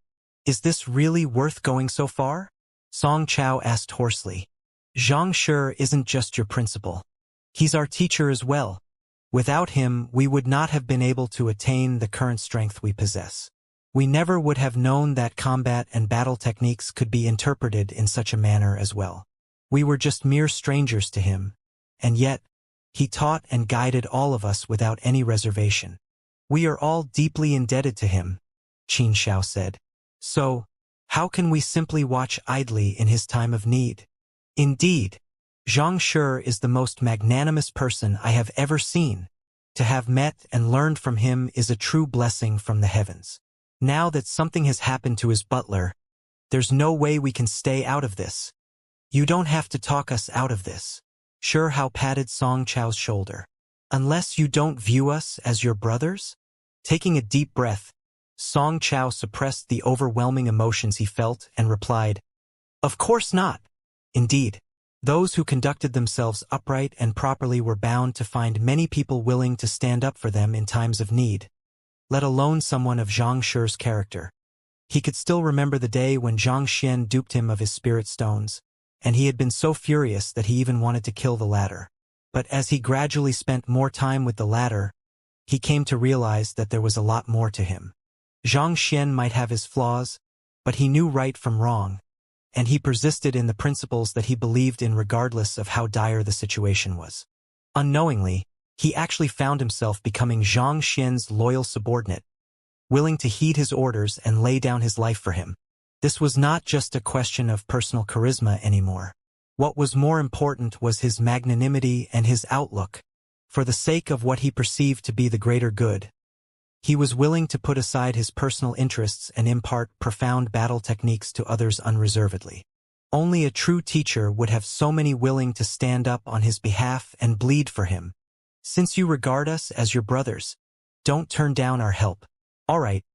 Have you all thought about how you intend to raid the execution platform? Shi Hao asked. We'll back you up accordingly. We have come up with a plan. Knowing that this was no time to chat, Song Chao swiftly got down to business. Later on, before the execution, there will be a reading of crimes first. I intend to make a move at that moment. We'll be trying to breach the defenses of the execution platform through the grand formation of myriad stars. We'll be facing primordial spirit realm experts later on, but with our sheer numbers, we might just be able to overwhelm them for a moment and buy sufficient time to free Butler Sun and the others. Grand formation of myriad stars. Indeed, that is the best collaborative formation to use in this situation. Shi Hao nodded in agreement. The grand formation of myriad stars was a formation often used by the military of empires. It served to combine the strength of an entire army together to launch a powerful assault toward a single target. The members of the Xianxia faction were not too powerful individually. Most of them were about transcendent mortal 7 Dan to 8 Dan. But when the might of over 10,000 men was combined through the massive formation, they might just be able to put together enough strength to subdue even a primordial spirit realm expert. But have you thought about how you will bring Butler Sun and the others out of Qingyuan City after rescuing them? Shi Hao asked. If there's no feasible escape route, they will only be captured again shortly after. That will render the rescue operation meaningless. Song Chao and the others fell silent.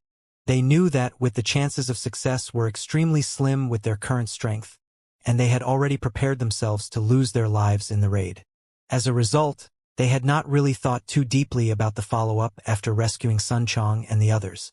However, now that the combat masters were backing them as well, there was a chance that they might just pull it off successfully.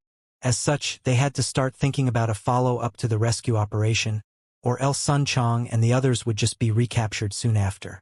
Do you have an idea in mind? Song Chao asked Shi Hao. As a matter of fact, I do.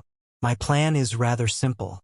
Instead of raiding the execution platform, we should find a way to hold Song Shi hostage, Shi Hao said. Hold Song Shi hostage? Song Chao widened his eyes in disbelief. Indeed, Song Shi is the key to everything that has happened. As long as we subdue him and have him take back his orders to execute Butler Sun and the others, we will be able to have Butler Sun and the others released. After that, we just have to hold him for a sufficient period of time for Butler Sun and the others to get out of Qingyuan City. Song Chao and the others contemplated for a moment before slowly nodding in agreement. That does sound like a feasible idea. It was solely based on Song Shi's command that Sun Chong and the others were being executed. In other words, as long as Song Shi took back his orders, Sun Chong and the others should be able to leave Qingyuan City safely. How do you intend to carry your plan out? We'll follow you. Seeing that Shi Hao had a better plan in mind, Song Chao and the others quickly turned their attention to Shi Hao. It's quite simple. Just move on my command later, Shi Hao said. However, before he could reveal his plan, a resounding voice suddenly echoed from the execution platform, instantly silencing the voices of the 100,000 men in the square. An elder floating above the execution platform gazed at the crowd beneath before speaking in an authoritative voice. I am Quasi-8-Star Master Teacher Song Xian, Qianchong Empire Master Teacher Pavilion, Song Shi. Sun Chong, along with his conspirators from the Poison Hall, raided the royal palace overnight, knocking out all of the guards with their poison before murdering Emperor Chu Tianxing. For the heinous crimes they have committed, I hereby decree that they are to be publicly executed. He's Song Shi. Previously, they had not really thought much about the other party. However, upon feeling the unbelievably powerful aura that the other party emanated, Shi Hao and the others could not help but begin hesitating. A leaving aperture pinnacle expert could not be defeated by numbers alone. Song Shi scanned the surroundings, and unable to find the missing Lu Yong amid the crowd. A disdainful smile crept onto his lips as he harumphed coldly. It's noon. Carry out the execution. Voila! As those words were spoken, a huge execution blade rose into the air, preparing to fall upon the necks of Sun Chong, Elder Su, and the other poison masters. Seeing that it would be too late if they did not make a move right now, Shi Hao bellowed, "Now!" Boom! Right after those words were spoken, countless surges of Jinqi gathered together to form a massive dragon, and it charged with incredible momentum towards Song Shi in the air. This massive dragon had the strength of over 10,000 members of the Xianxia faction and several thousand combat masters. While their cultivation was not too high individually, they still posed a frightening force when their strengths were put together. The massive dragon seemed to tear right through space, appearing before Song Shi in an instant. You brazen scoundrels? Not expecting someone to actually raid the execution platform and even make a move on him, Song Shi's eyes immediately narrowed in fury. He raised his hand and pressed it forcefully downward. Voila! The sheer might of his palm strike froze the massive dragon in mid-air. As a leaving aperture realm expert, an existence just a step away from the Grand Dominion realm, Song Shi was no longer an opponent who could be defeated just by combining the strength of the masses. How dare you scoundrels raid the execution platform and assault a Quasi-8-Star Master Teacher? I'll deal with you all personally after executing this bunch here. Execute them. After fending off the massive dragon, Song Shi sneered coldly as he raised his other hand. Wang! Countless execution blades immediately fell for the necks of Sun Chong and the others. But at the very last moment, the execution blades suddenly froze in midair, following which, an ice-cold voice swept through the surroundings like a tornado, resounding loudly in everyone's ears. You want to execute my men? Let me ask you, how many heads do you have? Following which, a figure suddenly appeared in the middle of the square, gazing down on the execution platform as if a deity who had descended from the heavens. A tall and slender figure stood imposingly in the air. An ordinary face he had, but in his eyes was a brilliance reminiscent of the stars. There was nothing exceptionally powerful about his presence, and there were plenty of people possessing a cultivation stronger than him. Yet, there was a suffocating pressure coming from him, leaving the crowd feeling as if they were facing the might of the heavens instead. To oppose him would be no different from opposing the very world they lived in, and there was only one fate that could come out of such foolishness. Xianxia. Principal Zhang is here. Finally!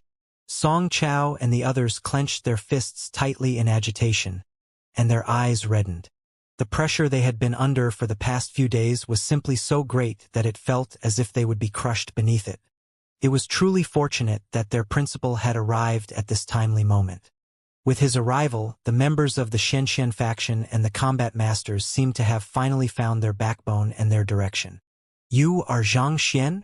Song Shi glanced at Zhang Xian with a displeased frown. You're finally here. That will at least spare me the trouble of finding you.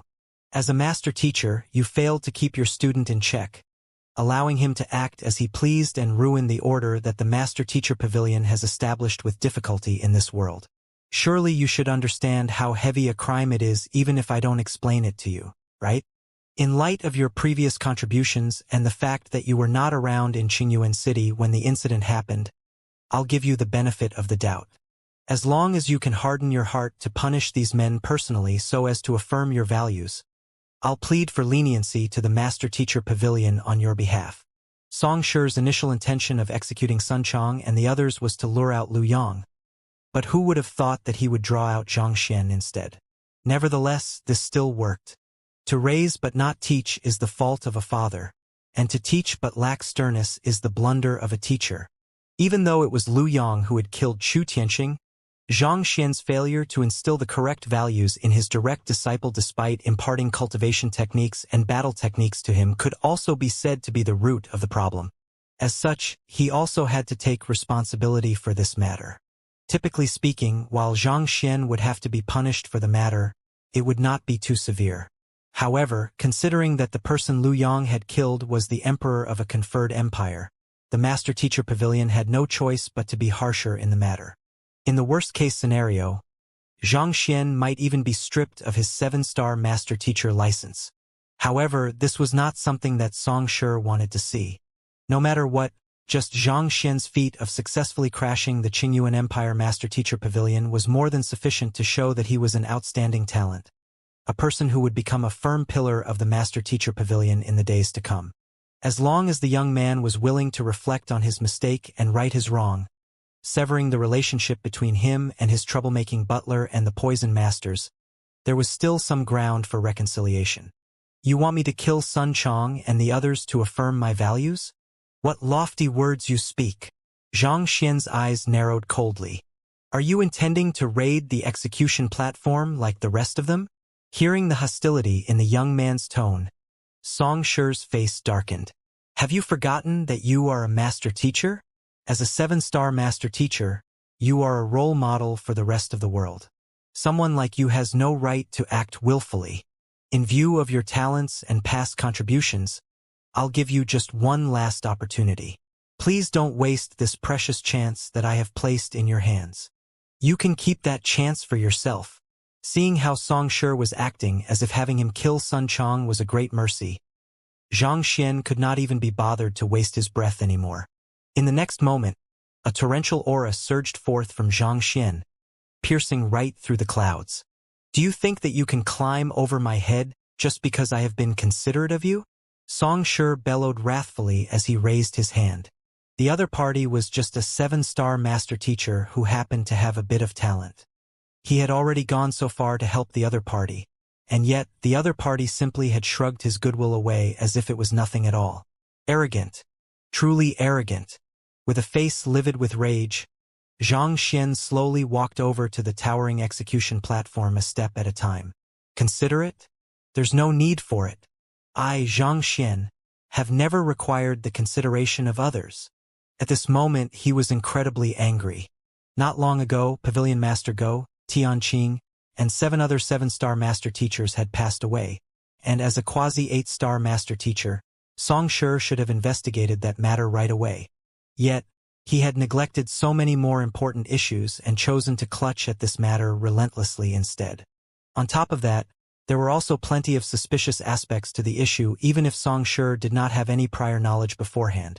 such as Chu Tianqing's abrupt kidnapping of Lu Yang, and Wu Shi instructing an elder to keep a tight watch on Chu Tianqing. A more meticulous person would have investigated deeper and waited for Wu Shi to return in order to get the full story before passing judgment.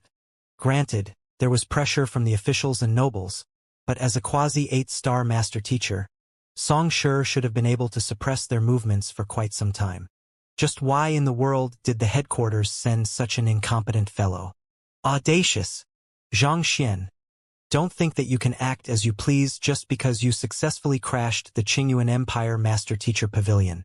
I, Song Xian, am a quasi-8-star master teacher, an envoy dispatched here by the headquarters to deal with the mess here. As a 7-star master teacher of a subordinate master teacher pavilion, how dare you speak and behave so disrespectfully before me? Have you forgotten the formalities that you should follow as a master teacher? Song Shi bellowed angrily. He had heard about Zhang Xian crashing the Qingyuan Empire Master Teacher Pavilion, and even he had no choice but to admit that the young man was an exceptional genius.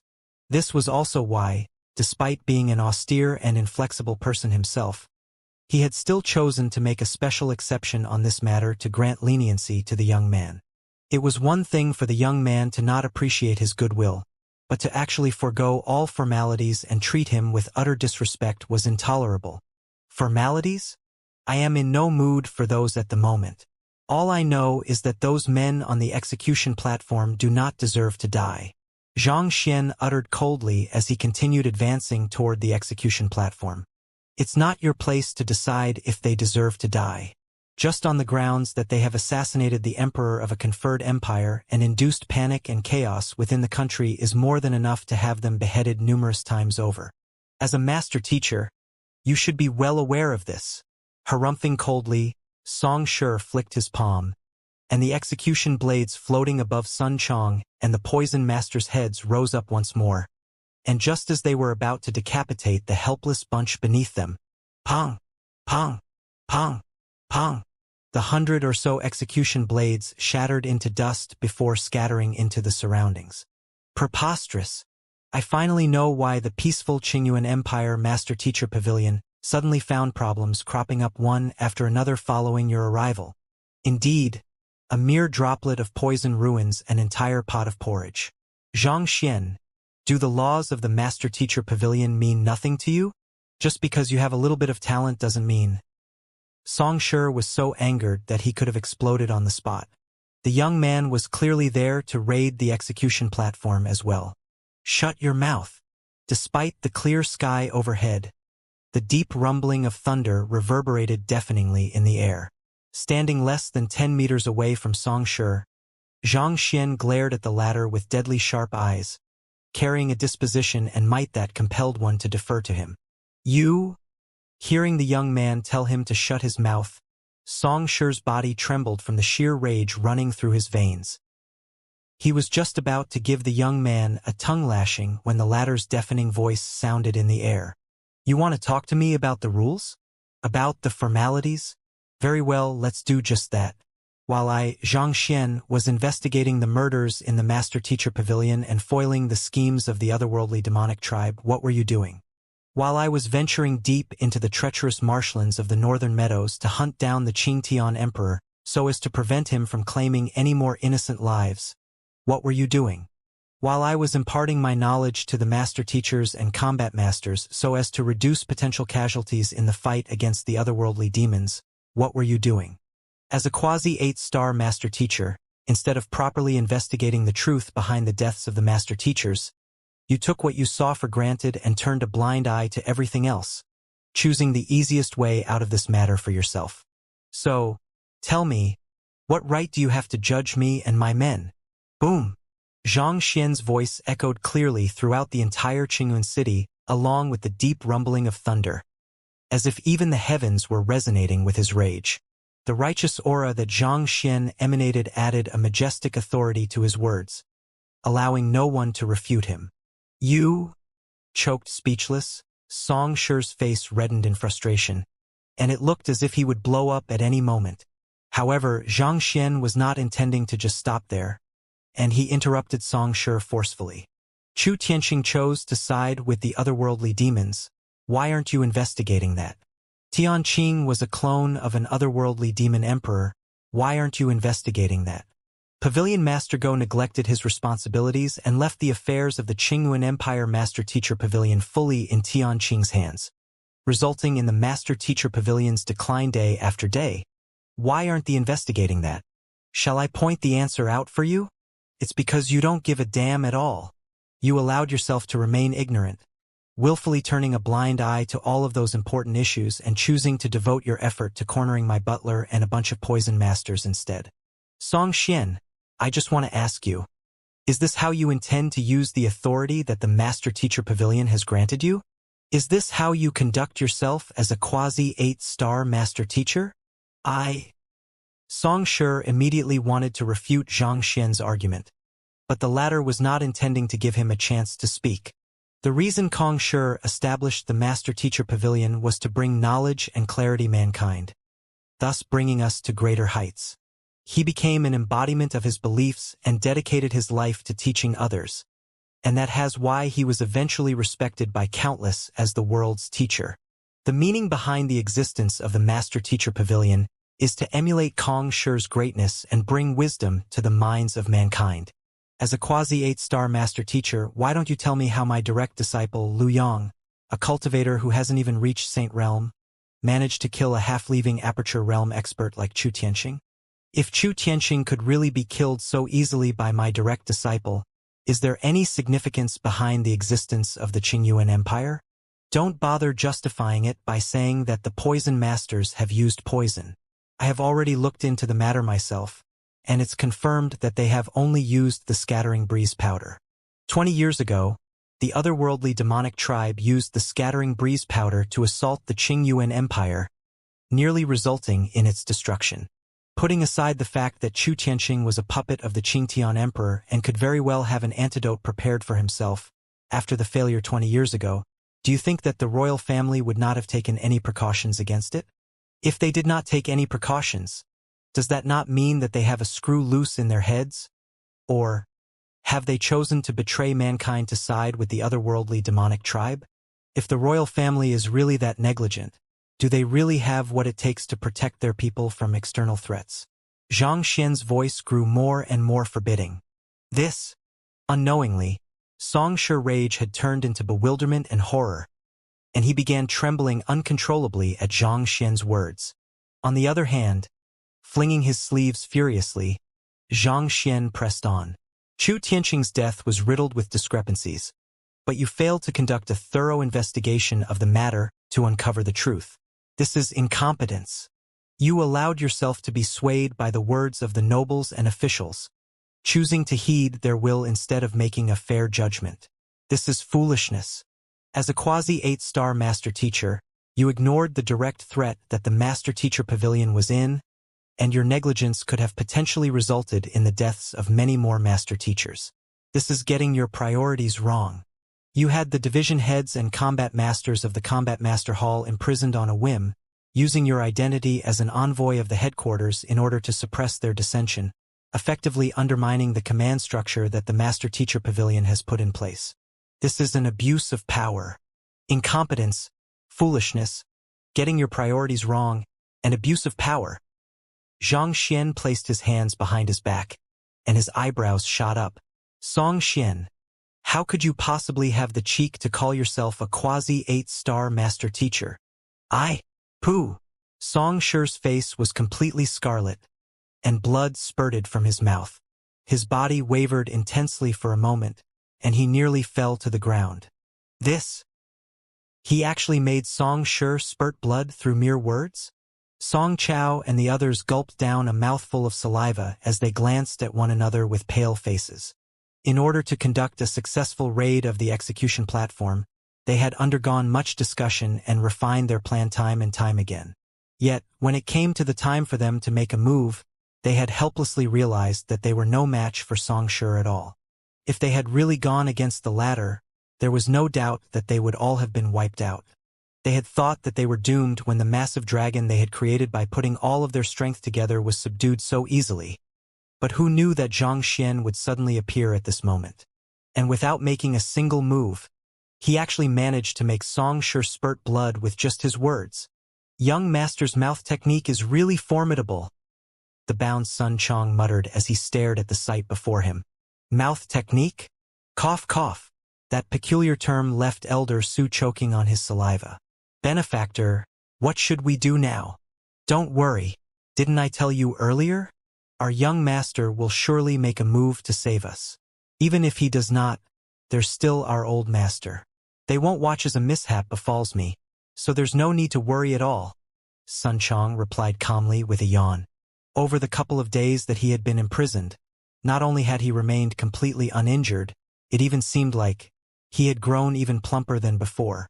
It was as if he was exhausted from cultivating, so he took a short vacation over at the prison of the Master-Teacher Pavilion. Our benefactor sure is fearless.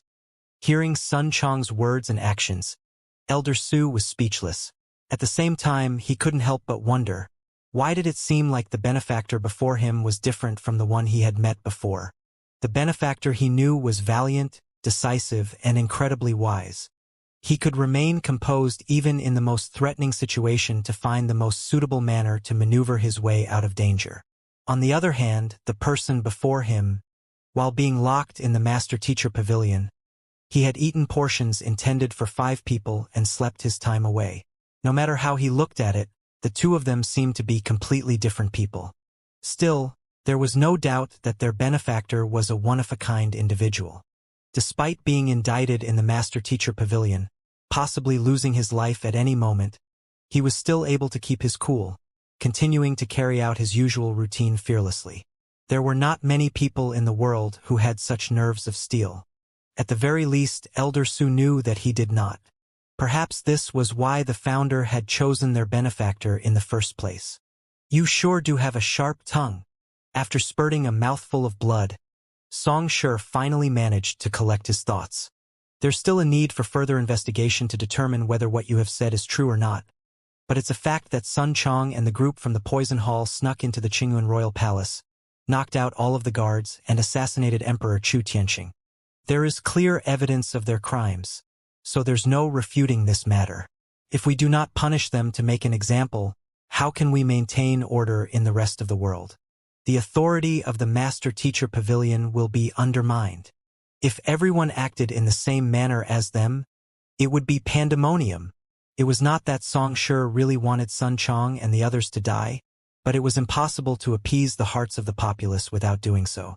If they were to allow the culprits who had assassinated the emperor of a country to get away so easily, wouldn't the entire Master-Teacher continent swiftly fall into chaos? Song Shi gazed at the Master Teachers on the execution platform and ordered with a majestic wave of his hands, "Continue the sentence." Despite what Zhang Xian had said, there was solid proof of Sun Chong and the other poison masters' wrongdoings. Regardless of whether they had really killed Emperor Chu Tianxing or not, they had certainly participated in and contributed to the assassination. Since that was the case, it was only right for them to be punished. Very well. Since you refuse to listen to reason. Seeing that Song Shi still wanted to execute Sun Chong and the others, Zhang Xian waved his hands majestically. Take him down. Humph. You think that the bunch of brats you have down there will be able to faze me? Song Xian laughed in fury and disdainfully gazed down on Song Chao and the others below. While they had managed to gather quite a number of allies to raid the execution platform, it was a pity that their individual prowess was too weak. Even if they were to gather 100,000 transcendent mortal 8-dan brats, they would not be able to faze him in the slightest. Saint 6-dan Grand Dominion Realm was also known as the Realm of Invincibility. Once a cultivator activated their dominion, numbers would no longer be sufficient to faze them. While Song Shi was still at St. 5-dan Pinnacle, he was only a step away from making a breakthrough. If this bunch of small fries could actually faze him, the time he had spent cultivating would have really been vain.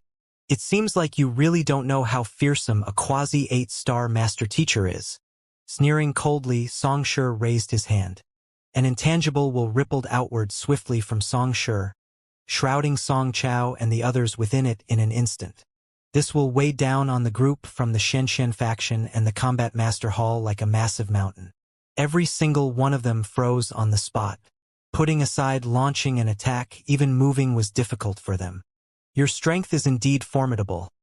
Seeing that Song Shi had only suppressed Song Chao and the others, not intending them any harm, Zhang Xian heaved a sigh of relief as he shot an impassive gaze toward the other party.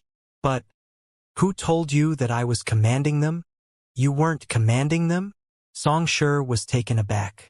Then, before he could finish his words, he suddenly sensed a searing dragon made of Jinqi surging upward. You? Song Shi hurriedly turned around, and his eyes narrowed in horror. The ones who had made a move were not those who had come to raid the execution platform. They were the master teachers of the Qingyuan Empire Master Teacher Pavilion, those who were directly under his command. In this moment, all of them were channeling their strength together to assault him. Break! Knowing that this was not the moment to be dazed, Song Shi gritted his teeth tightly as he gathered his strength to face the searing dragon. The strength of a leaving Aperture Realm Pinnacle expert was incomparably powerful. The palm strike that Song Shi launched seemed to carry the weight of the sky in it. But as powerful as his battle technique was, it came nowhere close to comparing to the massive Jinqi dragon below. Kacha! Kacha! Song Shi's palm strike was swiftly overpowered by the massive dragon, and he ended up being struck in the chest, causing his ribcage to crack. At the same time, the momentum of the dragon's charge also knocked him high into the sky. You might be a quasi-8-star master teacher, but all of the master teachers in the Qingyuan Empire Master Teacher Pavilion are my students. Glancing at the look of disbelief on the face of the swiftly retreating Song Shi, Zhang Xian shook his head. You couldn't have been more foolish to use my own students to deal with me. Back when he had crashed the Qingyuan Empire Master Teacher Pavilion, he had lectured all of the 6-star and 7-star master teachers present in the area, and out of gratitude for his teachings, they had ended up acknowledging him as their teacher. At the same time, the fact that he had successfully crashed the pavilion also meant that the master teachers of the Qingyuan Empire Master Teacher Pavilion had to unconditionally obey his orders. After knocking Song Shi flying, Zhang Xian swiftly flitted over to the execution platform and waved his hand. Voila! The chains binding Sun Chong and the Poison Masters immediately shattered. Facing the group before him, Zhang Xian sighed deeply. You all have suffered. While the Master Teacher Pavilion could not resort to vicious torture on their captives, the group must have been under a great deal of mental pressure knowing that they would be executed soon. Sun Chong rushed up to Zhang Xian as soon as he was freed, and he cried with reddened eyes, Young master, you must redress my grievances. Watching as their benefactor made the transition from extreme composure to extreme indignation in just an instant, Elder Su's lips twitched wildly. As expected of their benefactor, he had even mastered the art of changing his face swiftly. You should liaise with Song Chao and the others first. There are still some matters that I have to settle here. While saying those words, Zhang Xian could not help but notice that Sun Chong had grown fatter, and a disapproving frown appeared on his face.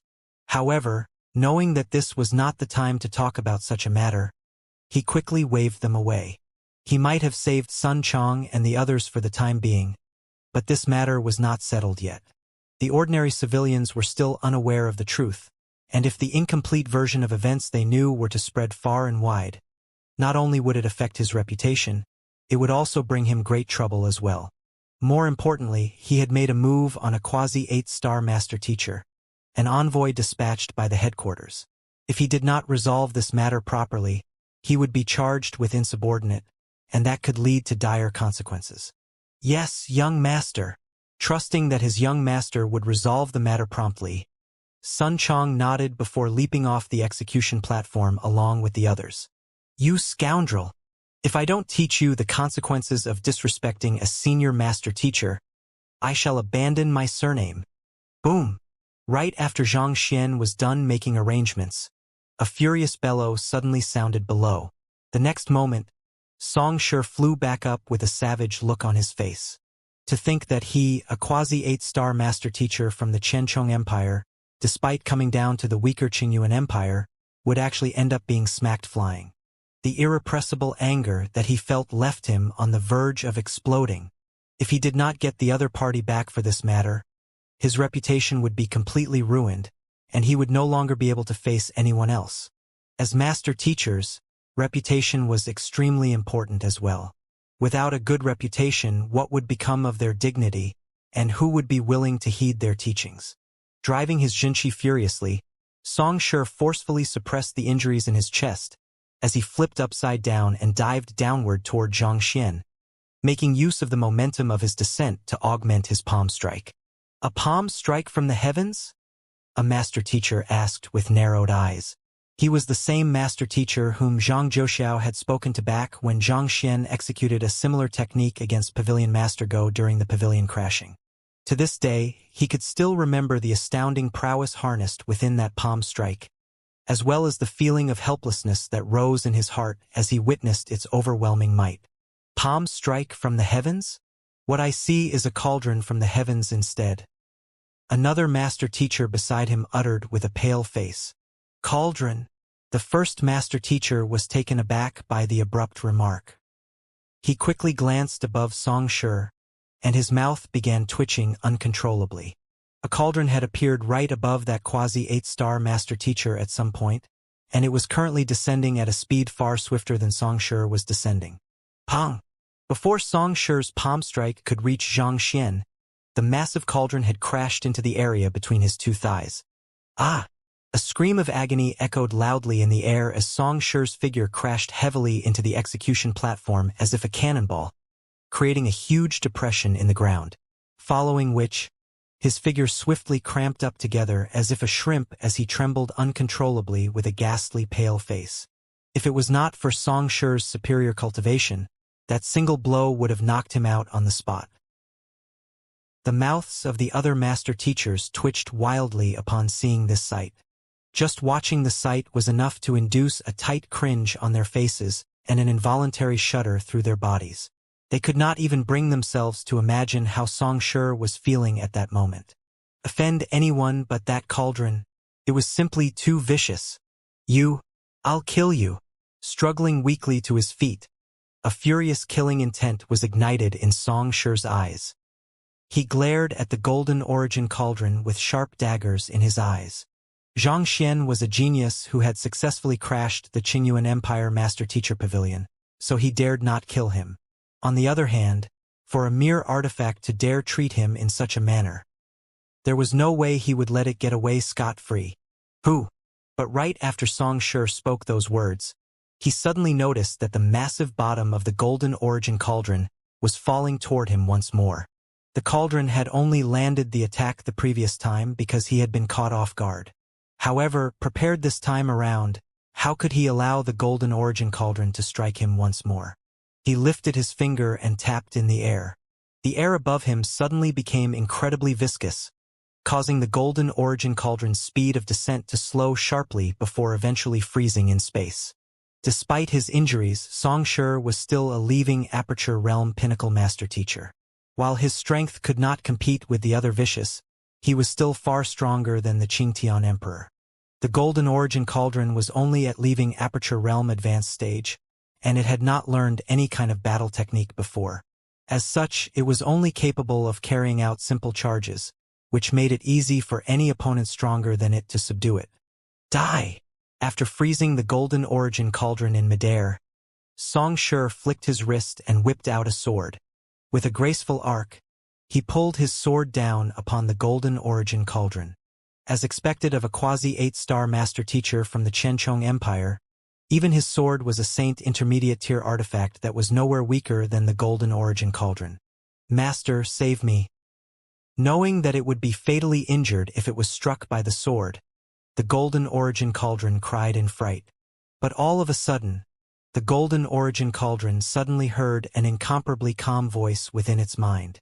Even though he's already very close to reaching the Grand Dominion realm, he has not made the breakthrough yet. So there are many gaps in his assault that can be exploited.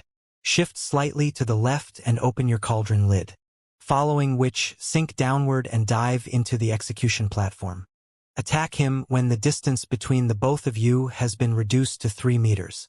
There is an opening in the Baimen acupoint in front of his chest, so conduct your attack in such a manner. Those words were communicated via Jinshi telepathy, so it took only 1/10 of a breath for the Golden Origin Cauldron to receive the entire message. At this moment, The sword Qi executed from Song Shi's sword was already right before it. Knowing that there was no time to be wasted, the golden origin cauldron swiftly obeyed what its master told him and shifted slightly left. Wang! The sword struck its lid, and a reverberating boom reminiscent of a gong echoed throughout the area. While feeling a sharp pain on its spirit, the golden origin cauldron hurriedly opened its lid and sunk its body into the ground. Boom! A sound reminiscent of the rumbling of thunder boomed toward Song Xian, causing his vision to blur for a moment. It was not a demonic tune, but the abrupt, deafening noise did produce an effect reminiscent of a powerful demonic tune for an instant. Gotcha! As soon as that was done, the golden origin cauldron dove straight into the execution platform, leaving a massive hole in its wake. The execution platform was basically an elevated platform supported by pillars below, so there was empty space right beneath the execution platform. As soon as the golden origin cauldron dove into the execution platform, the viscosity in the air that was limiting its movement previously vanished all of a sudden. With a swift movement, it arrived at the area that Zhang Xian had mentioned earlier and dived back upward, aiming for the opening in Song Shi's Baiman acupoint. Song Shi's face warped in horror. He quickly raised both of his hands to dodge the attack. Even though he did not have much time to react, his swift reaction allowed him to defend against the charging cauldron, albeit with some difficulty. Unfortunately, he did not notice a stubby leg of the cauldron furiously kicking upward with frightening momentum behind it. Gotcha! A crisp sound reminiscent of shattering eggs echoed in the air. Ah! Song Shi kneeled onto the floor, and this time, his body was scrunched up in an even more extreme angle than before. I will kill you. Even speaking was a difficulty for Song Shi with the excruciating pain and the intense trembling of his body. On the other hand, Zhang Xian turned to the golden origin cauldron and lectured furiously. Look at what you have done. Where are your manners? Can't you at least control your strength properly? After which, he turned to look at Song Shi apologetically and said, My apologies, Song Shi. I have really spoiled my cauldron too much.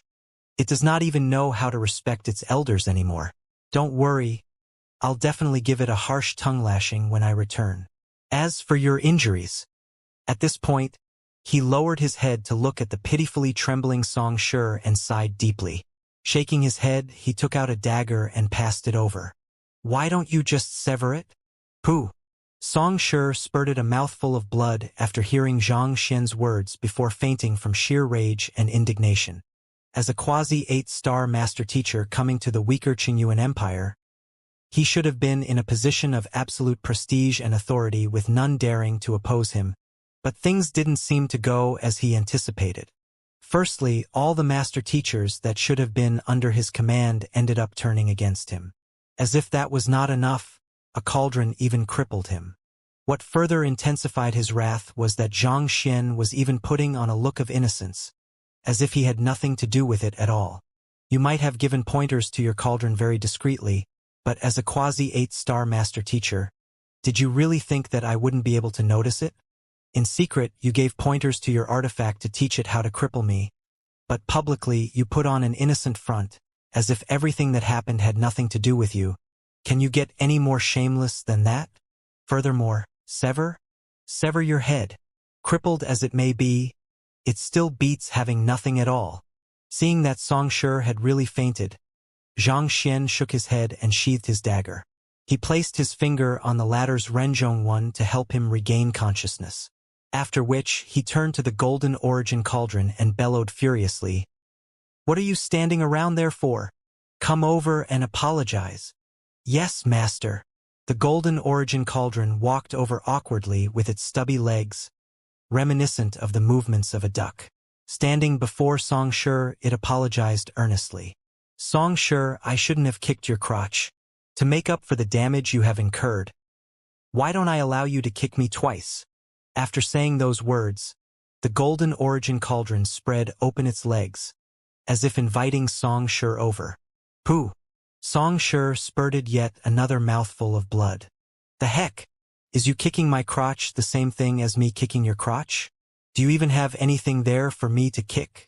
Besides, I am a quasi-8-star master teacher. If I need someone else to spread his legs for me to kick him back, what would become of my honor? Song Shi struggled free out of Zhang Xian's support as he bellowed, Zhang Xian, you forcefully freed the prisoners on death row, disrespected your senior, and ordered your artifact to make a move against me. It's clear that you have no eyes for the rules of the Master Teacher Pavilion at all. Have no doubt that I'll have this matter reported to the headquarters. You will report this matter to the headquarters? That's right. Song Shi roared with gritted teeth. Very well. Golden Origin Cauldron. I'll leave our Song Shi over here in your care. Make sure to give him plenty of love. Zhang Xian waved his hand nonchalantly. Sure thing. Excited, the Golden Origin Cauldron lifted its short and stubby legs, and it looked as if it would shoot up toward a certain location once more. You! Alarmed, Song Shi hurriedly staggered backward weakly. He swiftly drove his Jinqi, thinking that he would at least make Zhang Xian pay the price for his actions even if he died there. However, at that moment, the sharp call of a saint beast suddenly echoed across the sky. A moment later, something reminiscent of an inferno appeared by the horizon. It's the Saint Six Dan Saint Beast, Inferno Cloud Phoenix. Song Shi narrowed his eyes in astonishment, following which, a thought came to his mind, and he began trembling in agitation. It's the Empire Alliance Master Teacher Pavilion's Yao Shi, Yao Mantian. Yao Mantian? Zhang Xian frowned. Activating his eye of insight, he began examining the inferno closely. There indeed a figure standing on the back of the Inferno Cloud Phoenix. It was a lady who appeared to be in her 40s. Dressed in plain clothes, her external appearance could not be said to be beautiful. However, the graceful disposition that she commanded set her apart from the crowd, giving the impression that she was a noble goddess from the heavens. Pinned on her chest was a Master Teacher emblem, and the 8 stars on it gleamed conspicuously beneath the brilliant rays of the sun. 8-star Master Teacher? To think that the other party was a real 8-star Master Teacher. In other words, at the very least, she was a Saint Six Dan Grand Dominion Realm expert. Amid shocked gazes, the Inferno Cloud Phoenix halted right above the execution platform, following which Yao Shi slowly took walk down from the back of the aerial Saint Beast. Before she reached the platform, a graceful voice filled the area. I am 8-star low-tier Master Teacher Yao Mantian from the Empire Alliance Master Teacher Pavilion. I have come under the orders of the headquarters to investigate the death of Pavilion Master Go. May I know if Vice Pavilion Master Wu of the Qingyuan Empire Master Teacher Pavilion is here at the moment? Investigate the death of Pavilion Master Go? Zhang Xian was taken aback for a moment before coming to a realization.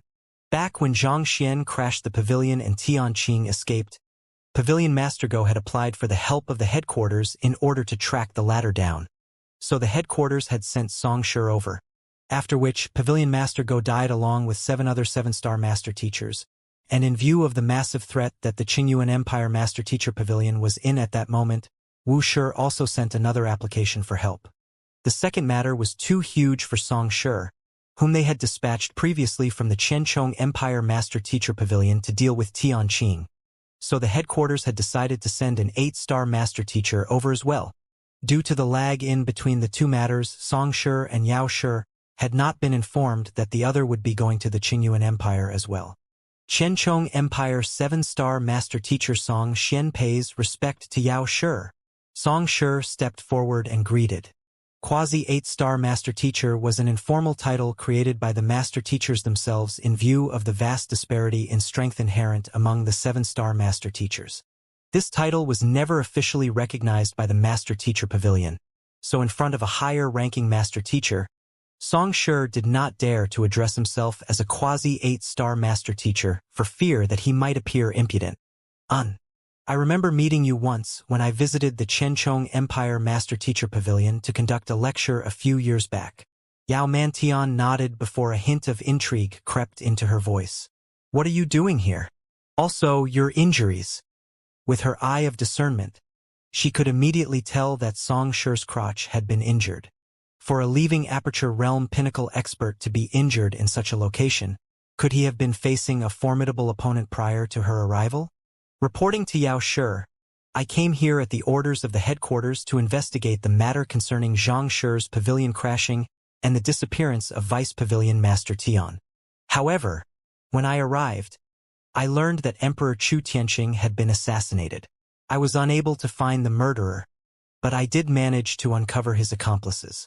By the rules of the Master-Teacher Pavilion, those criminals should be publicly executed to serve as a strict warning to others against doing the same.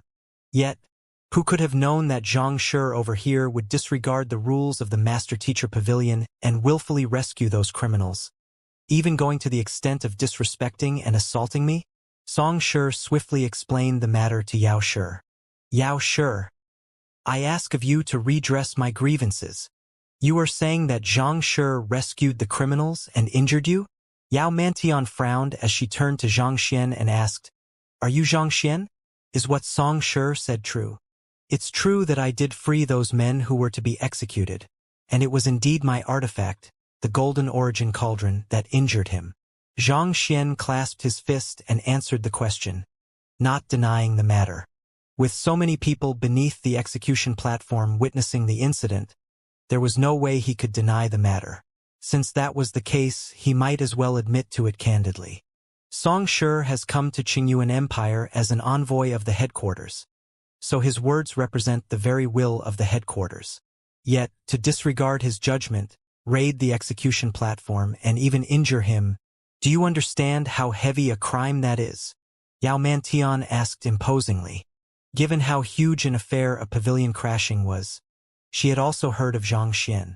For a person as young as him to successfully crash an entire master-teacher pavilion, the talent that he wielded was truly inconceivable. As long as he did not die prematurely, he was bound to achieve great things in the future. Since that was the case, why would he suddenly do something so reckless and foolish at this moment, giving up the bright future ahead of him? Reporting to Yao Shi, there's more to the story than Zhang Shi reported. As a 7-star master teacher, I am aware of the implications of my actions, but I had no choice but to resort to such actions. I did not wish to see the Master-Teacher Pavilion being mocked over a foolish course of action. Zhang Xian bowed deeply. Foolish course of action? Yao Mantian asked doubtfully. Yes. Zhang Xian nodded before he began explaining. Vice Pavilion Master Tian was a spy of the otherworldly demon. He was an incarnation of the will of the Qingtian Emperor of the Qingtian lineage, which means that his roots can be traced back to the otherworldly demonic tribe. He was colluding with King Zhongqing and Emperor Chu Tianqing, and they sought to bring disorder and chaos upon mankind. Zhang Xian swiftly explained the matter concerning Tianqing and the Qingtian lineage to Yao Shi. Of course, he made sure to neglect the portion concerning vicious. By the time Yao Shi had heard the full story, her eyes were already widened in shock. Staring at Zhang Xian intently, she asked grimly, This is a huge matter. Do you have any evidence? This matter concerned the vice-head of a master-teacher pavilion and the emperor of a conferred empire.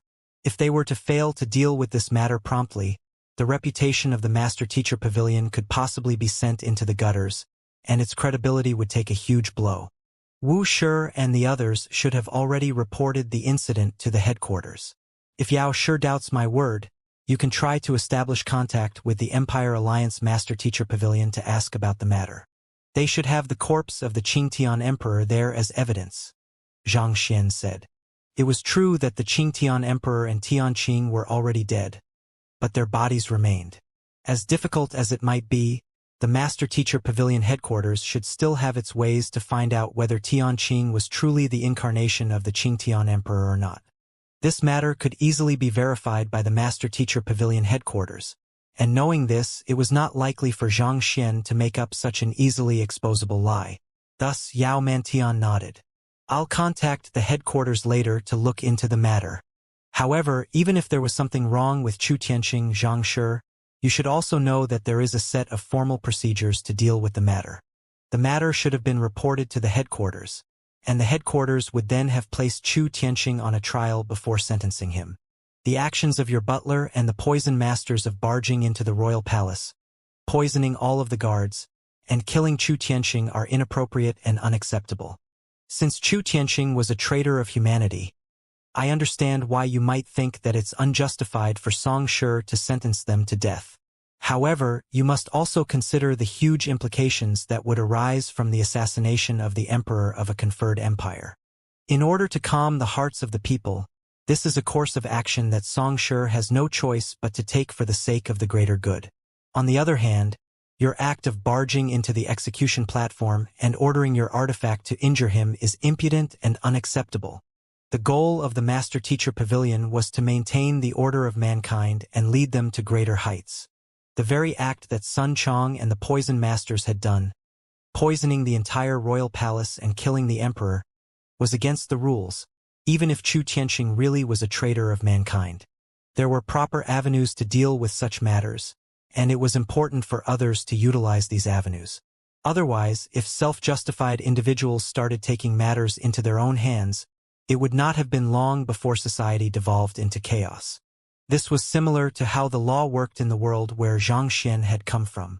No matter how much a person hated a certain murderer, they could only leave it to the law to judge and punish the murderer instead of taking matters into their own hands, or else they could be charged for the same crime. This was the same situation that Sun Chong and the other poison masters were facing. No matter what, even if Chu Tianxing was a traitor of mankind, he was still the emperor of a conferred empire. His abrupt assassination was bound to cause unrest among the populace, and that was why it was even more important to go through the formal procedures and put him through a trial. However, what was done, so Song Shi could only find a way to appease the populace for the time being, even if the method utilized was disheartening. Since Song Shi's actions were justified, Zhang Xian's act of forcefully barging into the execution platform and pummeling Song Shi were unjustified, and the crime of insubordination was truly not light.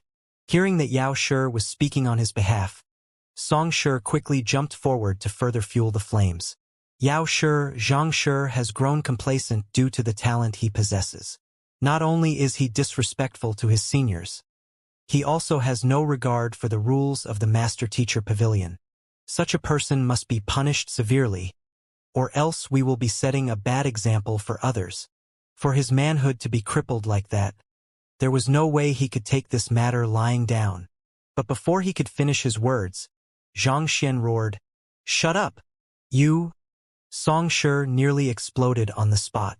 Yao Shi didn't give you permission to speak. Do you think that it is appropriate for you to be prattling off over there? To casually interject in the words of an 8-star master teacher. Are these the formalities you have been speaking about all along? Zhang Xian placed his hands behind his back as he spoke deeply. Song Shi's face paled. Considering that Yao Shi was currently judging the case, it was indeed disrespectful of him to abruptly interject without permission. Seeing that Song Shi had fallen silent, Zhang Xian clasped his fist and reported, "There's more to this matter than what Yao Shi has reported. Song Shi mentioned earlier that Sun Chong was conspiring with the poison masters of the Poison Hall to assault the royal palace. But the truth is that Elder Su and the others are no longer poison masters of the Poison Hall. They have already become combat masters of the Combat Master Hall." Combat masters? Indeed. It's true that Elder Su and the others used to be poison masters, but their kindness has touched the hearts of the combat masters, so the Qingyuan Empire Combat Master Hall took them in. This matter has already been reported to the Combat Master Hall headquarters, and the newly inaugurated progeny of combat has given his consent to this matter. If you harbor any doubts to my words, you can investigate the issue. Zhang Xian reported righteously. The matter of Elder Su and the others joining the Combat Master Hall had already been reported up to the headquarters, and it had received their approval. Thus, they were effectively no longer poison masters but combat masters of the Combat Master Hall, albeit not full-fledged ones yet. Oh! Yao Shi glanced at Song Shi and asked, "Song Shi, are you aware of this matter?" I am aware that they have joined the Combat Master Hall, but... Song Shi's face reddened as he anxiously replied, "A leopard doesn't change its spots. The fact that they are still concocting poison secretly is more than sufficient evidence to prove that." He had heard that the poison masters had been accepted into the Combat Master Hall, but he did not think much about it back then. A leopard doesn't change its spots? To think that a day would come where I would hear such words coming out of the mouth of a master teacher. Xianxia flung his sleeves furiously. Songshi, you used to suckle milk in the past as an infant. If I apply your own logic, can I say that you are still suckling milk even at your age? Audacious! Songshi roared furiously. As master teachers, we seek to enlighten and guide others with our words and actions. On top of imparting knowledge to others, we aim to instill the correct values into them so that they will eventually become upstanding members of our society. If, as you have said, a person's nature cannot be changed, what would be the point in the existence of master teachers? Can I take it that you are refuting Kongshi's teachings and the purpose of the master teacher pavilion? Xianxia bellowed authoritatively. That's not what I mean. Songshi quickly denied it. To refute Kongshi's teachings and the purpose of the master teacher pavilion. Even if he inflated his guts tenfold, he would not dare do something like that. Then, can I take it that you are refuting the decisions made by the progeny of combat and the Combat Master Hall headquarters? Xianxia continued cornering Songshi with his words. That's not what I mean either. Songshi quickly waved his hand. While the Combat Master Hall was a subsidiary of the Master Teacher Pavilion, the progeny of combat was still not a person whom a small figure like him could refute. If that is not what you mean, what else do you mean then? In a world of drunkards, you are the only sober one, Xianxia mocked. You, choked to the point that his face had turned scarlet. Songshi knew that he would only fall deeper and deeper into the ditch if he allowed Xianxia to continue questioning him. Thus, he turned to Yao Shi and clasped his fist. Yao Shi, we are all aware of the rituals that the depraved poison masters practice. Putting aside the vile nature of their cultivation techniques, they use human blood and even human lives to breed their goo. Such is the unspeakable brutality that they carry out. I have no idea why those poison masters were accepted into the Combat Master Hall, but in my opinion, it might just be another form of imprisonment so as to prevent them from doing any more evil in the world, rather than an acknowledgement of their noble personality. You said that the nature of their cultivation techniques is vile? Xianxia suddenly interjected with lifted eyebrows.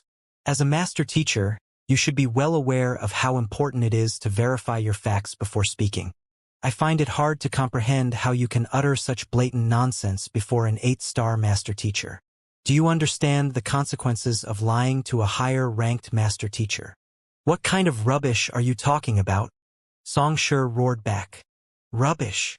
Xianxia stared at Songshi disdainfully for a moment before shaking his head. He turned his gaze to Elder Su and the others below the execution platform and said, Elder Su and the other esteemed poison masters, pardon me, but I would like to ask you to drive your cultivation technique to show Songshi if your cultivation technique is really of vile nature as he claims. Yes. Nodding, Elder Su and the others swiftly drove their jinshi, and their auras swiftly permeated the surroundings. Their auras were upright and orthodox. Not only were they devoid of the eerie and bone-chilling sensation that most unorthodox cultivation techniques emanated, they even felt warming and soothing, reminiscent of an embrace. This, Songshi was flabbergasted. As a quasi-8-star master teacher, he had met plenty of poison masters in his time. Due to their long-term contact with lethal poison, each of them had a deeply unnerving aura to them. Yet, the poison masters before him did not have such a feeling to their aura. It was even warm and comfortable. Paying no heed to Songshi's shock, Xianxia clasped his fist and asked, Yao Shi, may I ask if the cultivation techniques they practice are vile in nature? Hearing those words, Yao Shi shook her head and replied, Their jinshi is pure and orthodox. I don't see anything vile in their cultivation technique. Turning his gaze back to Songshi, Xianxia continued. This should be enough evidence for you to prove that they have already turned for the better, right? They are already members of the Combat Master Hall, but you keep insisting that they are poison masters of the Poison Hall, claiming that they are depraved and practice vile arts. Since that's the case, I would like to ask what the meaning of depraved and vile is in your view. Is it something that you conceptualize in your mind? Songshi's body trembled. He could not find an argument to refute Xianxia's words. He did not participate in the arrest of Elder Su and the others, and they did not make any attempt to break out during their captivity either. As such, he was oblivious to the warm and soothing aura of the Poison Masters, and he could not have imagined that Poison Masters practiced such an orthodox and upright cultivation technique either. Took a very long time before Xianxia was able to speak once more. Even if their cultivation techniques are orthodox, it's still a fact that they knocked out everyone in the royal palace. There is nothing you can say that can possibly refute that. Since that's the case, why don't I go through the case with you in details so that you can finally give up struggling? Waving his hand grandly, Xianxia turned to the 8-star master teacher and said, "Yao Shi, allow me to recount the ins and outs of the matter to you. I hope that you and the rest of the crowd can help me judge this matter. Feel free to speak." Yao Shi nodded. The truth is like this. The Qingtian emperor of the Qingtian lineage did not just possess superior cultivation.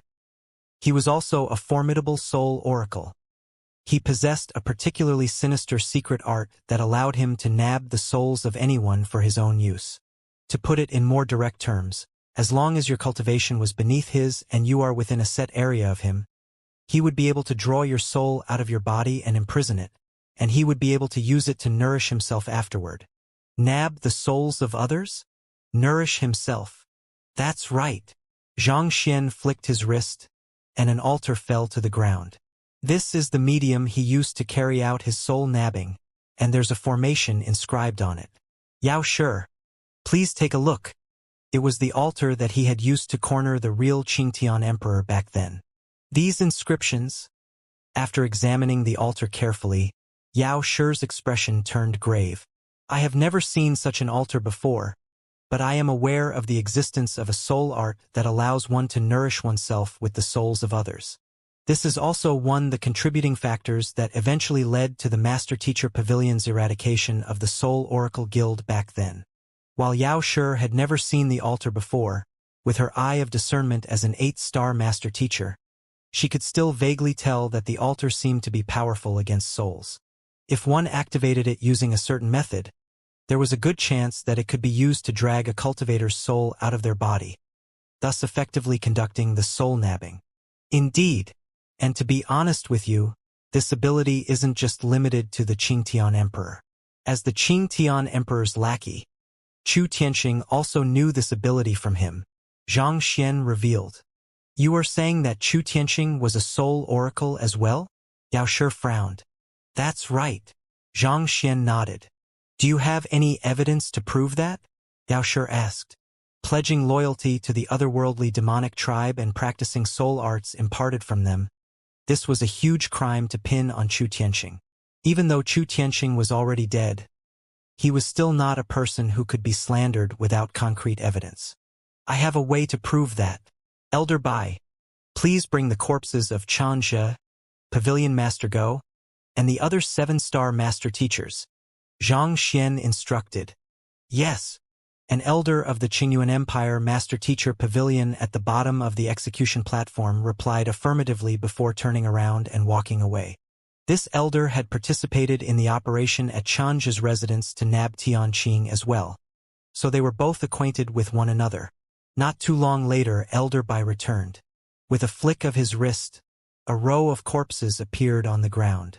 Due to the sinister nature of their deaths, the Qingyuan Empire Master Teacher Pavilion had used a unique method to preserve their bodies so as to facilitate future investigation.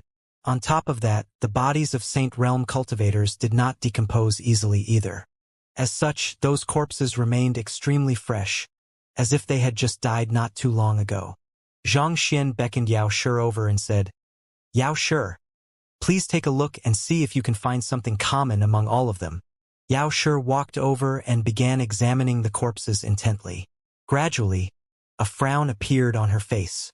These corpses were perfectly unharmed, be it their exterior or their internal state. However, their souls had disappeared without a trace. They have died as a result of the disappearance or dissipation of their souls. Yao Shi concluded after taking a look at all of the corpses. Zhang Xian nodded. They are all victims of the soul-nabbing secret art. Furthermore, according to my investigation, I have found one common point among the death of all these 7-star master teachers. They came into contact with Chu Tianxing prior to their deaths. We should be able to verify this through conducting a formal investigation in the Master Teacher Pavilion. Chu Tianxing had entered the Qingyuan Empire Master Teacher Pavilion multiple times in order to visit King Zhongqing, and on the night before the deaths of Master Teachers, Chu Tianxing had paid the Master Teacher Pavilion once again. During his visit, he had come into contact with all of the Master Teachers who had died. Back then, Xianxia had not made the connection, but after learning from the other vicious that Chu Tianxing had pledged loyalty to him, it had not been too difficult to deduce the full story. No matter how formidable the other vicious was, without a suitable medium, it was impossible for him to kill an individual in Qingyuan City from the marshlands of the northern meadows. The reason he had been able to do so was likely because Chu Tianxing had left or fed them something. I can testify that the night before the killings, Chu Tianxing did drop by our Master Teacher Pavilion to pay a visit to King Zhongqing. During his visit, he brought many gourds of fine wine to share with us. I can testify to that as well. Right after Xianxia said those words, several master teachers beneath the execution platform swiftly shouted over. Chu Tianxing had been exceptionally friendly that day, so the encounter with him had left quite the impression on the master teachers. Seeing that there were so many master teachers standing up to testify on Xianxia's behalf, Yao Shi knew that this matter was likely true. She turned to Xianxia doubtfully and asked, "You are saying that Chu Tianxing used a secret art to kill all of those master teachers? Even if he was not directly responsible for the killings, there's no doubt that he played an integral role in them." Xianxia replied affirmatively. Wuxia and I deduced that there was something wrong with Chu Tianxing, but due to several considerations we dared not move recklessly. Most importantly, if we dealt with Chu Tianxing, the mastermind behind him, the Qingtian Emperor, would surely have fled for fear that he had been exposed. While the Qingtian Emperor remained alive, the threat that he posed to the Qingyuan Empire would never have come to an end. As such, under the cover of going into seclusion, we secretly gathered a group of experts to head to the marshlands of the northern meadows to deal with the Qingtian Emperor. The journey was fraught with dangers, but with some luck, we managed to accomplish the mission we set out for.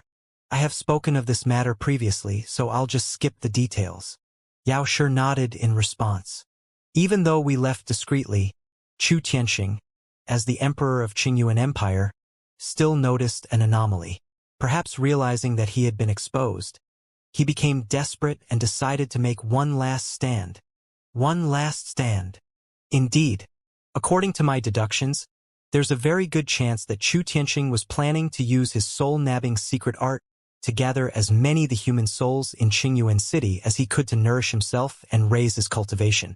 Of course, it would have been impossible for him to kill so many experts at once, but if he limited his targets to those beneath Saint Realm, it wouldn't have been much trouble to gather tens of millions of souls with sufficient preparation. If he succeeded, the entire Qingyuan City would have become a living hell. Xianxia spoke with a fearful edge to his voice, as if he still could not believe that Chu Tianxing would actually resort to such depraved actions. Xianxia, you are saying that Chu Tianxing was intending to kill every single cultivator beneath Saint Realm in Qingyuan City. What? How is that possible? That is madness. Xianxia had spoken loud enough that the large crowd gathered beneath the execution platform could hear him clearly, and they could hardly believe what they had just heard. The severity of the matter had far surpassed their imagination.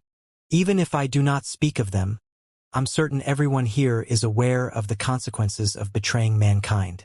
Once exposed, that individual will become the enemy of everyone on the continent, living a life worse than death. Considering that, he would have no qualms resorting to extreme actions so long as he had sufficient power to survive. Xianxia harumphed coldly. The crowd fell silent. In face of death, even the most rational of people could possibly lose themselves. Even the most docile of dogs could bite when forced into a corner, let alone a man as ambitious and prideful as Chu Tianxing. It's with such worries in mind that I specially instructed Sun Chong, Lu Yang, Elder Su, and the others that if Chu Tianxing took any suspicious actions, even under the risk of being misunderstood by the populace, They were to get rid of Chu Tianxing as soon as possible. This is the responsibility and burden that we, as master teachers, have to bear. It's due to those commands that Lu Yong infiltrated the royal palace and pretended to be captured while Sun Chong, Elder Su, and the other poison masters knocked out all of the guards with their poison. While their actions may have appeared reckless, it was the best they could do in the spur of the moment. It reduced the casualties to the minimum while sparing Qingyuan City from a bloodbath. As such, I think that not only should Sun Chong and the others not be punished, they should even be praised for saving countless lives. Yet, without attempting to investigate and make sense of the matter, Song Shi recklessly sentenced all of them to death. So, how could I possibly watch them be killed? I know that there are rules to the Master-Teacher Pavilion, but surely there are times when exceptions have to be made. The more Zhang Xian spoke, the more vehement his voice became. Ah! Hearing those words, Elder Su and the others stared at one another blankly. Sacrificing ourselves to save the people. When did our actions suddenly become so noble? Everything Zhang Shi has spoken of, why is it that this is the first we are hearing of it? With poison in their hands, they knocked out the tens of thousands of people in the royal palace, rendering them powerless. While it was to save Lu Yong, and Chu Tianxing also deserved it. The problem was that the news was simply too shocking. If those men had set forth with the intention not to save but to kill, who would have been able to stand against them?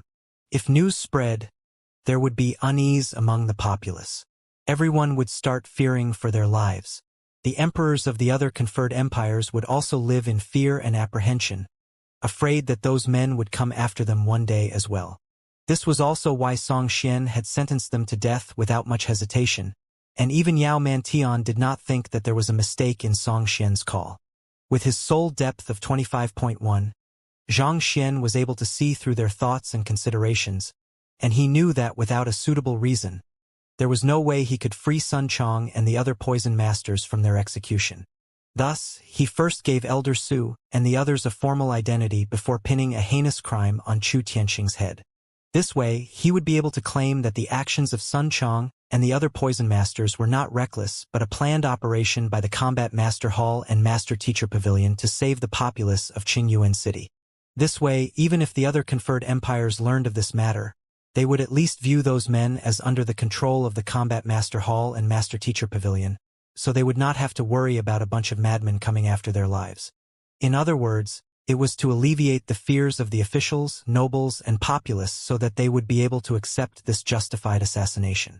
As long as the populace was appeased, Yao Shi and the Master Teacher Pavilion would have no qualms with sparing Sun Chong and the others. Elder Su was only taken aback for a moment before realizing all of this. He turned to look at Zhang Xian once more with deep admiration in his eyes. To be able to grasp the thoughts of Song Shi, Yao Shi, the Master Teacher Pavilion, and the populace and find the most suitable reason to appease all of them simultaneously. That was no easy feat at all. Zhang Xian's ability to think on his spot was truly frightening. Elder Su alternated his glances at Zhang Xian and Sun Chong, and he could not help but mutter beneath his breath, "Why do I feel like that man is our true benefactor instead?" The benefactor who had saved them had also displayed an exceptional ability to remain composed and think on the spot, coming up with the most rational solution to deal with the problem at hand. This was completely different from that fatty, whom they had been locked up with for the past few days. That fatty Sun Chong seemed to know nothing but how to eat and sleep. There was really nothing praiseworthy about him at all. Perplexed, Elder Su was just about to test Sun Chong when that fat benefactor he was thinking about suddenly stepped forward. "Yao Shi, I am Sun Chong, one of the men who was to be executed under Song Shi's orders." Sun Chong placed his hands behind his back and lifted his head proudly.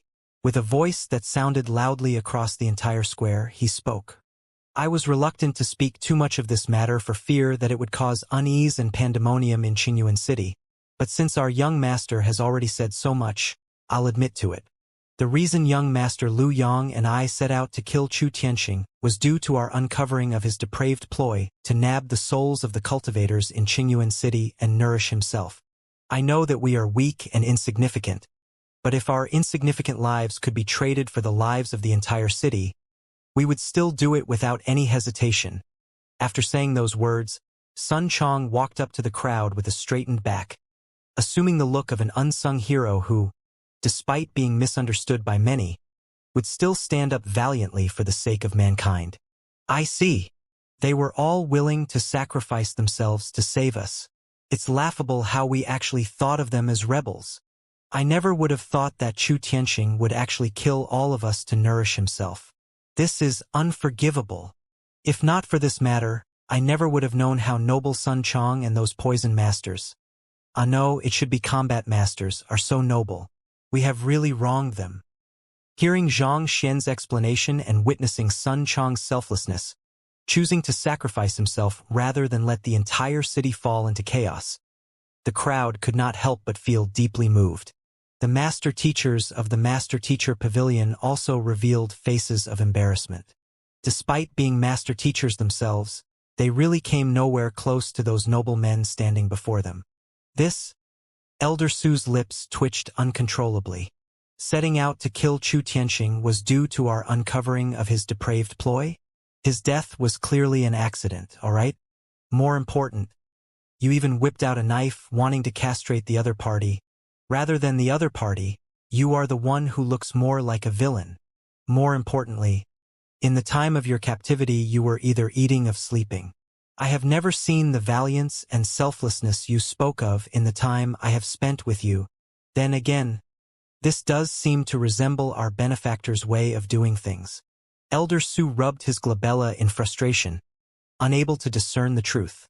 He had suspected that Xianxia was their true benefactor, but after hearing Sun Chong's words, which sounded like they could have come from their benefactor as well, he was confused once again.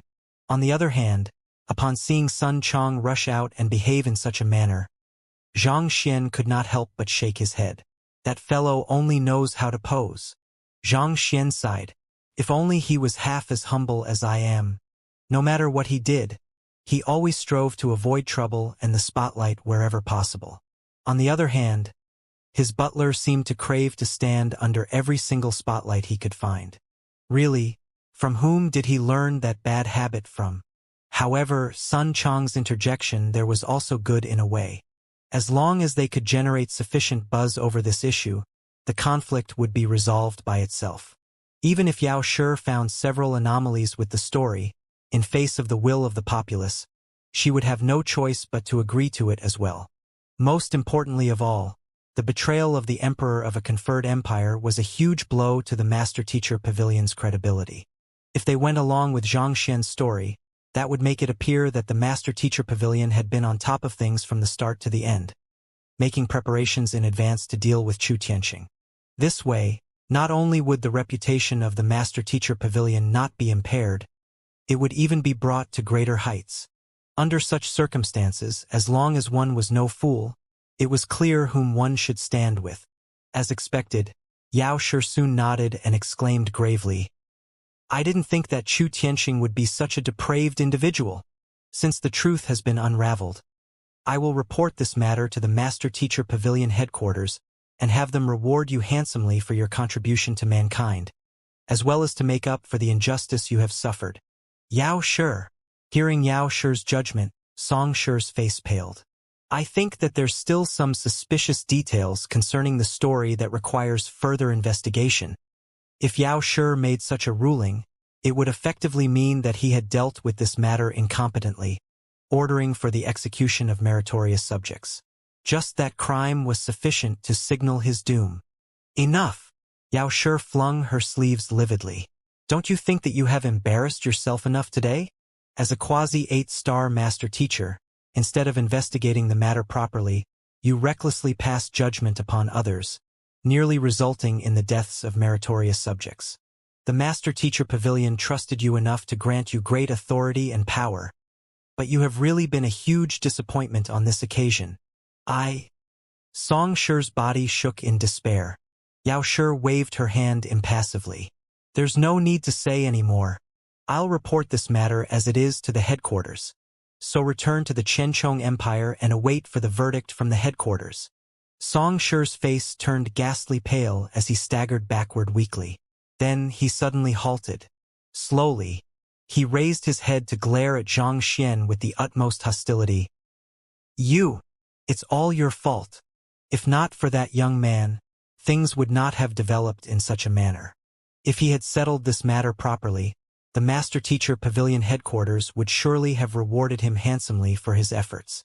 With the reward, he would have been able to take the final step forward in his cultivation and overcome his bottleneck, successfully making a breakthrough to Saint Sixdan Grand Dominion realm. But it was a pity that it was all impossible now. More importantly, all of this had happened in public, and his manhood had been crippled as well. No words could begin to describe the sheer hatred he felt for Xianxia at this moment. Flicking his wrist, he took out his Master-Teacher emblem and dripped a droplet of blood on it. Xianxia, you ordered the Master-Teachers to make a move on me and humiliated me.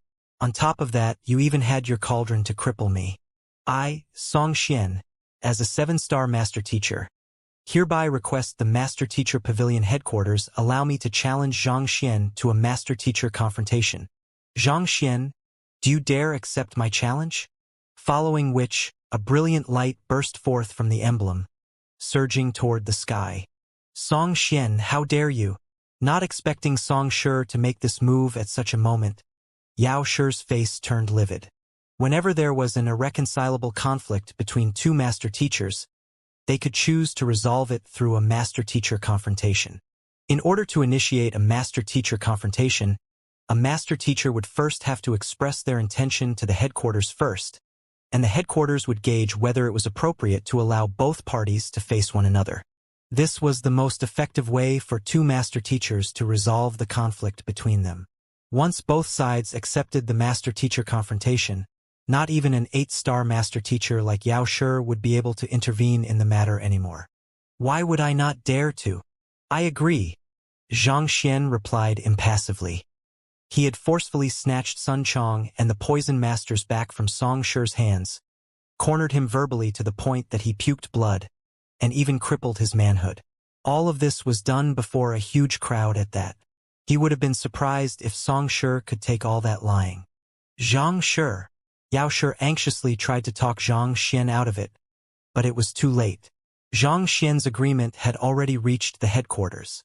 Boom! On the Master-Teacher Tower not too far away, a surge of light burst forth, forming two massive words in the sky. Permission granted. While Xianxia was a quasi-8-star Master-Teacher, he was still officially classified as a 7-star Master-Teacher. On the other hand, Xianxia was an outstanding genius who had successfully crashed the Master-Teacher Pavilion.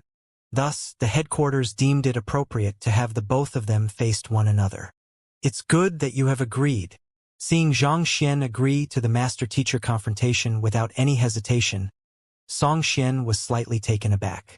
Gritting his teeth, he said, "Since I was the one who proposed the Master-Teacher confrontation, I'll allow you to choose the type of duel." Since he was the one who had proposed the Master-Teacher confrontation, it would only be fair to have the other party decide on the type of duel. I can decide the type of duel? Very well then. Xianxia pondered for a moment before replying, I choose impartation of heaven's will. Xianxia's soul depth had already reached the level comparable to an 8-star Master-Teacher, and he also possessed an innate advantage as a celestial Master-Teacher. Putting aside a quasi-8-star Master-Teacher like Song Shi, it was doubtful whether even real 8-star Master-Teachers would be able to withstand his impartation of heaven's will or not. Since the other party was the one proposing the Master-Teacher confrontation, there was no need for him hesitate. Just crush the other party and get it over and done with. Impartation of heaven's will?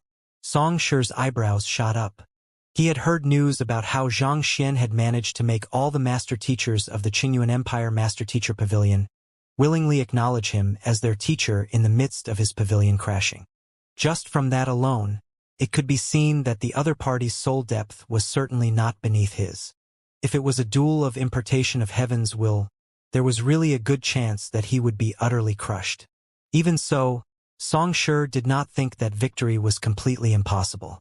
After all, he was a leaving Aperture Realm Pinnacle Cultivator who had been through 4 lightning tribulations, whereas the other party was just an embryonic Soul Realm Pinnacle Cultivator. As long as he set the rules of the duel properly, he would still have a considerable chance at victory. All right then, I'll agree to it. However, I get to decide on the rules of the duel. There were many ways to conduct a duel of impartation of heaven's will. For the sake of fairness, it would be more reasonable for one side to decide on the type of duel and the other to decide on the rules of the duel. Of course. Xianxia waved his hand nonchalantly. Regardless of what the rules of the duel were, as long as the type of duel was impartation of heaven's will, he had nothing to fear. Good, Xianxia replied. After which, he turned to Yao Shi and clasped his fist. Yao Shi, may I borrow your brush of heavenly impartation? Brush of heavenly impartation? Yao Shi was taken aback for a moment before her face darkened. It can't be that you intend to challenge the most difficult duel of the impartation of heaven's will, heavenly impartation of mentor's calligraphy.